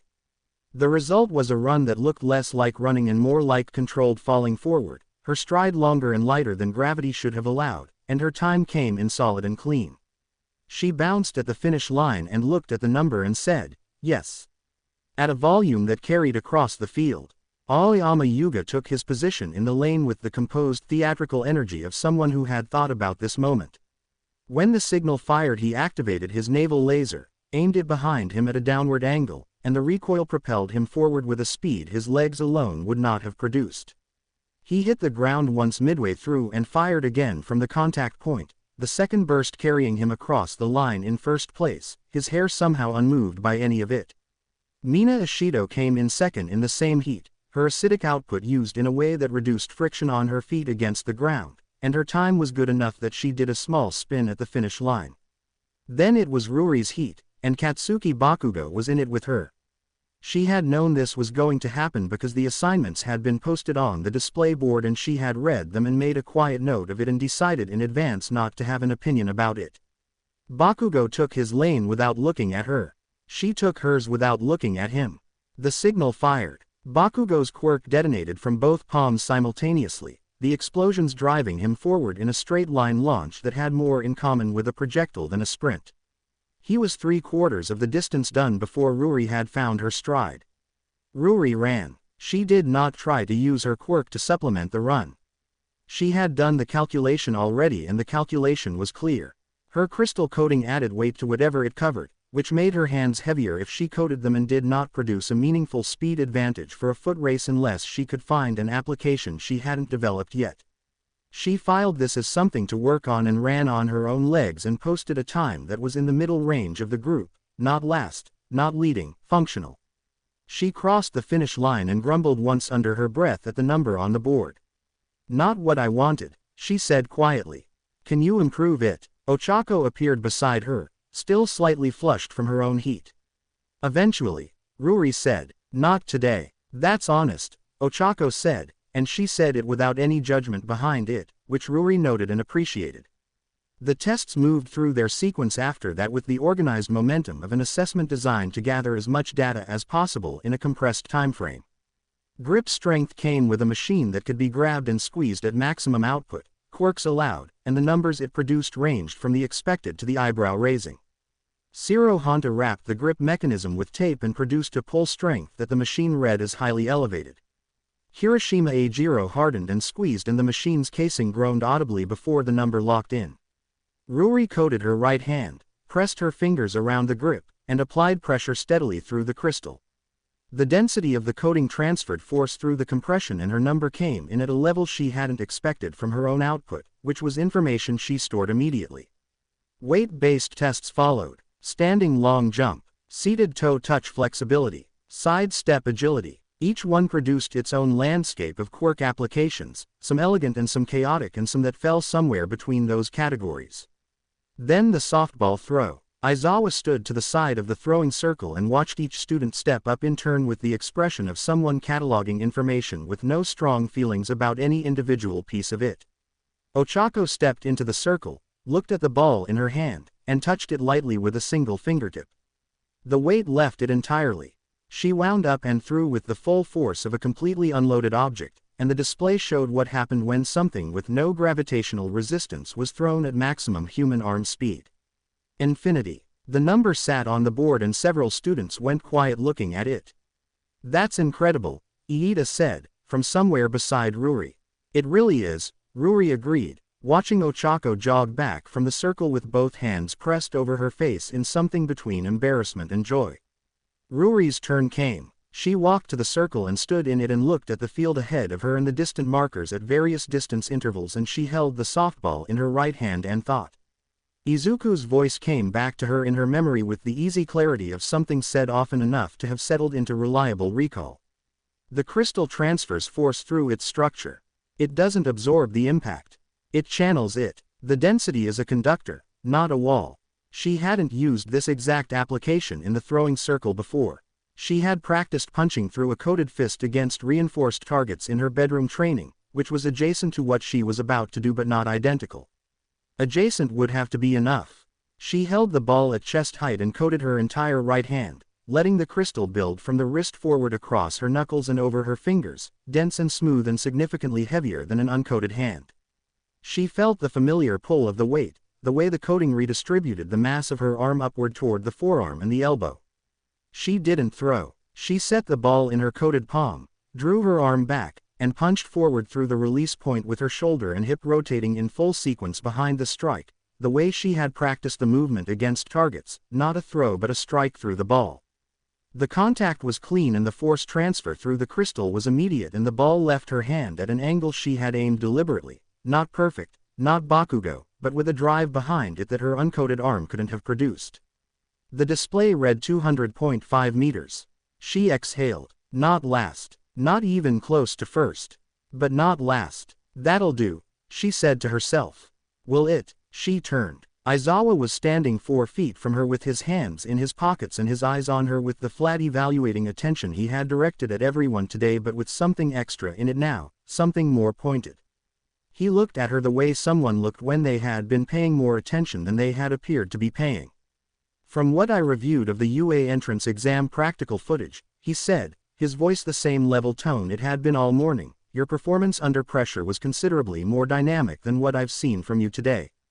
You generated a barrier under a 0-pointer's kinetic disruption event. That's not a mediocre output. What I'm seeing right now is, my quirk is defense-based at its foundation, Ruri said, and she looked at him directly with the same steadiness she had looked at her principal with on graduation day, which was the kind of look that had developed over several months of living adjacent to Izuku Midoriya's complete indifference to being intimidated. Its best applications come when I'm responding to a threat. When I'm challenged. The offense component exists but it costs more because I have to generate the pressure internally instead of redirecting external force through the crystal. She paused. This assessment isn't challenging me. It's measuring me in static conditions. And I'm not going to drain my output for a softball throw when the conditions don't require it. Aizawa looked at her. Additionally, she said, and she held his gaze without breaking it, you're not going to expel anyone today. The field was quiet around them in a way that had not been present 10 seconds ago. Is that so? Aizawa said. You told us before we started that UA's approach gave teachers freedom in their methods, she said. You've been running this assessment to identify how each student thinks and adapts, not just what numbers they post. The expulsion threat is a pressure variable. It changes how students make decisions and it shows you who can function rationally under that kind of pressure. But expelling a first-year student on the first day of the hero course, based on a single assessment, would be a resource loss that doesn't serve UA's interests or the hero program's output. You know that. We're being observed. The assessment data is the point. The expulsion is not. Aizawa looked at her for a long moment. Then something moved at the edge of his expression that was not quite a smile but occupied the address where a smile would live if he decided to have one. Right on the nose, he said. You're the first student today who figured out the logical ruse. He looked at her for one more second. Don't let it make you lazy. I won't, she said. He turned and walked back toward the center of the field. Ruri exhaled through her nose and walked back to where Ochako was standing. What just happened? Ochako said, very quietly. He was bluffing, Ruri said. About the expulsion, Ochako said. About the expulsion, Ruri confirmed. Ochako stared at her. How did you know? I had a good teacher, Ruri said. The final results were posted on the display board and Aizawa walked the class through the rankings with the same flat efficiency he had brought to the whole morning. Ruri scanned the list and found her name at 15th place and felt the tension in her shoulders release degree by degree. Not first, not impressive, but not last, and she was going to have the full year to improve every number on that list, which was what it was actually for. The last place position belonged to Minoru Mineta, who was looking at the board with the expression of someone about to make an announcement. And regarding the expulsion, Aizawa said, before Mineta could speak. I was lying. The sound that came from the group was not quite a collective exhale and not quite a collective outcry, but it contained elements of both. Mineta sat down on the grass with his hands pressed to his face and made a sound that suggested relief had physically collapsed him. Several other students made sounds ranging from laughing to deeply annoyed. "That's cruel," someone said, though not loudly enough to be a direct accusation. "That's assessment," Aizawa said, without any indication that cruel was a category he found meaningful in this context. "Change out of your gym clothes and return to the classroom. Tomorrow's schedule is more demanding than today's was. Adjust your expectations accordingly." He walked off the field without looking back. Midnight and Present Mike materialized from the side of the building where they had apparently been observing, which explained certain things about the composition of the morning that Ruri filed away for future reference. Present Mike caught up to Aizawa halfway across the field and held out his phone at arm's length with the screen facing the other man. "Hey, Eraser," he said, "you need to see this. It came in about an hour ago." Midnight walked beside Present Mike and her expression had already settled into something more serious than her usual mode. "It's the Ghost Rider again," she said. "Last night. 2 separate incidents." Aizawa stopped walking and looked at the screen. The news footage was shaky at the edges in the way that phone-captured video always was, but the subject was clear enough. A residential street, a burning shape on a motorcycle trailing hellfire in both directions, and in the footage's background a cluster of people who were very clearly moving away from what appeared to have been a threat rather than toward one. The caption at the bottom of the news broadcast read, 15 civilians rescued. 20 criminal fatalities. Ghost Rider linked to both incidents. Aizawa looked at the screen for a long time. 20, he said. 20 confirmed, Present Mike said, and his voice had dropped to its genuine register rather than its broadcast register. "He's accelerating," Aizawa said, and the word came out flat but not without weight behind it. He handed the phone back and looked at the field where his students were gathering their things. He looked at the footage one more time in his memory and then he looked away. "We need to update Nezu. Already scheduled for this evening," Midnight said. He started walking again and didn't say anything else, but the set of his jaw told both of them what they needed to know about where his thoughts were sitting. The school day ended in the organized dispersal of students through the front gate and into the streets beyond it, and Ruri walked out between Iida and Ochako with her bag on one shoulder and the accumulated weight of a full first day settling gradually into the manageable category now that it was behind her. "You called Aizawa-sensei's bluff," Iida said, and he said it with the tone of someone who had been wanting to address this for the last 2 hours and had been waiting for an appropriate conversational opening. In front of the entire class. "On the first day." "I did," Ruri said. "That required considerable confidence," Iida said. "I want you to know that I found it extremely impressive, even if the methodology was irregular by standard student-teacher interaction norms." "Thank you, Iida-kun," Ruri said. "I thought it was amazing," Ochako said, from her other side. "I was standing there thinking please be right, please be right, please be right, and you were right." "The logic was sound," Ruri said. "It wasn't that difficult to follow once you started looking at the assessment as a data-gathering exercise rather than an elimination round." "You make it sound simple," Ochako said. "I had good guidance," Ruri said, and she meant it in the precise way she had meant it on the field earlier, which was that a specific person with a specific analytical mind had spent several months redirecting how she thought about problems and it had apparently taken hold. A sound reached them from the direction of the road running alongside the school's front approach, low and unmistakable, the deep rolling note of a V8 engine at idle that Ruri's memory had catalogued thoroughly enough to recognize before her eyes confirmed it. The 1969 Dodge Charger sat at the curb 20 meters ahead with its engine running and the driver's window down. Ruri stopped walking. Ochako walked another step and a half before she noticed and stopped too. Iida, whose stride was longer, covered 3 additional steps before his momentum resolved.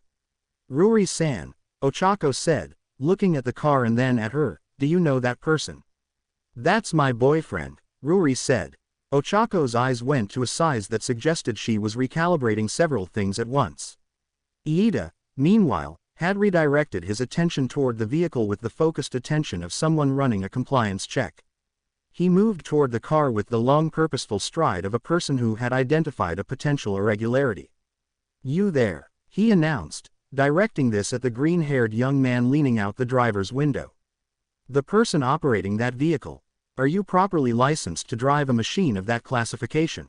You appear to be quite young and I want to ensure that all appropriate legal requirements have been satisfied before. Izuku reached into his jacket pocket and held his license out the window. Iida took it. He examined it. He held it at 2 different angles. He looked at Izuku. He looked at the license again. He handed it back with a single firm nod. Everything appears to be in order, he announced. My apologies for the interruption. I am Tenya Iida from Class 1A. It's a pleasure to meet you. Midoriya Izuku, Izuku said. Nice to meet you. He got out of the car. He was wearing a dark jacket over a plain shirt and his green hair was doing what it always did, and he looked at the 3 of them with the calm attentive expression he wore when he was reading a situation before he said anything about it. His eyes moved to Ruri first and his expression settled into the version of itself that it only settled into when she was in the frame. How was it? He said. Long, she said. Educational. I'll tell you in the car. She looked at Ochako and Iida. Izuku, this is Uraraka Ochako and Tenya Iida. They're in my class. Hey, Izuku said, and he nodded at each of them. Ochako raised her hand in a wave, looking at him with the open evaluating curiosity of someone trying to understand how a person she had just met connected to a person she had been walking with all day. Hi, she said. It's great to meet you. You too, Izuku said. Iida extended his hand forward with the arm movement of someone who had practiced handshakes and believed in them. Izuku accepted the handshake and matched the grip, and Iida looked satisfied with the firmness of it. Ruri-san has demonstrated impressive analytical capabilities today, Iida said. She correctly identified our teacher's assessment strategy within the first test sequence. She is clearly a credit to her educational background. Izuku looked at Ruri with the slight expression adjustment that in his face meant he was quietly pleased about something. Is that right? He said. Don't, Ruri said. I didn't say anything, he said. You were going to, she said. Ochako looked between them and pressed her lips together against something that was clearly trying to become a smile. Izuku stepped forward and without any particular announcement picked Ruri up by the waist with straightforward ease, lifting her off the pavement cleanly, which produced an undignified sound from her that she would not have made if she had been warned. He turned toward the car. If you'll excuse us, he said, to Iida and Ochako, in the tone of someone concluding a very normal interaction, I'd like to take this one home. It was good meeting you both. It was wonderful meeting you too. Ochako called after them, and she was definitely smiling now, not even attempting to manage it. The formalities were entirely satisfactory. Iida added, at appropriate volume. Izuku settled Ruri into the passenger seat, closed the door, and walked around to the driver's side. He started the engine and the charger pulled away from the curb with its low rumble rolling down the school road. Ruri sat in the passenger seat looking forward with her arms crossed and her cheeks carrying more warmth than the afternoon temperature accounted for. You lifted me, she said. I noticed, he said. In front of my new classmates, she said. They seemed fine with it, he said. She turned to look at him. He was watching the road with the neutral expression of someone who had done a completely reasonable thing and was content with that assessment. She held the look for 4 seconds. You're impossible, she said. Tell me about the assessment, he said. She told him. All of it, from the 50-meter results to the ball throw to the confrontation with Aizawa on the field, and he listened the way he listened, which meant completely and without interrupting, and when she finished with the part about calling Aizawa's bluff he was quiet for a moment. He laughed. Izuku said. Not exactly, she said. He almost did. It was more like he acknowledged it. That's unusual for him, Izuku said. She looked at him. You know who he is. Eraserhead, Izuku said, evenly. Underground hero. His quirk erases other quirks through sustained visual contact. Logical assessment is his primary approach to both heroism and teaching. Getting him to acknowledge a student's read on a situation he designed is not something that happens often. Ruri was quiet for a moment. You really do know everything, don't you? She said. Not everything, he said. Enough. He dropped her at her front gate and she kissed him once and went inside, and he watched the door close before he pulled back out into the street and drove back toward his side of the city. The apartment was quiet when he got back to it, and he changed out of his jacket and sat at his desk and opened his laptop and worked through the online coursework he had loaded for the week. 2 modules in history, 1 in analytical writing, and a mathematics problem set that he completed in 34 minutes and checked once before submitting. He made himself a meal while the submission processed, ate at the table, washed up, and sat on the couch with the city noise outside the window coming in at its evening frequency. He thought about the heroes. They were becoming more organized in how they responded to his activity. The coordination between Eraserhead's groundwork and the police response on the bridge had been better than anything from the earlier months. Someone at UR in the hero system was collating the information from each encounter and building a response framework around it. The daytime incidents were drawing more attention because daylight meant witnesses and witnesses meant footage and footage meant analysis, and the more data they gathered the more precise their next approach was going to be. He was going to need to be better. Not just faster. Better in the ways that mattered when the people coming for him were the best at what they did and were specifically studying how he operated. He closed his eyes and sat still and checked the compass. The sun had been down for 20 minutes and the city's nighttime texture was settling in around the edges of his awareness. He extended his attention outward, methodical and thorough, reading direction and distance and the quality of the pull. His eyes opened. The orange glow was already at their edges before he had fully processed what he was sensing. Two threads pulling from different directions, not simultaneously but in close enough sequence that the second was building while the first was still present. A long night. He stood up from the couch and rolled his shoulders once and looked at the city through the window with the steady resolve of someone who had already made every decision that mattered and was simply ready to act on them. He went to get ready. The night had settled into its deepest hour when the pull came, sharp and directional and immediate, the kind that left no room for gradual preparation. Izuku was already moving before the compass had finished resolving its heading, the Ghost Rider's transformation rolling through him in the smooth practiced sequence it had become over months of use, skin lifting away from bone in quiet curls of orange fire, the motorcycle igniting beneath him as he swung onto it and launched into the city streets. He found them in an underpass 3 blocks from a residential area, a narrow concrete corridor that the city had apparently decided wasn't worth keeping well lit. 5 men had a couple pressed against the far wall, the kind of setup that communicated its intent without requiring explanation.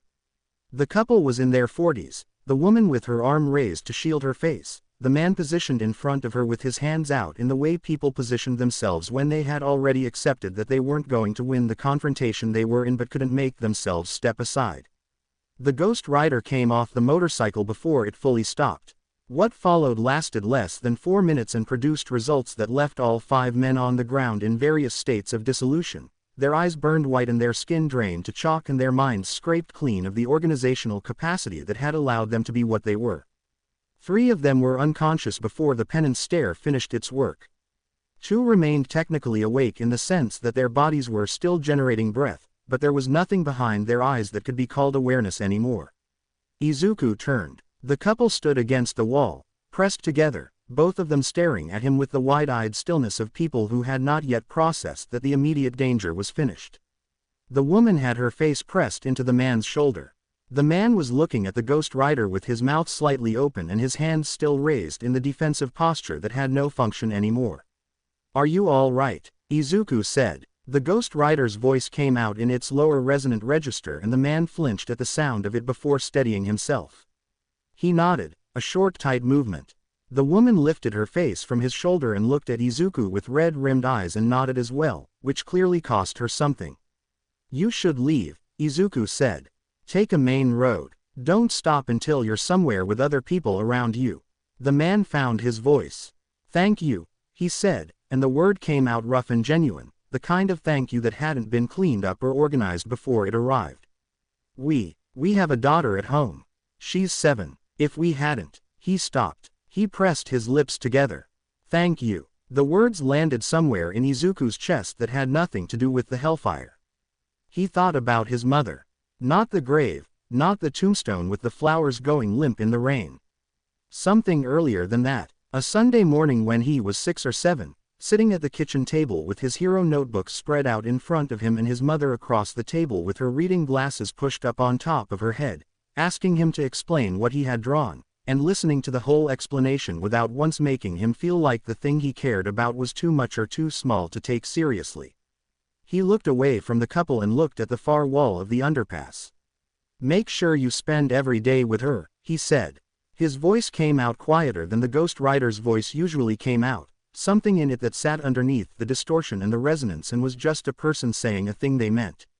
Every single day. And make her happy. The couple left quickly, moving close together, their footsteps fading toward the main road. Izuku stood in the underpass and let the quiet settle around him. He checked the compass. Nothing pulling at him from any direction. The city was still. He turned back toward the motorcycle and had his hand on the handlebar when the flames hit him from above. They came in a column, dense and orange-red and hot in the way that legitimate fire was hot rather than the hellfire's different quality of heat, and they hit him in the back and the shoulders and washed over the Ghost Rider's skull in a wave that produced no injury but produced a very clear message about who had arrived. He looked up. Endeavor descended from the height of the underpass entrance with both fists trailing flame, his massive frame filling the width of the corridor as he landed, the impact sending a shockwave through the concrete floor that cracked the surface in a starburst pattern spreading from both feet. He was in full hero form, his fire beard roaring, his ice-blue eyes finding the Ghost Rider across the space between them with the direct forward intensity of a man who had decided what he was doing before he arrived and was not entertaining alternatives. Enji Todoroki, the number 2 hero, the flame hero Endeavor, looked at the Ghost Rider and said, "You're done operating in this city tonight." "That's a bold statement," Izuku said, "for someone who just fired at someone whose back was turned." "I don't extend professional courtesies to criminals," Endeavor said. "Neither do I," Izuku said. "We have that in common." Endeavor launched. He closed the distance in a straight line charge with his right fist drawn back, trailing a cone of compression-heated air that warped the space behind it, and the punch he delivered to the Ghost Rider's sternum hit with the force of a small detonation. The shockwave cleared the underpass floor of debris in a 3-meter radius and blew out both ends of the corridor in twin blasts of displaced air. Izuku had moved with the impact rather than against it, redirecting the force diagonally so that the full transfer didn't stack, and he came out of the roll 11 meters to Endeavor's right already back on his feet with both hands up. "Harder than that," Izuku said. Endeavor's eyes narrowed and he crossed his wrists in front of him and the fire that erupted from both forearms was hotter and more concentrated than the opening column, shaped by his mastery into a directed blast that Izuku read a half-second before it left Endeavor's hands and stepped sideways out of its path. The blast hit the underpass wall and punched straight through it, leaving a clean circular hole that smoked at its edges. They moved out of the underpass on mutual and spoken agreement, because the enclosed space was accumulating heat at a rate that was going to become a civilian danger faster than either of them wanted. The adjacent lot was wide and empty at this hour, a decommissioned parking structure with its barriers removed, and the fight relocated there with the natural momentum of two opponents who had both assessed the terrain and reached the same conclusion about where to continue. Endeavor came at him with a combination. Left shoulder charge to close distance, right flame enhanced cross to score, transitioning into an upward diagonal flame whip from the same arm that was meant to catch anyone who had ducked the cross. It was powerful and it was practiced and the transitions were tight enough that the windows between each strike were narrow. Izuku slipped the cross and got inside the whip and hit Endeavor in the floating rib with an elbow, stepped back, and then did something that stopped Endeavor in place for a full 2 seconds. He raised his right hand. The hellfire that erupted from his palm wasn't orange. It ran blue-white at the center and shaded out toward orange at the edges, and it shaped itself at Izuku's direction into the exact structure of Endeavor's signature attack, the flashfire fist, the form assembled from observation of Endeavor's own muscle memory and stance and output pattern across the last 30 seconds of combat.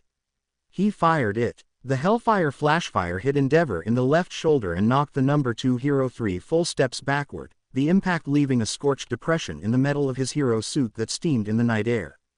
Endeavor stared at him. "You just used my technique," he said, and there was something in his voice that sat between disbelief and fury. "I improved it," Izuku said. "Your version is louder, more impressive looking, but you're extending the windup by half a second longer than necessary, which means anyone who's watching you closely enough can read it coming. I closed that window. You've been watching me," Endeavor said, and his voice had sharpened. "I watch everyone," Izuku said. "It's useful." Endeavor's fire roared higher and he came again, and this time there was less technique in it and more force, which was the response of someone who had been shown something that rattled their framework and was defaulting to power while the framework reassembled itself. The overhead slam he brought down left a crater in the parking structure floor that fractured all the way to the retaining wall, and Izuku sidestepped it and felt the heat rolling off the impact in a wave that would have ended a normal person. He answered with a Hellfire chain. The chain materialized from his left hand in a long sweeping arc and caught Endeavor across the back as the hero straightened from the crater, wrapping twice around his right arm and locking the limb against his side before Endeavor could bring it back up to throw. Endeavor's strength yanked at the chain and the Hellfire in the links held, and for 4 seconds they stood in the empty lot with the chain taut between them and the night air crackling around both of them.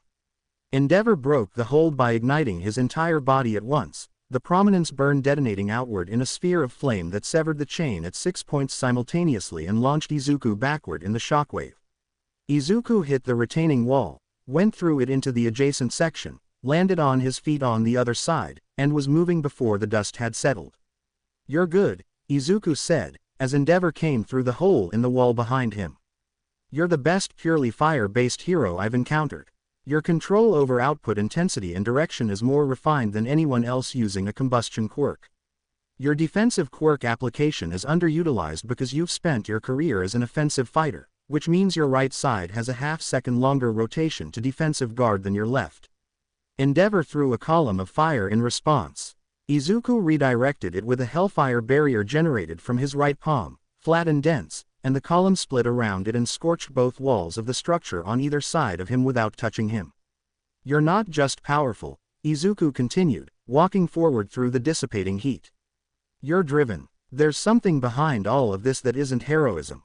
It's been there the whole fight.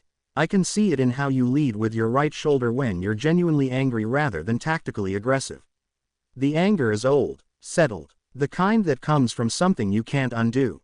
Stop talking," Endeavor said, and his voice had lost some of the control it had carried at the start. He charged again and Izuku met the charge head-on this time, getting inside the extended arms before the grapple could be established, and drove his knee up into Endeavor's midsection with the full rotational force of his hip behind it. The impact went deep and Endeavor bent forward and a spray of blood left his mouth and hit the concrete floor. He didn't go down. The man's endurance was legitimate and the physical conditioning behind the hero form was not cosmetic. He bent forward and then he straightened by force of will. Around the lot's perimeter, at a distance that the combatants had maintained through the fight's trajectory, a cluster of civilians had gathered. Not close, not in the path of anything, but present and watching, and several of them had their phones out. Izuku registered them and registered what it meant. He held up one hand, not at Endeavor but toward the civilians, the gesture clearly aimed at them. "Move back," he said, the Ghost Rider's voice carrying the length of the lot without strain. "All of you, get behind that building on the left and don't come back until the light is gone. Go." The civilians moved, not all of them immediately, but the ones who moved first created the momentum that pulled the rest along, and by the time Izuku lowered his hand the perimeter had cleared. Endeavor used the distraction. The punch came from the right, a straightforward strike loaded with compressive flame at the fist, aimed at the side of the Ghost Rider's skull. Izuku caught it with both hands, stopping it completely, the impact pushing him back one step and carving 2 burning tracks into the concrete floor under his feet before the force resolved. He looked at Endeavor's face over the stopped fist. Endeavor was looking back at him with something in his expression that had moved past anger into something older and more complicated and considerably harder to sustain. "Toya Todoroki," Izuku said. The name landed in the space between them like a stone dropped into still water. Endeavor's face changed, not dramatically, not in the way a face changed when someone was surprised. In the way a face changed when a wound that had never properly closed was pressed on without warning, the kind of involuntary response that bypassed every layer of composure and training and arrived at the surface before any of the defenses could intercept it. "You shouldn't have tried to replace him with your youngest son," the Ghost Rider said, quiet and direct, and then drove his knee up into Endeavor's face. The impact was clean and final. Endeavor's head snapped back and his body followed it, and the number 2 hero hit the concrete floor on his back with a sound that echoed across the empty lot and bounced off the walls of the surrounding structures and faded into the night air. He was still breathing, conscious, even, after a moment, his chest rising and falling and his eyes open and staring at the sky above the lot with an expression that had nothing tactical in it at all. Izuku looked at him for a moment. Then he turned to the motorcycle, which had followed him throughout the fight at the edge of the action, waiting with the patient readiness of something that operated on its own understanding of what was needed. He got on. He looked once more at Endeavor lying on the floor of the lot, not with satisfaction and not with guilt, with the flat evaluative regard of someone who had said what needed to be said and done what needed to be done. "I see both sides of you," he said. "The part that's trying and the part that already failed. Figure out which one wins." He opened the throttle. The hellfire trails he left behind were narrow and low to the ground, a deliberate adjustment that reduced the visual signature of his exit. He ran 3 blocks east, then turned south, then cut through a service alley that the overhead cameras on the main road didn't cover, then turned again, adding lateral distance to the trajectory in a pattern that made the exit direction ambiguous from any single observation point. The sirens started 2 minutes after he left the lot, but they were already fading behind him by then. He rode for 8 minutes without stopping, without the compass pulling at him, without anything requiring his attention beyond the mechanics of moving through the city. Then he found a secluded maintenance access road behind a cluster of warehouse buildings, rode into the shadow at its far end, and stopped the motorcycle. He sat on it for a moment. Then he got off, walked to the wall, and leaned his back against it. The transformation deactivated. It came back in reverse, the hellfire drawing inward from the extremities first, the bone of his hands disappearing beneath the returning warmth of skin, the fire at his skull drawing down and in until the last of it was gone, and Izuku Midoriya was standing against a warehouse wall in the dark in his regular clothes with his chest heaving and his pulse loud in his ears. He pressed the heels of both hands against the sides of his head and slid down the wall until he was sitting on the ground with his knees up. "Damn it," he said. Not at Endeavor, not at the fight, at the name he had said. Toya Todoroki. He hadn't planned to say it. The knowledge had been sitting in him since the penance stare had grazed Endeavor's defenses in the last exchange. Not a full look, not the deliberate lock that burned out eyes, just a fractional contact that was enough to let something through. An image. A child with white and red hair standing in a training space. Fire that was too hot for the body that had been built to carry it. A choice made by a man who had decided that one failure was justification for creating another attempt at the same objective. He had said the name. Endeavor had heard it. That was information that hadn't been available to the hero system before tonight, and now it was, and Endeavor was going to spend the hours between now and whenever his next public appearance processing how a vigilante with a flaming skull and no documented identity had known the name Toya Todoroki. Izuku pressed his forehead against his knees and breathed. The hellfire sat in his chest at its resting pulse, warm and steady and entirely undisturbed by any of what had just happened. He sat in the dark behind the warehouse and breathed and let the city noise come back to him slowly from the direction of the main roads, the ordinary texture of a night that had moved past its most difficult hour and was finding its way toward the quieter side of itself. He would deal with the implications tomorrow. Tonight he just sat on the ground and breathed and reminded himself that he was still here, that the skin on his hands was warm, that the wall behind him was solid, that there was a girl named Ruri Fujimori who was going to text him tomorrow morning about her second day at UA with the focused energy she brought to things she cared about, and that he wanted to be present enough to read it properly when she did. He sat there for a long time. Then he stood up, got back on the motorcycle, and rode home through the dark and quiet streets of a city that still needed him and still didn't know his name. To be continued. I hope you guys enjoyed this video and make sure to like and please hype this video. Now we will see you in the next video.